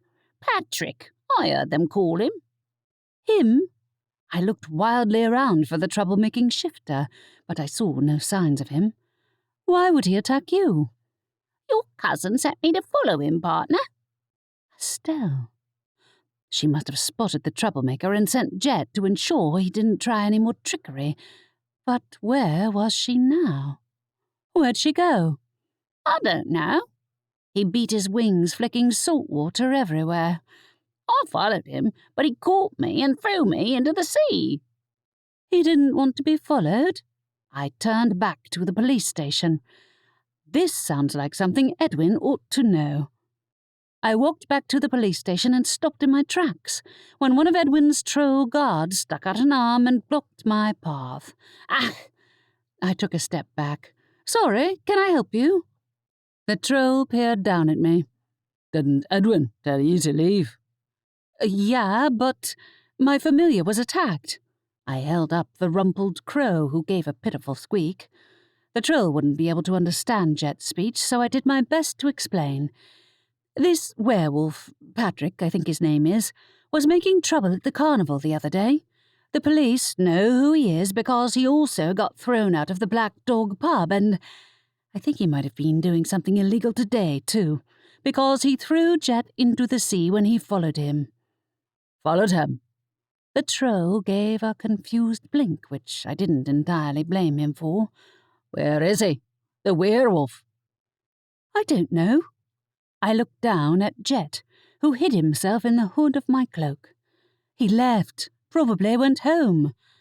The police would be able to find his address if they were so inclined, but that was doubtful. While the troll continued to watch me with a puzzled expression, I spotted Cass approaching at speed. "I thought you'd gone back to the vampires again," she said accusingly. "What's taking you so long?" "I can't find your mother and sister anywhere," I told her. "Jet claimed they sent him to follow that werewolf guy, the one who was making trouble at the carnival the other day, and the guy threw him into the sea." "Who? What have you done this time?" She looked up at Edwin's troll guard and closed her mouth, apparently realizing that fighting with me in front of the police was not the wisest of ideas. "The guy who tried to win about 50 of those cuddly dragons the other day," I explained. "He tried to steal from the same stall and got caught by Estelle. So I wouldn't be surprised if he was up to something illegal today, too." Cass blinked. "He stole from the carnival? Didn't my sister report him to the police?" "She wouldn't let me tell anyone," I said. "You know what she's like. She thinks anything connected to the carnival is her responsibility." "I'll talk sense into her." Cass made for the pier, applying a liberal use of her pointy elbows to make her way through the crowd. "Hang on." I hastened to follow her. "I don't think she's here, or your mum. In fact, I don't know where they are." The rat shifter from the store waved us over. "You still can't find your cousin?" "No. Have you seen that werewolf?" I asked. "The guy who won all those dragons by cheating?"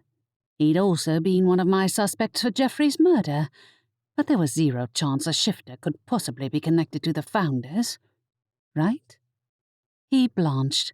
"Yeah, I saw him briefly, but he didn't stick around when he saw those trolls were watching out for trouble, thank goodness." "When was this?" I asked. "I don't know, maybe half an hour ago or so. Why?" "No reason."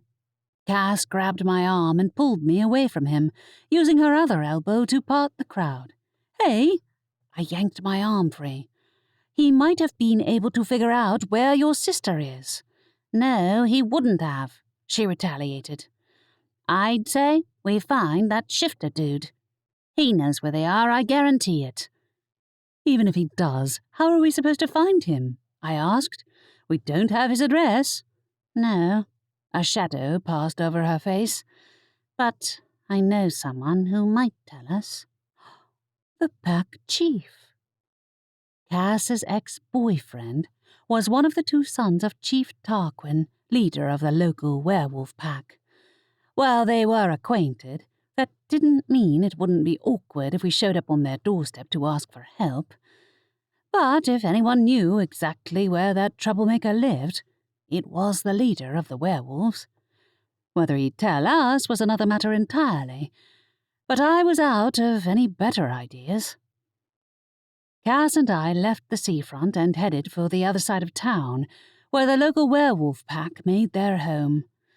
Jet remained hidden inside my hood the whole time, instead of flying alongside me as he usually would, which further strengthened my resolve to ask that werewolf what he was playing at.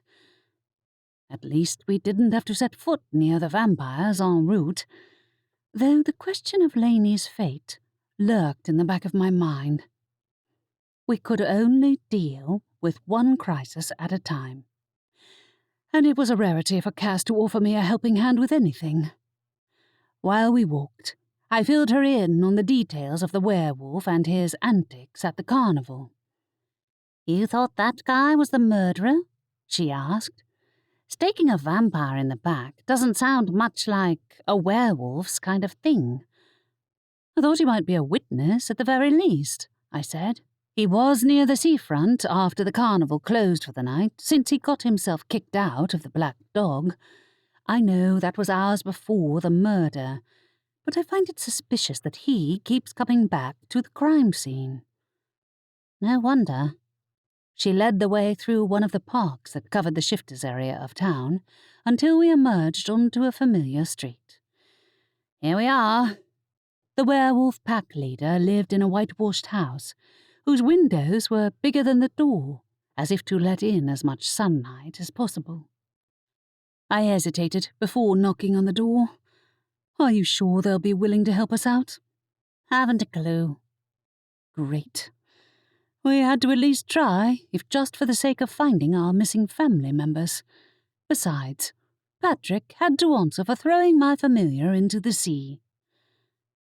After I knocked, a tall blonde werewolf answered the door, dressed in nothing but a pair of shorts, as if he was about to go to the beach. Patch, brother of Cass's ex-boyfriend, eyed the pair of us in surprise. "Hey," he said, is something up?" "Yes." I glanced sideways at Cass, who seemed content to let me do the talking. I'd figured. "We're trying to find a werewolf, and since we don't know his address, we thought we'd come here." "Who are you trying to find?" "Patrick, something," I said. "He has a daughter, and he's been causing trouble at the carnival. He has a bit of a temper."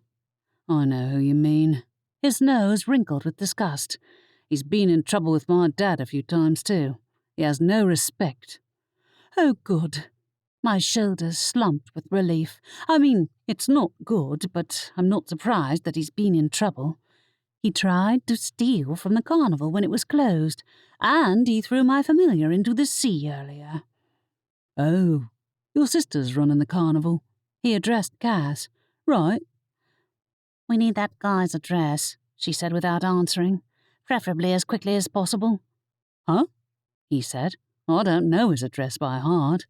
I'd have to ask my dad, and I don't know that he'll give it to me without wanting to know exactly why." "He's a thief and a troublemaker, isn't that enough?" Cass asked. "If he doesn't talk to us, then I'll call the police and they'll come here themselves." "Really?" His confusion turned to seriousness. "All right, I'll tell my dad." As he vanished into the house, I turned to Cass. "That's stretching the truth a bit. Edwin had no intention of leaving his office the last I saw of him." "He'd change his mind if you mentioned that Estelle caught the dude stealing from the carnival," she said. She should have told him. Yes, I know, I said. What will bringing Edwin here achieve, though? If he turns out not to know where Estelle went, then we'll hit another dead end.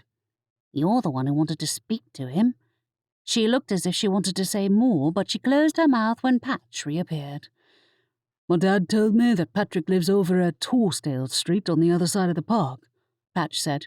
Number 7. He also told me that if the police are on the way, he wants to talk to them too. He did? I raised a brow at Cass. What do you think? I'd say we go straight there. She turned her back on the house, leaving a bemused Patch standing on the doorstep. Cass! I gave Patch an apologetic look. Sorry. I know this seems weird, but Patrick's been stirring up trouble at the carnival for a while, and Estelle sent my familiar to keep an eye on him while he was at the beach earlier.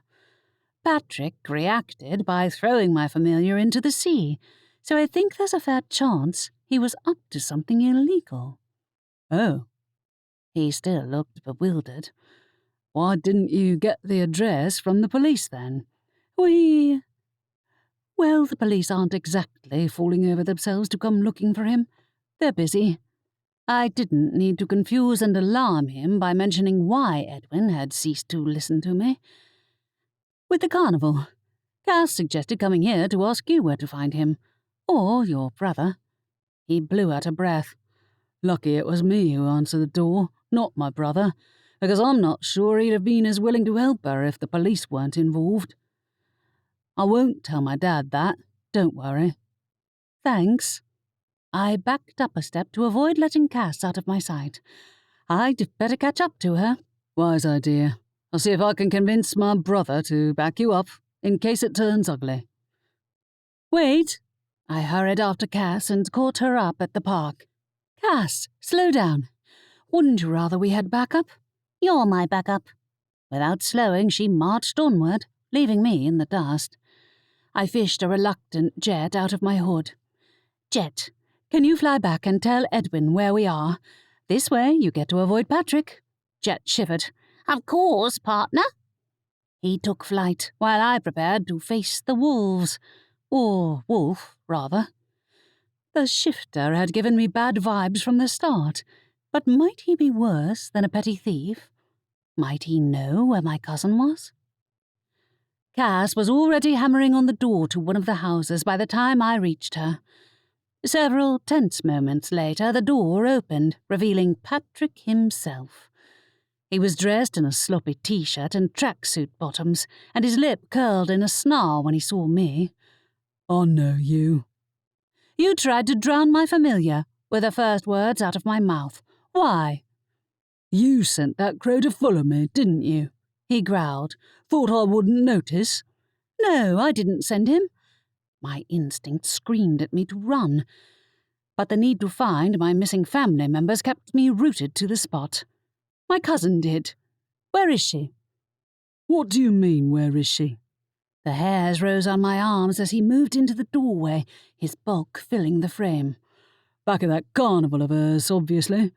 What gives you the right to come to my house and start asking me questions? Because you're the last person who saw my sister, said Cass, and the police are on their way here to arrest you for murder. Murder? He yelped the word. What? Someone murdered your sister? No, I interjected, wondering why Cass thought that freaking out an already agitated werewolf was a wise idea. Someone murdered a vampire the other night, and you're wanted for questioning as an eyewitness. I was improvising, but Cass's slight nod indicated that she'd planned to make the same accusation. To my surprise, the werewolf's anger shifted to panic. I'm not a witness. I didn't see nothing. That means you did. Cass's tone gained a hint of triumph. You're lying. I didn't lay a finger on that vampire. Then what about a stake?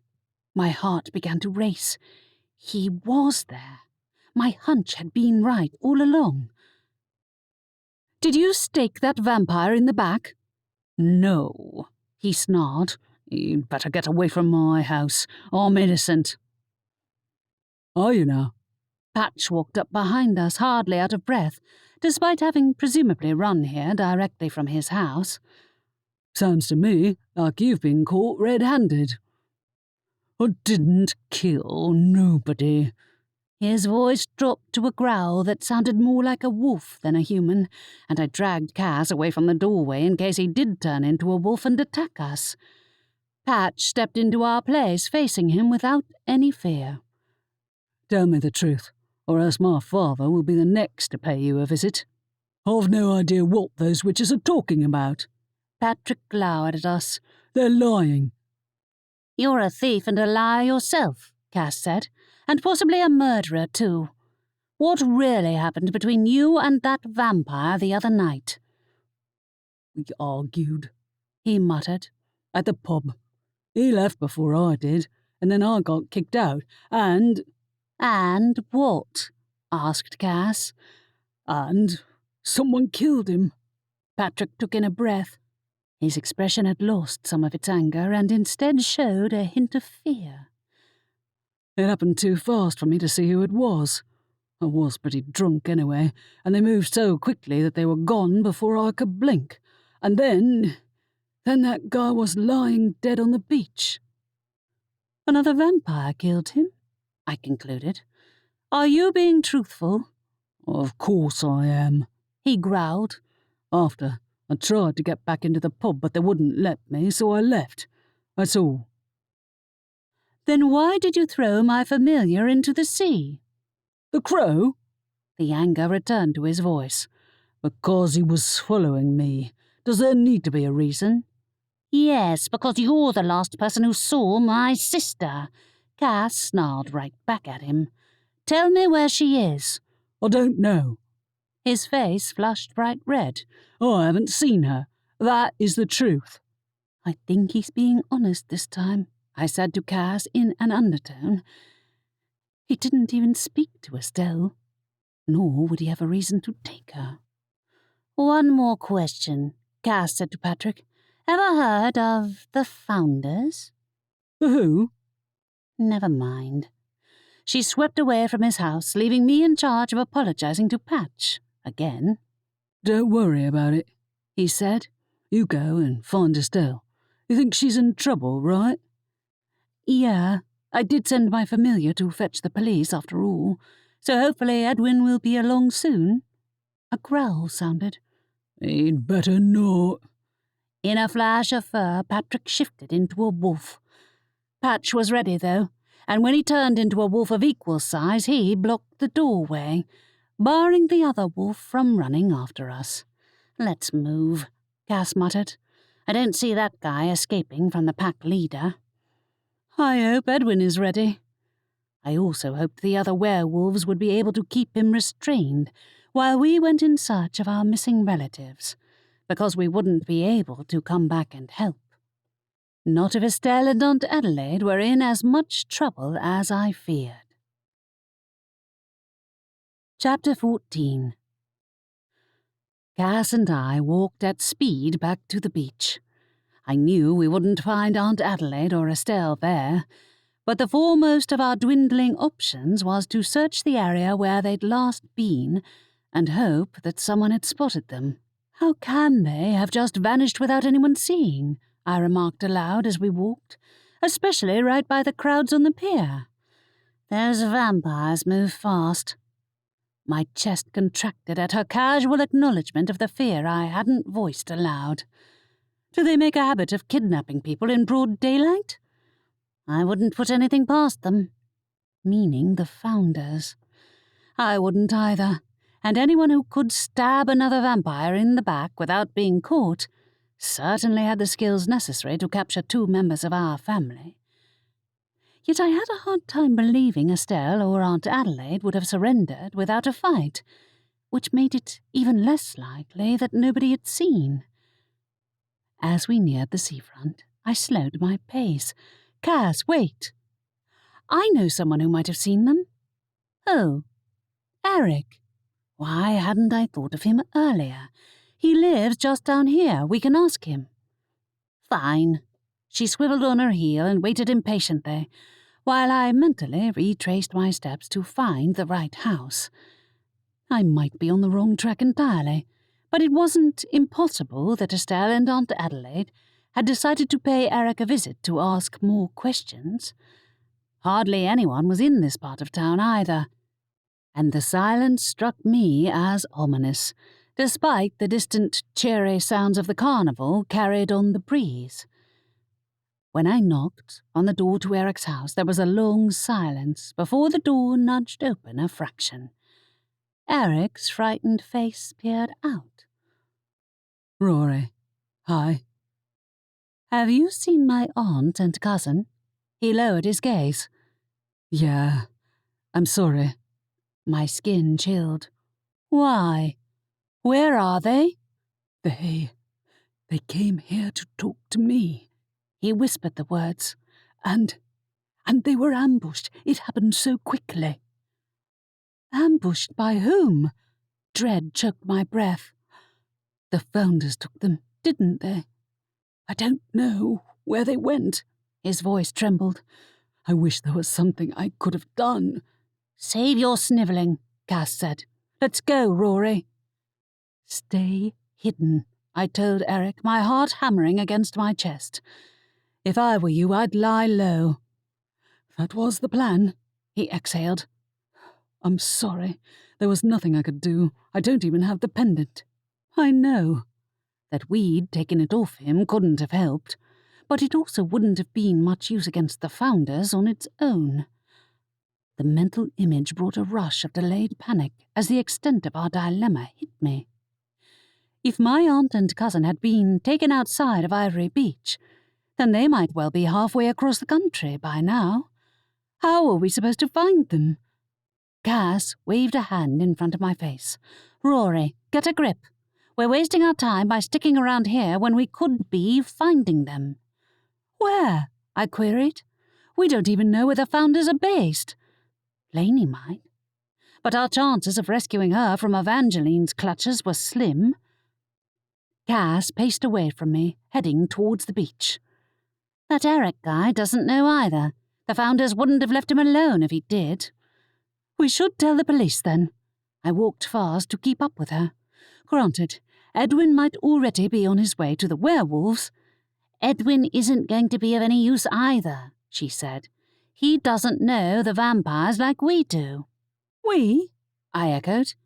You mean me, right? You have personal experience negotiating with them.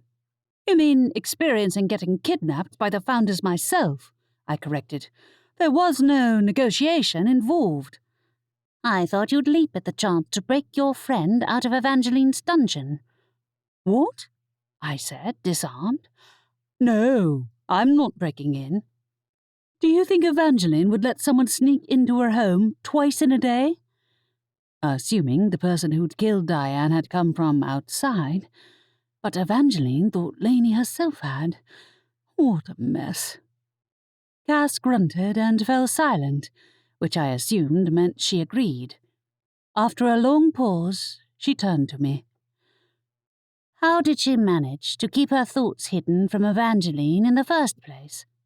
Isn't the head vampire supposed to be able to break into anyone's mind? Theoretically, I said, but it depends on the individual, and she doesn't like admitting anyone might have an edge over her. You mean the founders? She raised her head. That's it. Mortimer Vale is on the same level as Evangeline, and he's the one who turned Laney. I should have guessed. Don't speak so loudly, I hissed. In fact, I wouldn't even think that while you're within reach of Evangeline. Cass gave a low whistle. Now I get why Evangeline locked up your friend. It's lucky for her that Mortimer Vale is locked up somewhere he can't exert his control over her. My stomach turned over. What? You didn't know vampire sires have influence over anyone they turn? She asked. Look, Rory, Vale can't do anything while he's in prison. Forget I said anything. Easier said than done. If Mortimer Vale ever walked free again, then Laney would be in more trouble than I'd ever imagined. It was bad enough that he was to blame for her being able to outmaneuver Evangeline. She won't cave in and set her free, but I have to try. Laney knows where the founders hold their gatherings. I return to the dilemma at hand. That means we need to convince Evangeline to let us talk to her. Granted, that leaves the problem of how we're supposed to break into the property of one of the founders without losing our heads. Breaking in might not be necessary, Cass said. The founders don't seem picky about who they let into their gatherings, not the humans anyway. I'm best friends with someone who murdered 2 of them, I pointed out. I can protect my mind from being read up to a point, but not against someone as strong as Mortimer Vale. She rolled her eyes. I'll go then. What? I stopped in my tracks. No way. Nobody knows me, she pointed out. I wouldn't be recognized. Cass, we're related. We even look similar. None of the founders have actually set eyes on you except the 3 who are in jail, have they? She queried. Same with me. It's worth a shot. I opened my mouth to reply, and a flicker of movement caught my eye. We'd reached the seafront, but this end of the beach was deserted compared to the other side, where the crowds had gathered near the pier. As the breeze of the ocean brought a faint salty tang to the air, I had the sudden chilling certainty that the 2 of us weren't alone. Cass shot me a frown when I reached for my wand. Another shadow flitted in the corner of my vision, and certainty seized me. There was a vampire nearby. I turned on my heel and fired off a freeze-frame spell that whipped past the vampire who was tailing us. Cass seized her wand too, but her spell missed as the vampire moved so fast he might as well have been made of smoke. Show yourself. Cass's second spell missed its target too, as did mine. It was like trying to throw a rock at a ghost. While I'd brought a small bag of fire dust as well as my Bibliowitch inventory, neither of those things would be of much use unless I could slow down our adversary. As I scanned the road running parallel to the beach, I ran through a mental inventory of all the spells I'd learned. My mind snagged on Aunt Candace's last lesson. I'd hardly practiced the lullaby charm she'd taught me, but she'd said it would be as effective on vampires as it was on humans, and thanks to her using me as a guinea pig, I had an all-too-clear memory of how to cast the spell. I twirled my wand, and a series of musical notes poured from the end. Cass swayed on the spot, and I hastily jerked my wand sideways, not wanting to knock her out cold instead of the vampire. Where is he? Movement stirred, and the vampire appeared, his hands covering his ears. To no avail, since his enhanced senses would work against him for once. When I met his eyes, recognition flared. Joseph, the vampire I'd spoken to the last time I'd visited Evangeline's house, the one who'd demonstrated an irrational dislike of Laney. Cass's next freeze-frame spell hit him square in the face, causing him to slow to a complete standstill. Rory, turn off that racket, or else you'll have to carry him alone. I belatedly realized my wand had started emitting a noise that sounded more like a siren than a lullaby, and hastily undid the spell. The vampire remained frozen for an instant before he recovered, making a break for it down a nearby street. Cass swore and gave chase. The spell must have still been partly in effect, because her next spell hit him square in the back, sending the vampire flying headlong into a wall. Brick cracked, but vampires were made of stronger stuff than regular people. Joseph staggered backwards, a growl slipping between his teeth. Cass pointed her wand at him again. Where do you think you're going? I ran to her side and spotted several wooden stakes lying scattered at Joseph's feet. You're the one who's been staking people? Of course. He'd been inside Evangeline's home already, so he'd had ample opportunity to target Diane while she'd been unconscious in her cell. Why, though? He glared. You're lucky I didn't do the same to you, since you brought them here. Who? Then it clicked. The Founders. You're not with them?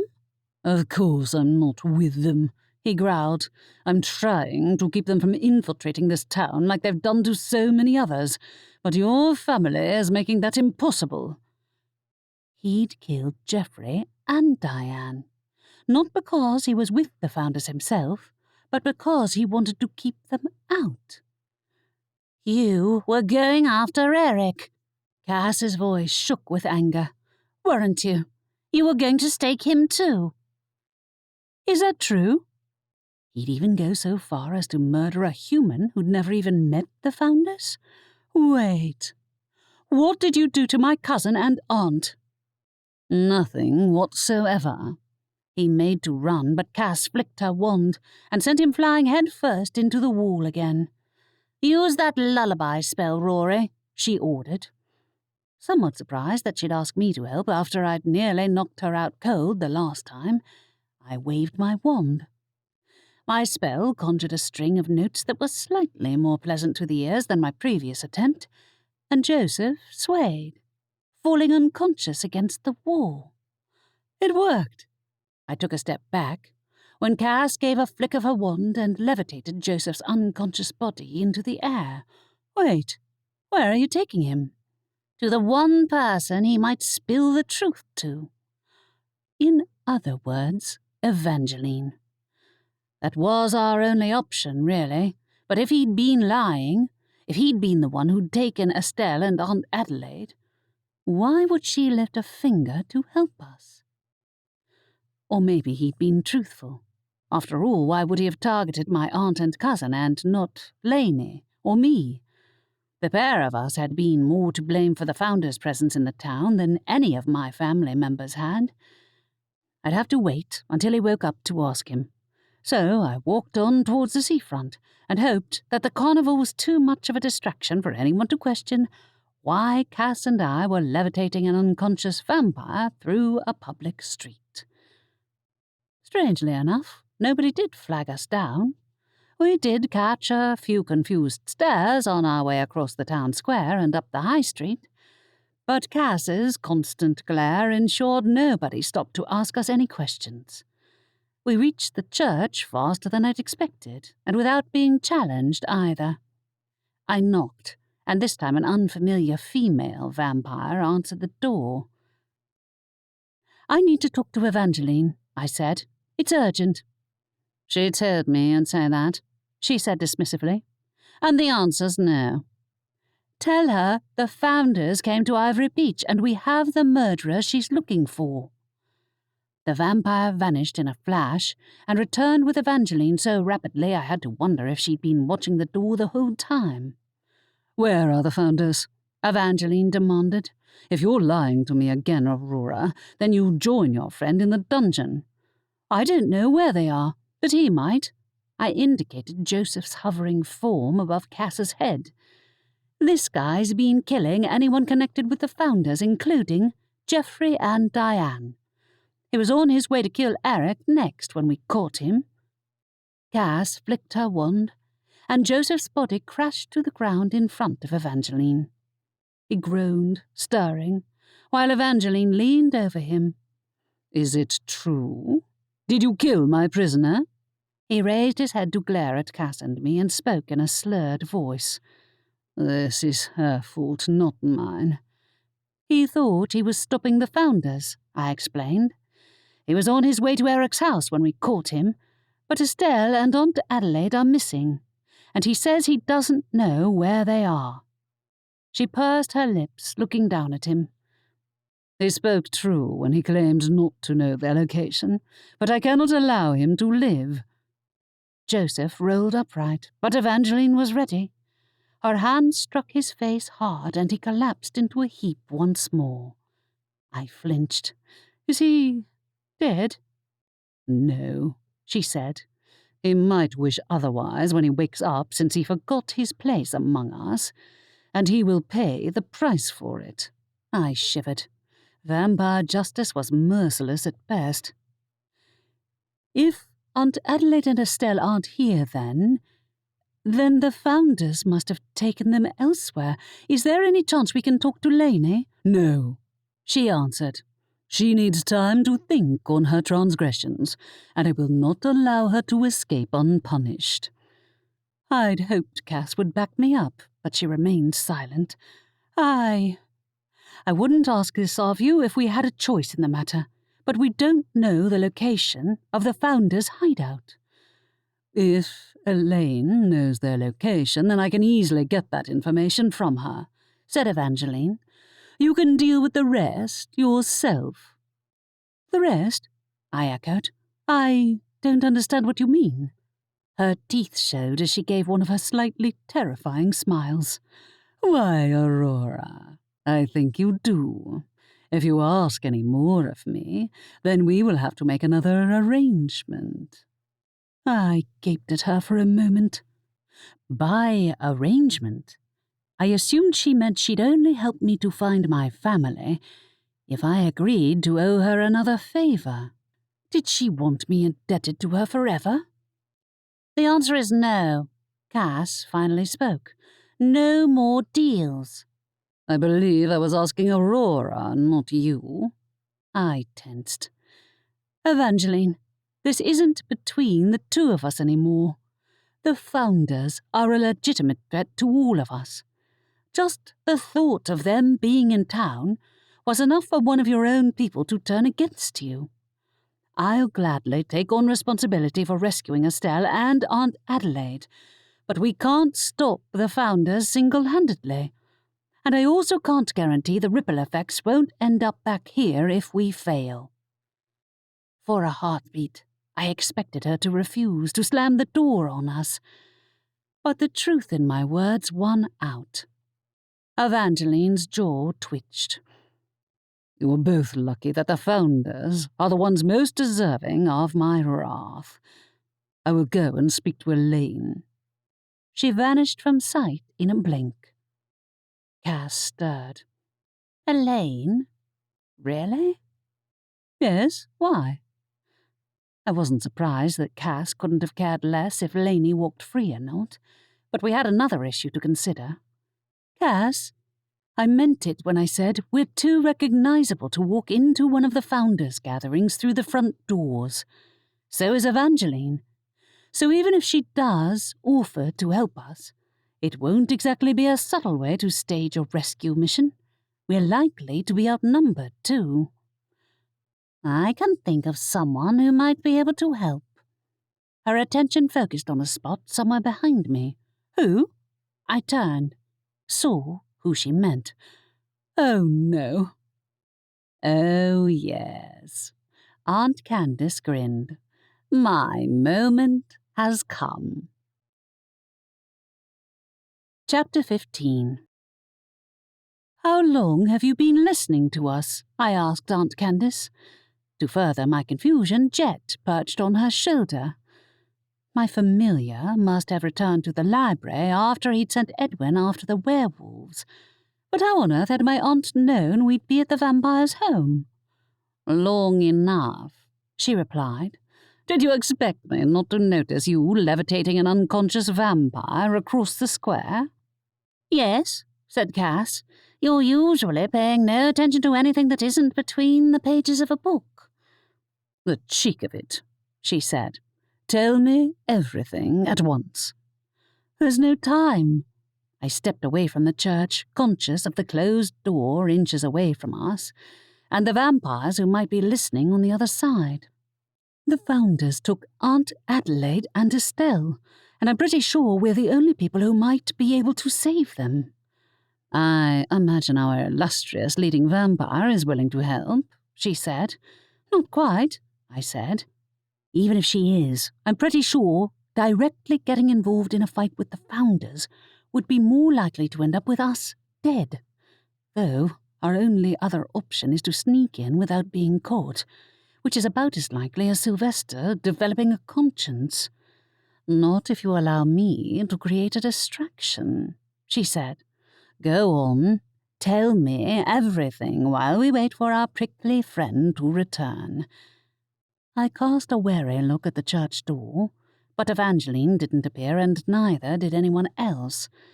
I dreaded to think of how her conversation with Laney might be going, so, to distract myself, I gave Aunt Candace a rundown of how we'd gone from looking for Estelle and Aunt Adelaide to accidentally finding the killer. "Tricky vampires," she said. "It would be my pleasure to throw a wrench in those founders' sinister plans." "Someone has to stay in the library," I told her. "If all three of us go, then we'll have to leave Sylvester in charge." "He'll be fine," said Cass. "He's a genius loci, right? He won't let the founders get in." "They've got in before," I reminded her, wishing she'd keep her voice down. "He's probably the one who took Eric's pendant, but I doubt they'd be able to read his mind anyway, since he isn't human." Cass reached into her pocket. "Actually," I swore under my breath. "Seriously? You took the pendant?" "It seemed easier than listening to you and Laney argue over who to give it to." I sighed. "You do realize you won't be able to hide that from Evangeline?" "I think she has other problems, don't you?" Typical. Cass must have eavesdropped on our conversation with Eric and then feigned ignorance. But that was a minor consideration in the face of what was to come. Evangeline returned, displaying no signs of having heard us. "Elaine has told me the address of the founder who is most likely to have taken your family members. It seems that the founders will be hosting one of their gatherings this evening." "For whom?" I asked. "If it's for the founders only, then we'll never be able to get in." "No," she said. "The founders allow any humans into their gatherings, or so your friend claims." "That doesn't mean they'll let us in." "Then I'd advise you to formulate a plan," she said. "I cannot accompany you into the founder's base, but if you return here in an hour, I will give you the directions to the location. I intend to discuss the matter with my fellow vampires in the meantime." That seemed suspiciously generous of her. When she vanished into the church, though, my doubts came surging back. Does anyone actually have a plan that won't result in us all ending up dead? "I do," said Aunt Candace. "I'll lead the way into the founders' gathering and distract the hosts by telling them I'm researching a book. It's true enough. Unless they read your mind. They won't find anything useful in there," she said confidently. "I have decades of pointless information stored inside my head." "She has a point," said Cass. "I'd say it's worth a shot." Jet flew to my shoulder. "I'll help, partner." "I don't want you in harm's way either." I could hardly believe that we had to depend upon Aunt Candace, of all people, to provide enough of a cover to sneak into the founders' event. But what other option did we have? Cass had the pendant to keep her thoughts hidden, but while I'd been practicing for months, my nervousness over Laney and the others would make it more likely that my thoughts would give me away. It didn't help that none of us was familiar with the location. Laney had been there before, but thanks to Evangeline's stubbornness, we'd have to go in without her direct guidance. We didn't have a choice. Xavier might have been able to help, but his boss would never allow him to step so far out of his role as the Reaper to infiltrate a vampire gathering and potentially get himself captured or killed. His ability to walk through walls would come in handy, undeniably. But was it worth antagonizing the Grim Reaper? While we waited for Evangeline's return, I paced over to the cemetery entrance and then waited outside, as if I could conjure up Xavier without needing to go through his boss. My blood turned to water when the shadowy figure of the Grim Reaper appeared behind the gate, as if my thoughts genuinely had conjured him out of nowhere. "Ah, sorry, I'm planning to do something foolish, I know." His words were as cold as an Arctic tundra. "The answer is no. You may not take my apprentice with you on your ill-advised rescue mission." My mouth fell open. "Were you eavesdropping on us?" "You forget it was I who reaped the soul of the imprisoned vampire, Aurora," he said. "I have been watching the situation, and when I saw you and your cousin carrying that unconscious vampire, I found myself intrigued enough to follow you. You brought him down by yourself, did you?" "Yes." Why had he brought that up? He didn't sound impressed, but I wouldn't be able to tell if he was, since his voice had no inflection to speak of at the best of times. "He's the one who killed those 2 vampires. Did you already know?" "No, I did not," he said. "My concern is with the dead alone, the truly dead, not those pale imitations of the living." Ouch. I was glad Evangeline wasn't around to hear his snub, even if it was kind of accurate. "I didn't expect you to let Xavier come with me, but can't I at least tell him where I'm going?" "No," he said. "He will want to prevent you from leaving. I imagine listening to his protest is not as tiresome to you as it is to me, but you do not wish to be further delayed, do you?" "Definitely not," answered Cass, who'd followed me to the gate. "We don't need the Reaper's help." "That's not your call to make."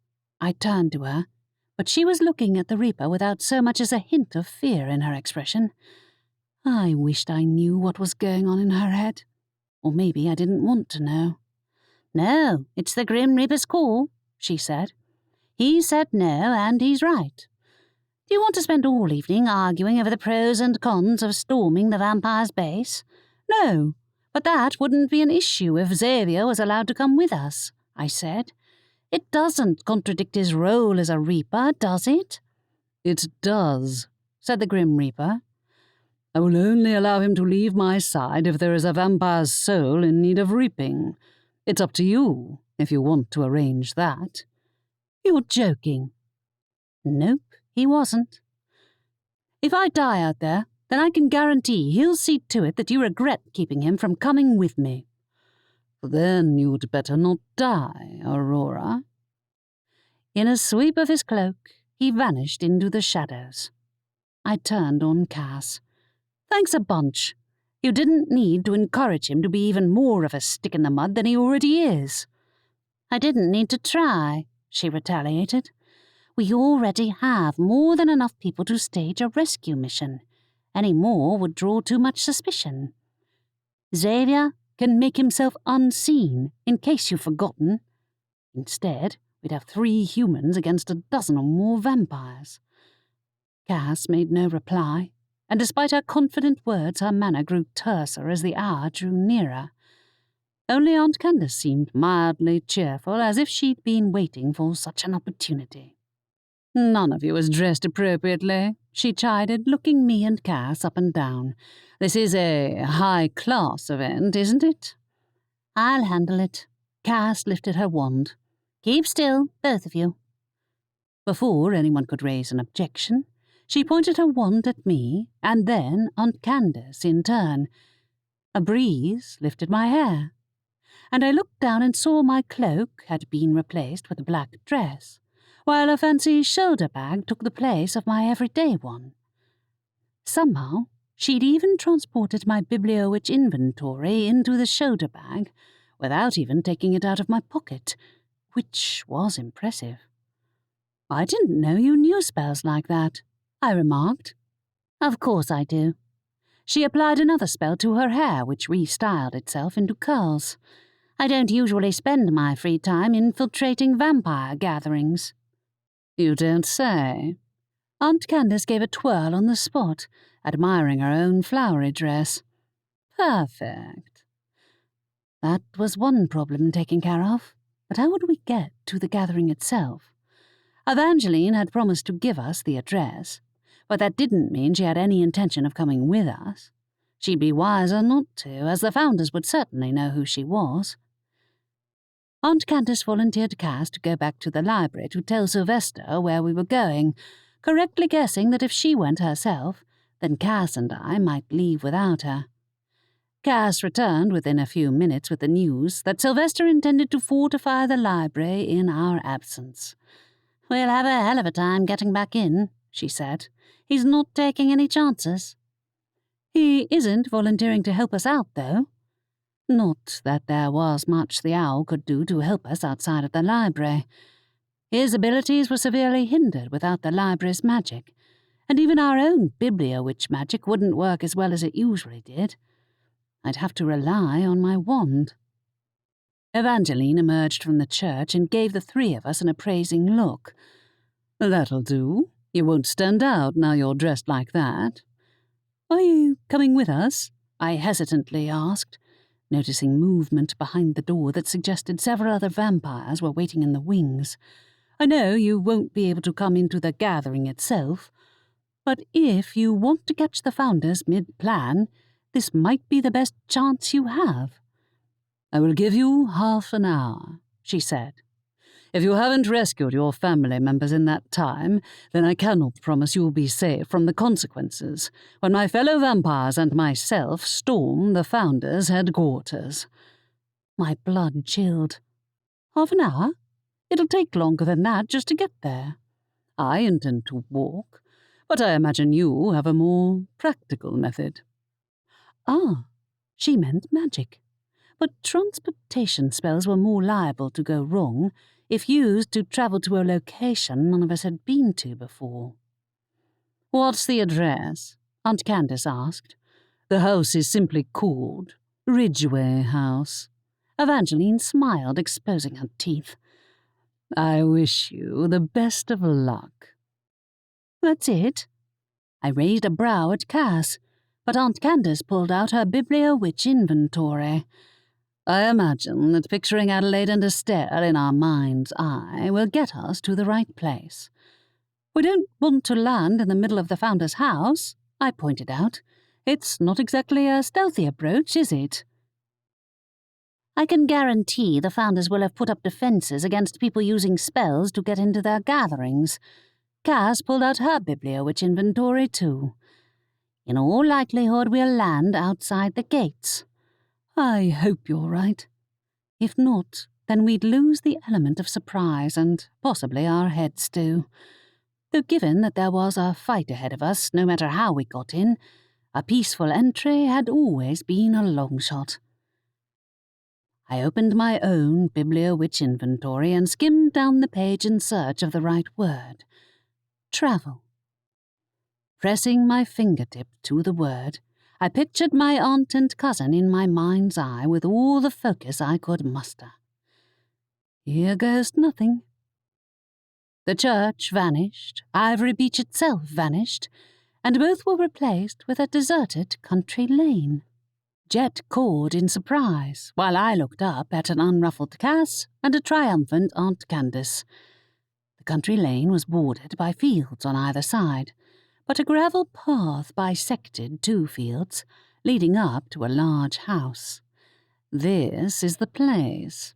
Aunt Candace sauntered towards the gravel path. I put my Bibliowitch inventory into my shoulder bag and followed her, hoping the Founders wouldn't search us upon entry. Our Bibliowitch inventories would be a dead giveaway as to our identities, but my aunt and cousin were somewhere in that house. We had to get them out. As we made our way down the gravel path, I kept both eyes open for any signs of movement. When we rounded a corner past a hedge, I spied several well-dressed figures gathering at the far end of the path near the house. "Evangeline isn't here," I murmured. "How long did she say we had? Half an hour?" The place was massive. We'd be hard-pressed to search every room in that shorter time frame, especially if the Founders had taken great pains to ensure their guests didn't wander out of bounds. "Not to worry." Aunt Candace strode into the lead. "I'm sure the Founders will be willing to help someone who expresses an interest in joining their cause." Oh boy. That was her plan? It might even work, but she must realize the gravity of the risk she was taking by lying to the Founders. "Fine," But if you drop a single hint that we're here for anything other than innocent reasons, we're all dead." "I'm no fool," said Aunt Candace. "I might remind you that my mind is full of many fascinating things I can distract them with." That meant it was up to Cass and me to search the house. I looked down at my familiar who'd perched on my shoulder, trembling a little. "Chet, can you fly up to the house and look for the others?" I whispered. "We need to know which room they're in and if anyone's guarding them. Come and tell us as soon as you find them, but try not to draw any attention." "Yes, partner." He flew off towards the dark shape of the house, while the rest of us continued on foot. At least a small crow would be inconspicuous. And if the founders had been recruiting witches and wizards to join their cause, it surely wouldn't be that odd for someone to bring their familiar to their gathering. The path gave way to a driveway that sloped uphill to the house's doorstep. A gate barred the way around the side of the house, and only the front entrance appeared to be in use. If we maintained the stealthy approach, we'd have to get out the same way we came in. Yeah, right. Stealth isn't going to be an option for long, especially when Evangeline showed up.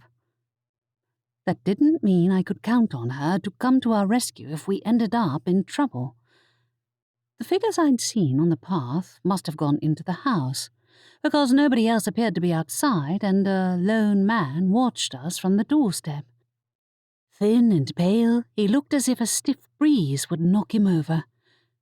He's got to be human. "Here for the gathering?" asked the man in a slurred voice that suggested he'd either been bitten by a vampire recently or had been drinking, or possibly both. "Absolutely," said Aunt Candace. "I'm here to express an interest in joining your cause. Is there someone I can talk to?" "Of course." He shuffled out of the way, leaving a clear path for us to enter the house. We stepped into a red-carpeted hallway, where a pair of oak doors opened on our right into a wide hall with smooth wooden floors. Vampires and humans alike mingled in small groups dressed in finery. Opulence surrounded us on all sides, and the crystal chandelier overhead dazzled my eyes, reflecting in the wine glasses carried by dazed-looking staff. By the opaque contents, most of them did not contain regular wine. Lovely. "More guests." A man appeared in front of us, tall and dark-haired with elegantly carved features. "Excellent. I am your host, Carlos Verdant." "He's the one who owns this house?" I hastened to focus my attention on the wall in case any stray thoughts slipped out, while Aunt Candace put on a broad smile. "I am delighted to meet you, Mr. Verdant. May I ask you some questions?" "Here we go," Cass muttered in my ear, while our aunt walked away with the host, chattering in his ear.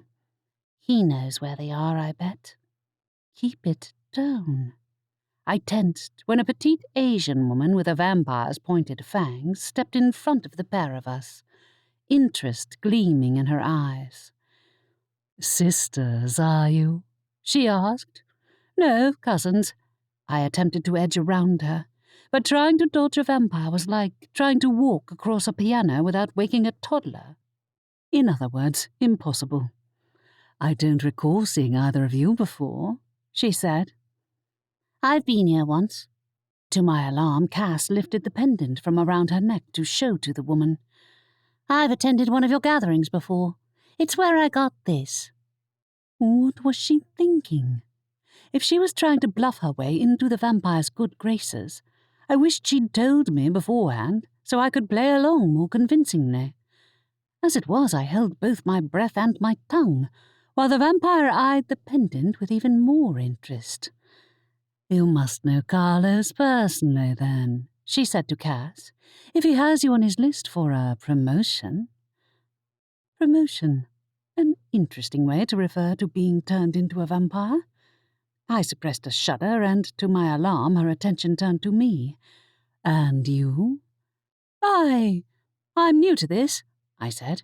"I've met Geoffrey. He used to come to your gatherings." "Oh, yes," she said. "I hear he met with an unfortunate accident." How did she know? Had someone from Ivory Beach been passing on information? Diane hadn't known, but it made perfect sense that the founders had other informants. "Yes, it's tragic," I bluffed. "There was another, too. Diane. Is she here?" "No, I haven't seen her," said the vampire. "Perhaps she decided to stay at home." Cass trod on my foot. Biting back a wince, I looked over my shoulder at her and spotted Jet hovering near the large window at the front of the hall, flapping his wings in an effort to get my attention. It wouldn't be long before someone noticed him, but the vampire had already noticed my attention slip. "Is something wrong?" Cass stepped in. "She's new to this, like she said. I think she needs to get some air." "Thanks for that, Cass." I gave a surreptitious scan of the area for Aunt Candace, who'd vanished. She hadn't gone off with Carlos Verdant alone, had she? "Yes," I said. "I do. It's been nice meeting you." I crossed the room to the door, hoping Jet would take the hint to follow me. Heart racing, I walked out into the corridor to wait for him to find a way in. A long, tense couple of minutes later, Jet flitted into the hall and landed on my shoulder. "You found them?" I breathed. "Yes, partner," he squeaked in my ear. "They're upstairs, in the central room, facing the back lawn." "Oh, boy." "Where are the stairs? Is there—" I trailed off when movement nearby indicated that I wasn't alone. None other than Carlos Verdant stood watching me, his expression politely incredulous. "Please excuse me," he said. "You have an interesting choice of companion." "He's my familiar." No sense in pretending otherwise. "Ah, a good choice," he said. "You do know that becoming a vampire will involve surrendering your connection to your familiar as well as your magical powers?" I stiffened, unable to hide my shock at how frankly he'd spoken. Was being chosen to be turned into a vampire really that straightforward a process? He tilted his head. "You don't want to turn." Ugh, I'd given too much away in my reaction. "I'm considering. Losing my familiar and my magic is hard to think about. Have you seen my aunt?" "She's gone to, powder her nose," she said. "That's right." I seized on the excuse. "I was looking for the bathroom too. Is it upstairs?" "Upstairs?" he echoed. "No, it's just down the corridor on the right." He pointed, and I nodded with feigned gratitude. "Thanks, I'll be right back." I sensed him watching me as I walked away. Jet clung to my shoulder, his little body trembling. "I'm not really going to turn into one of them," I whispered to him. "Where's my aunt?" "There, partner." He pointed with a foot to an alcove in which my aunt lurked, looking distinctly uncomfortable. "Are you all right?" I asked her. She glared. "That vampire needs to learn to keep his hands to himself." I shot an alarmed look over my shoulder, but Carlos Verdant hadn't followed me. Good. "Aunt Candace, they're upstairs. The others are. Jet said they're locked in the central room, facing the back lawn." "Upstairs?" She shuffled out of the alcove. I just went past some stairs, but they were blocked. "Wait, we have to tell Cass." I turned to Jet. "Can you find my cousin?"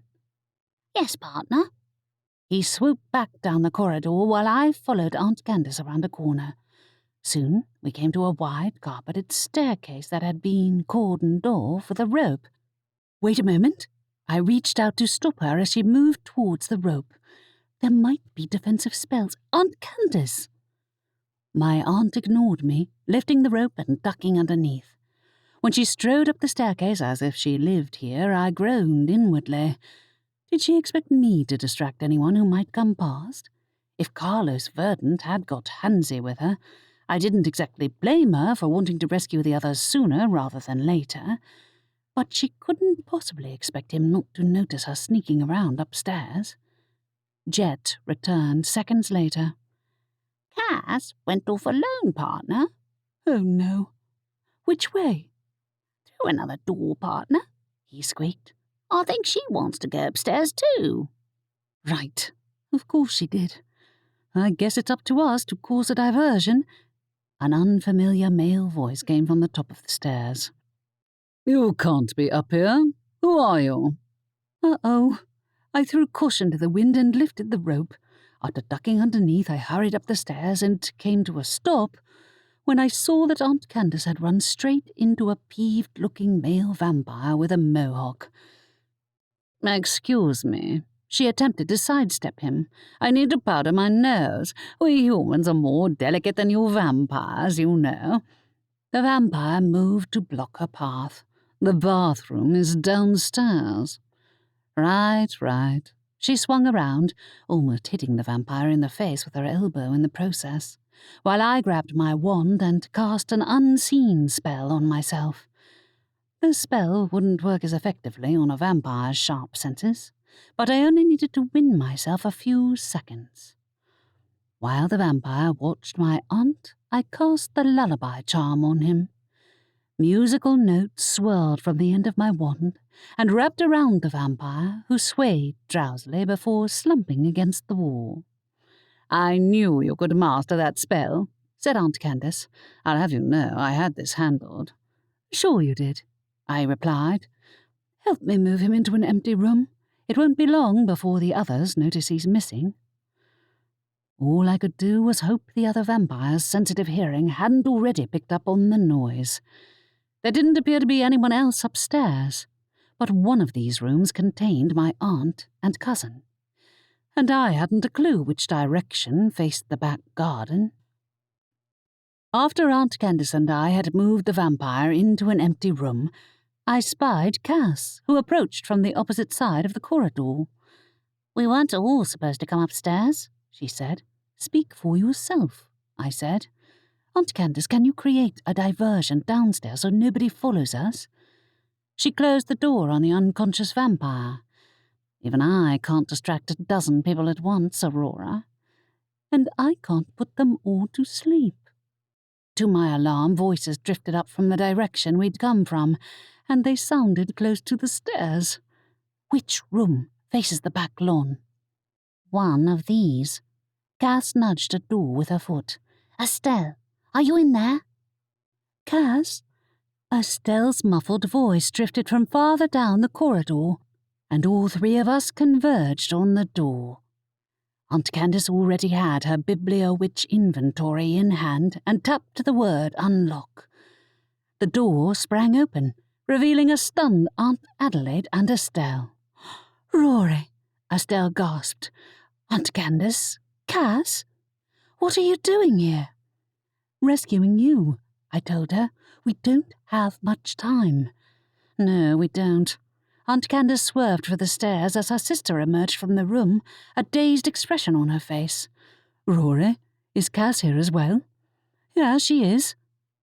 True to form, Cass had left the others to make their own way out of the room as she retraced her steps down the corridor to the other staircase.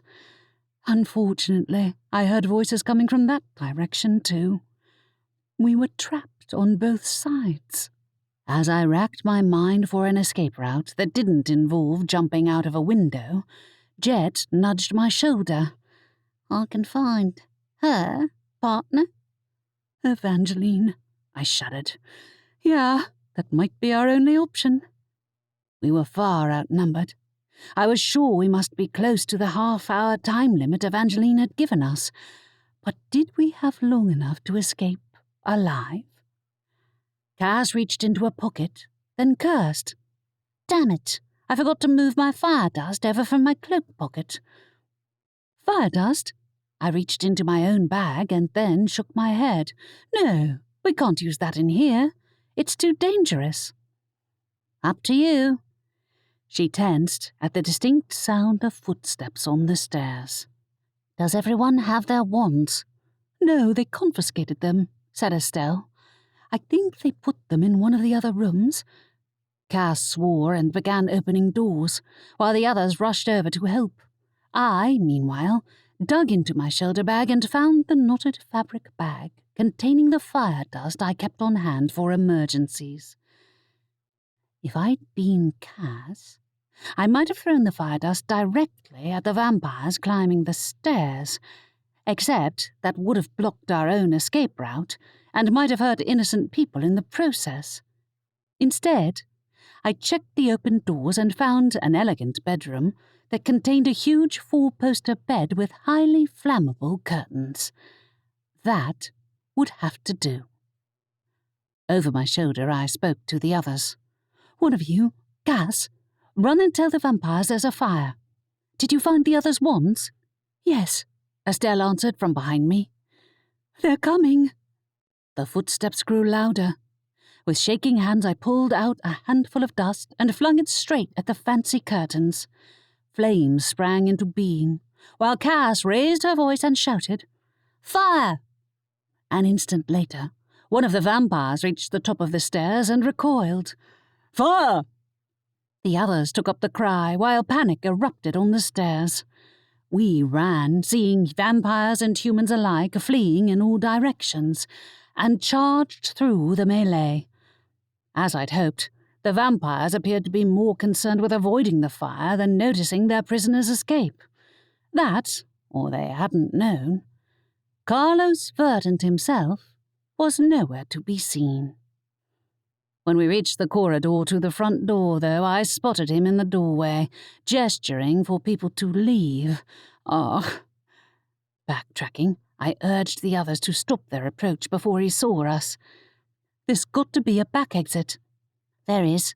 Cass led the way past the stairs, ignoring the occasional confused glance from someone who'd noticed the two newcomers. Aunt Adelaide and Estelle weren't remotely dressed for a high-class event, but their dishevelled appearances were the least of anyone's concerns, frankly. We reached the back door without being waylaid, which lay open. On the wide lawn outside stood none other than Evangeline. Two of her fellow vampires flanked her, while more fanned out behind her.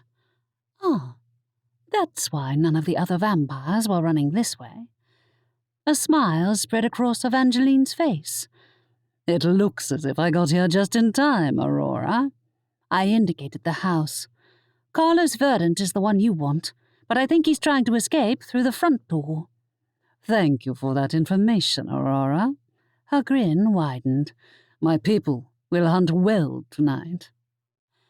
Not for the first time, I was glad she was on our side and not against us. Jet landed on my shoulder. "We should leave, partner." "Agreed," said Aunt Adelaide. "Candace, that means you too." "Spoil sport." Aunt Candace didn't argue, for a wonder. Together, we gladly made for the gate leading to the outside world. It was time to go home.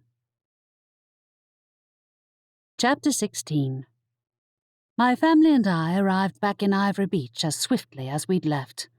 When we landed on the library's doorstep, the ordinary sight of tourists and locals alike heading towards the beach was slightly jarring compared to the panic we'd left behind. Aunt Adelaide reached for the library's door. "I hope nobody tried to steal anything while we were gone." "So do I, considering we left Sylvester in charge," I remarked. "I didn't even tell Edwin we were leaving, though he might be busy dealing with Patrick, the werewolf you met at the beach, Estelle." "He has?" Estelle asked. "Oh, you found Jet then? I'm glad. I shouldn't have sent him to tail Patrick without asking you, but I didn't expect the founders to show up out of nowhere and ambush us." "It happened so fast," Aunt Adelaide added. "They were prepared for our magic, too." "Why did they take you?" I asked. "What did they plan to do with you?" "Question us," Estelle said shakily. "I think they wanted to learn the contents of that book of vampire lore, among other things. We're lucky you showed up when you did." "Yeah." I stood back as Aunt Adelaide opened the library door, revealing that the entrance was blocked by a giant brick wall that completely cut off access to the lobby. "State your names and the reason for your visit," Sylvester's voice echoed from behind the wall. "It's just us," Aunt Adelaide said. "We're back. Let us in." "Give me the password and I shall oblige." "There isn't a password, Sylvester," Estelle said in an exasperated tone. "All the ones you suggested were too complicated for anyone to remember." The sound of wings beating came from behind the wall, which promptly vanished, while Sylvester flew back down and landed on the desk. "About time," he hooted. "I had to resort to talking to that pixie, who was hardly a scintillating conversationalist." "Nice to see you again, too." Estelle gave him a fond smile. "Sorry we left you, Sylvester. What did we miss, Rory?" Where to start? "We went looking for you, and found the guy who killed those 2 vampires in the process."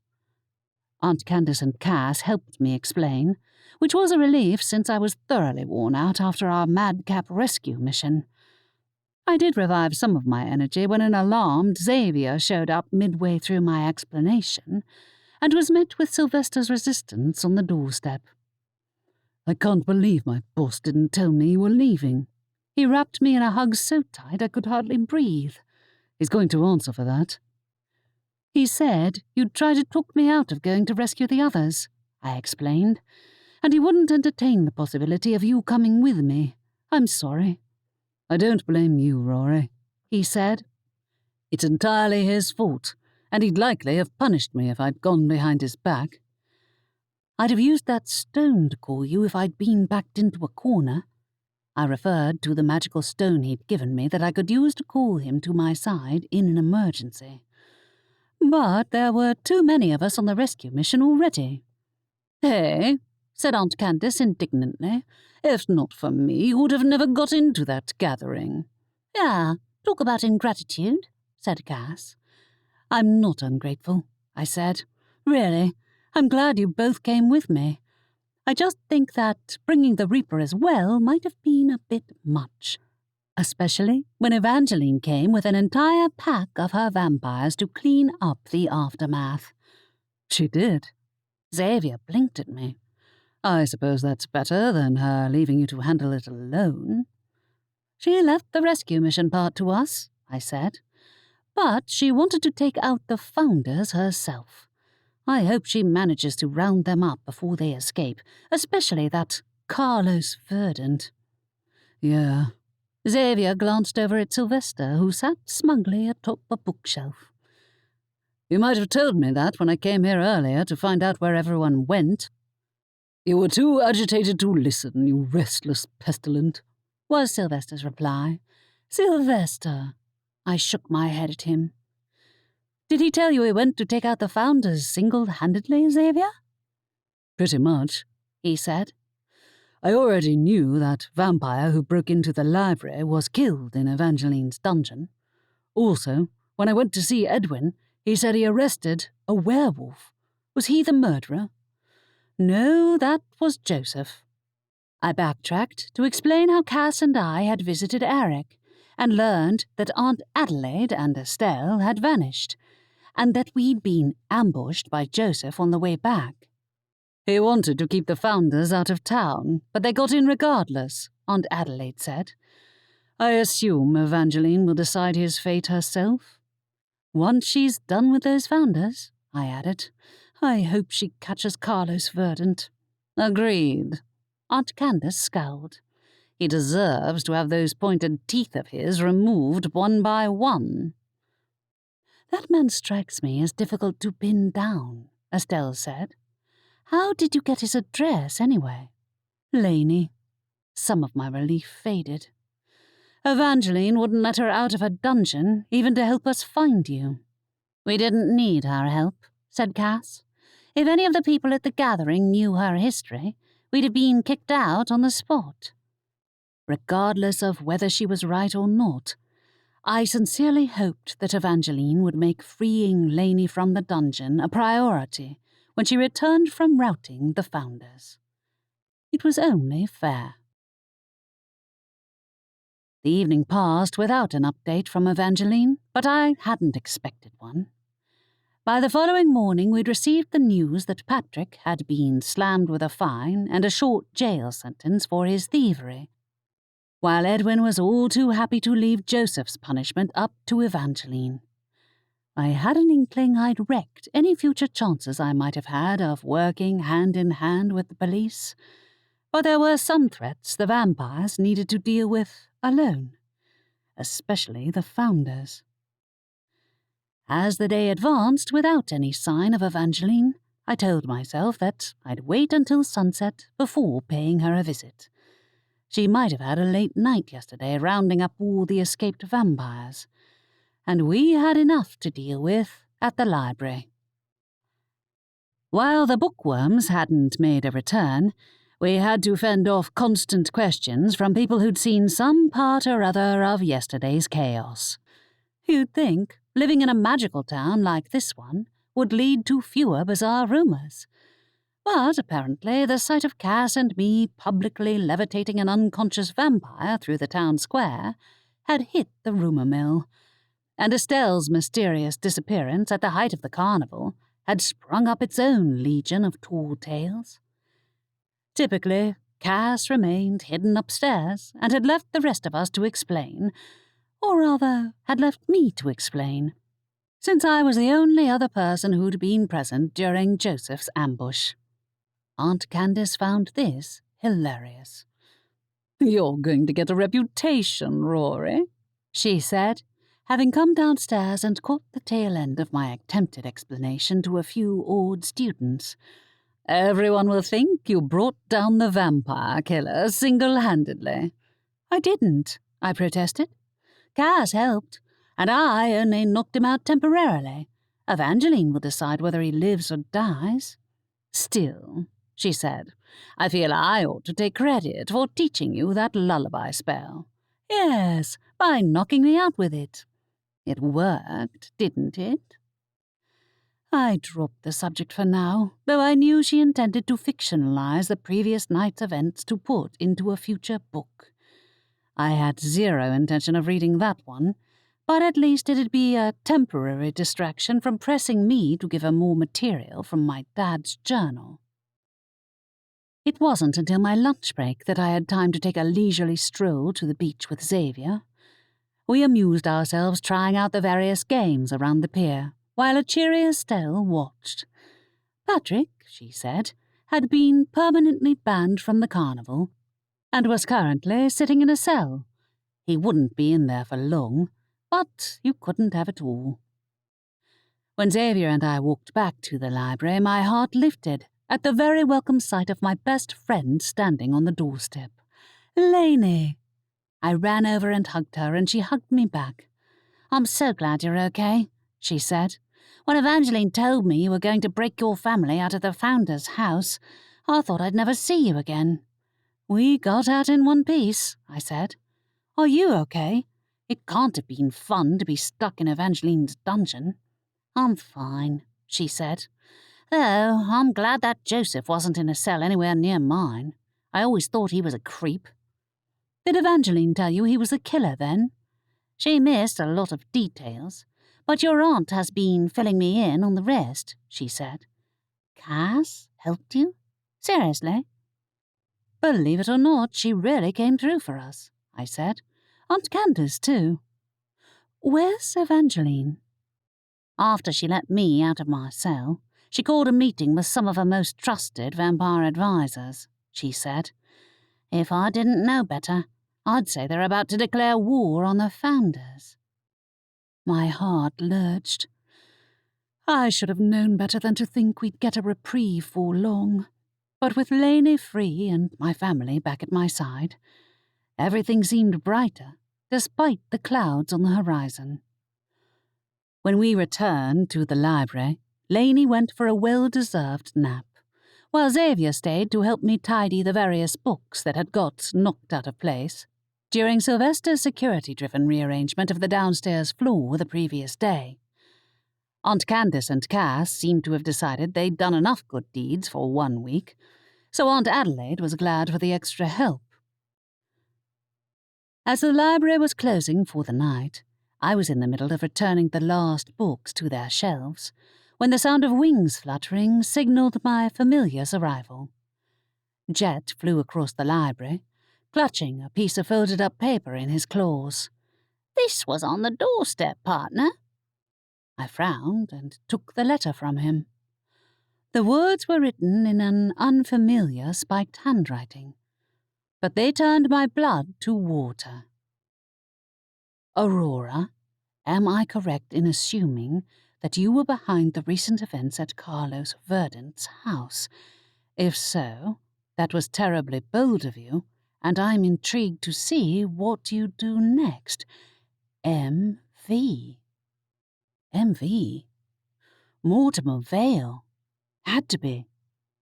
Which meant he knew that we'd infiltrated Carlos Verdant's home. Who had told him? How much else did he know? Questions burst into my skull and the paper trembled in my hands. "What are we going to do, partner?" Jet asked. I don't know, I thought. I really don't know. Tell the others, I began. We gave the founders a real setback yesterday. It'll take them a while to bounce back, so Evangeline has the upper hand on them for the time being. Tell us what? Estelle stepped out from behind a nearby shelf.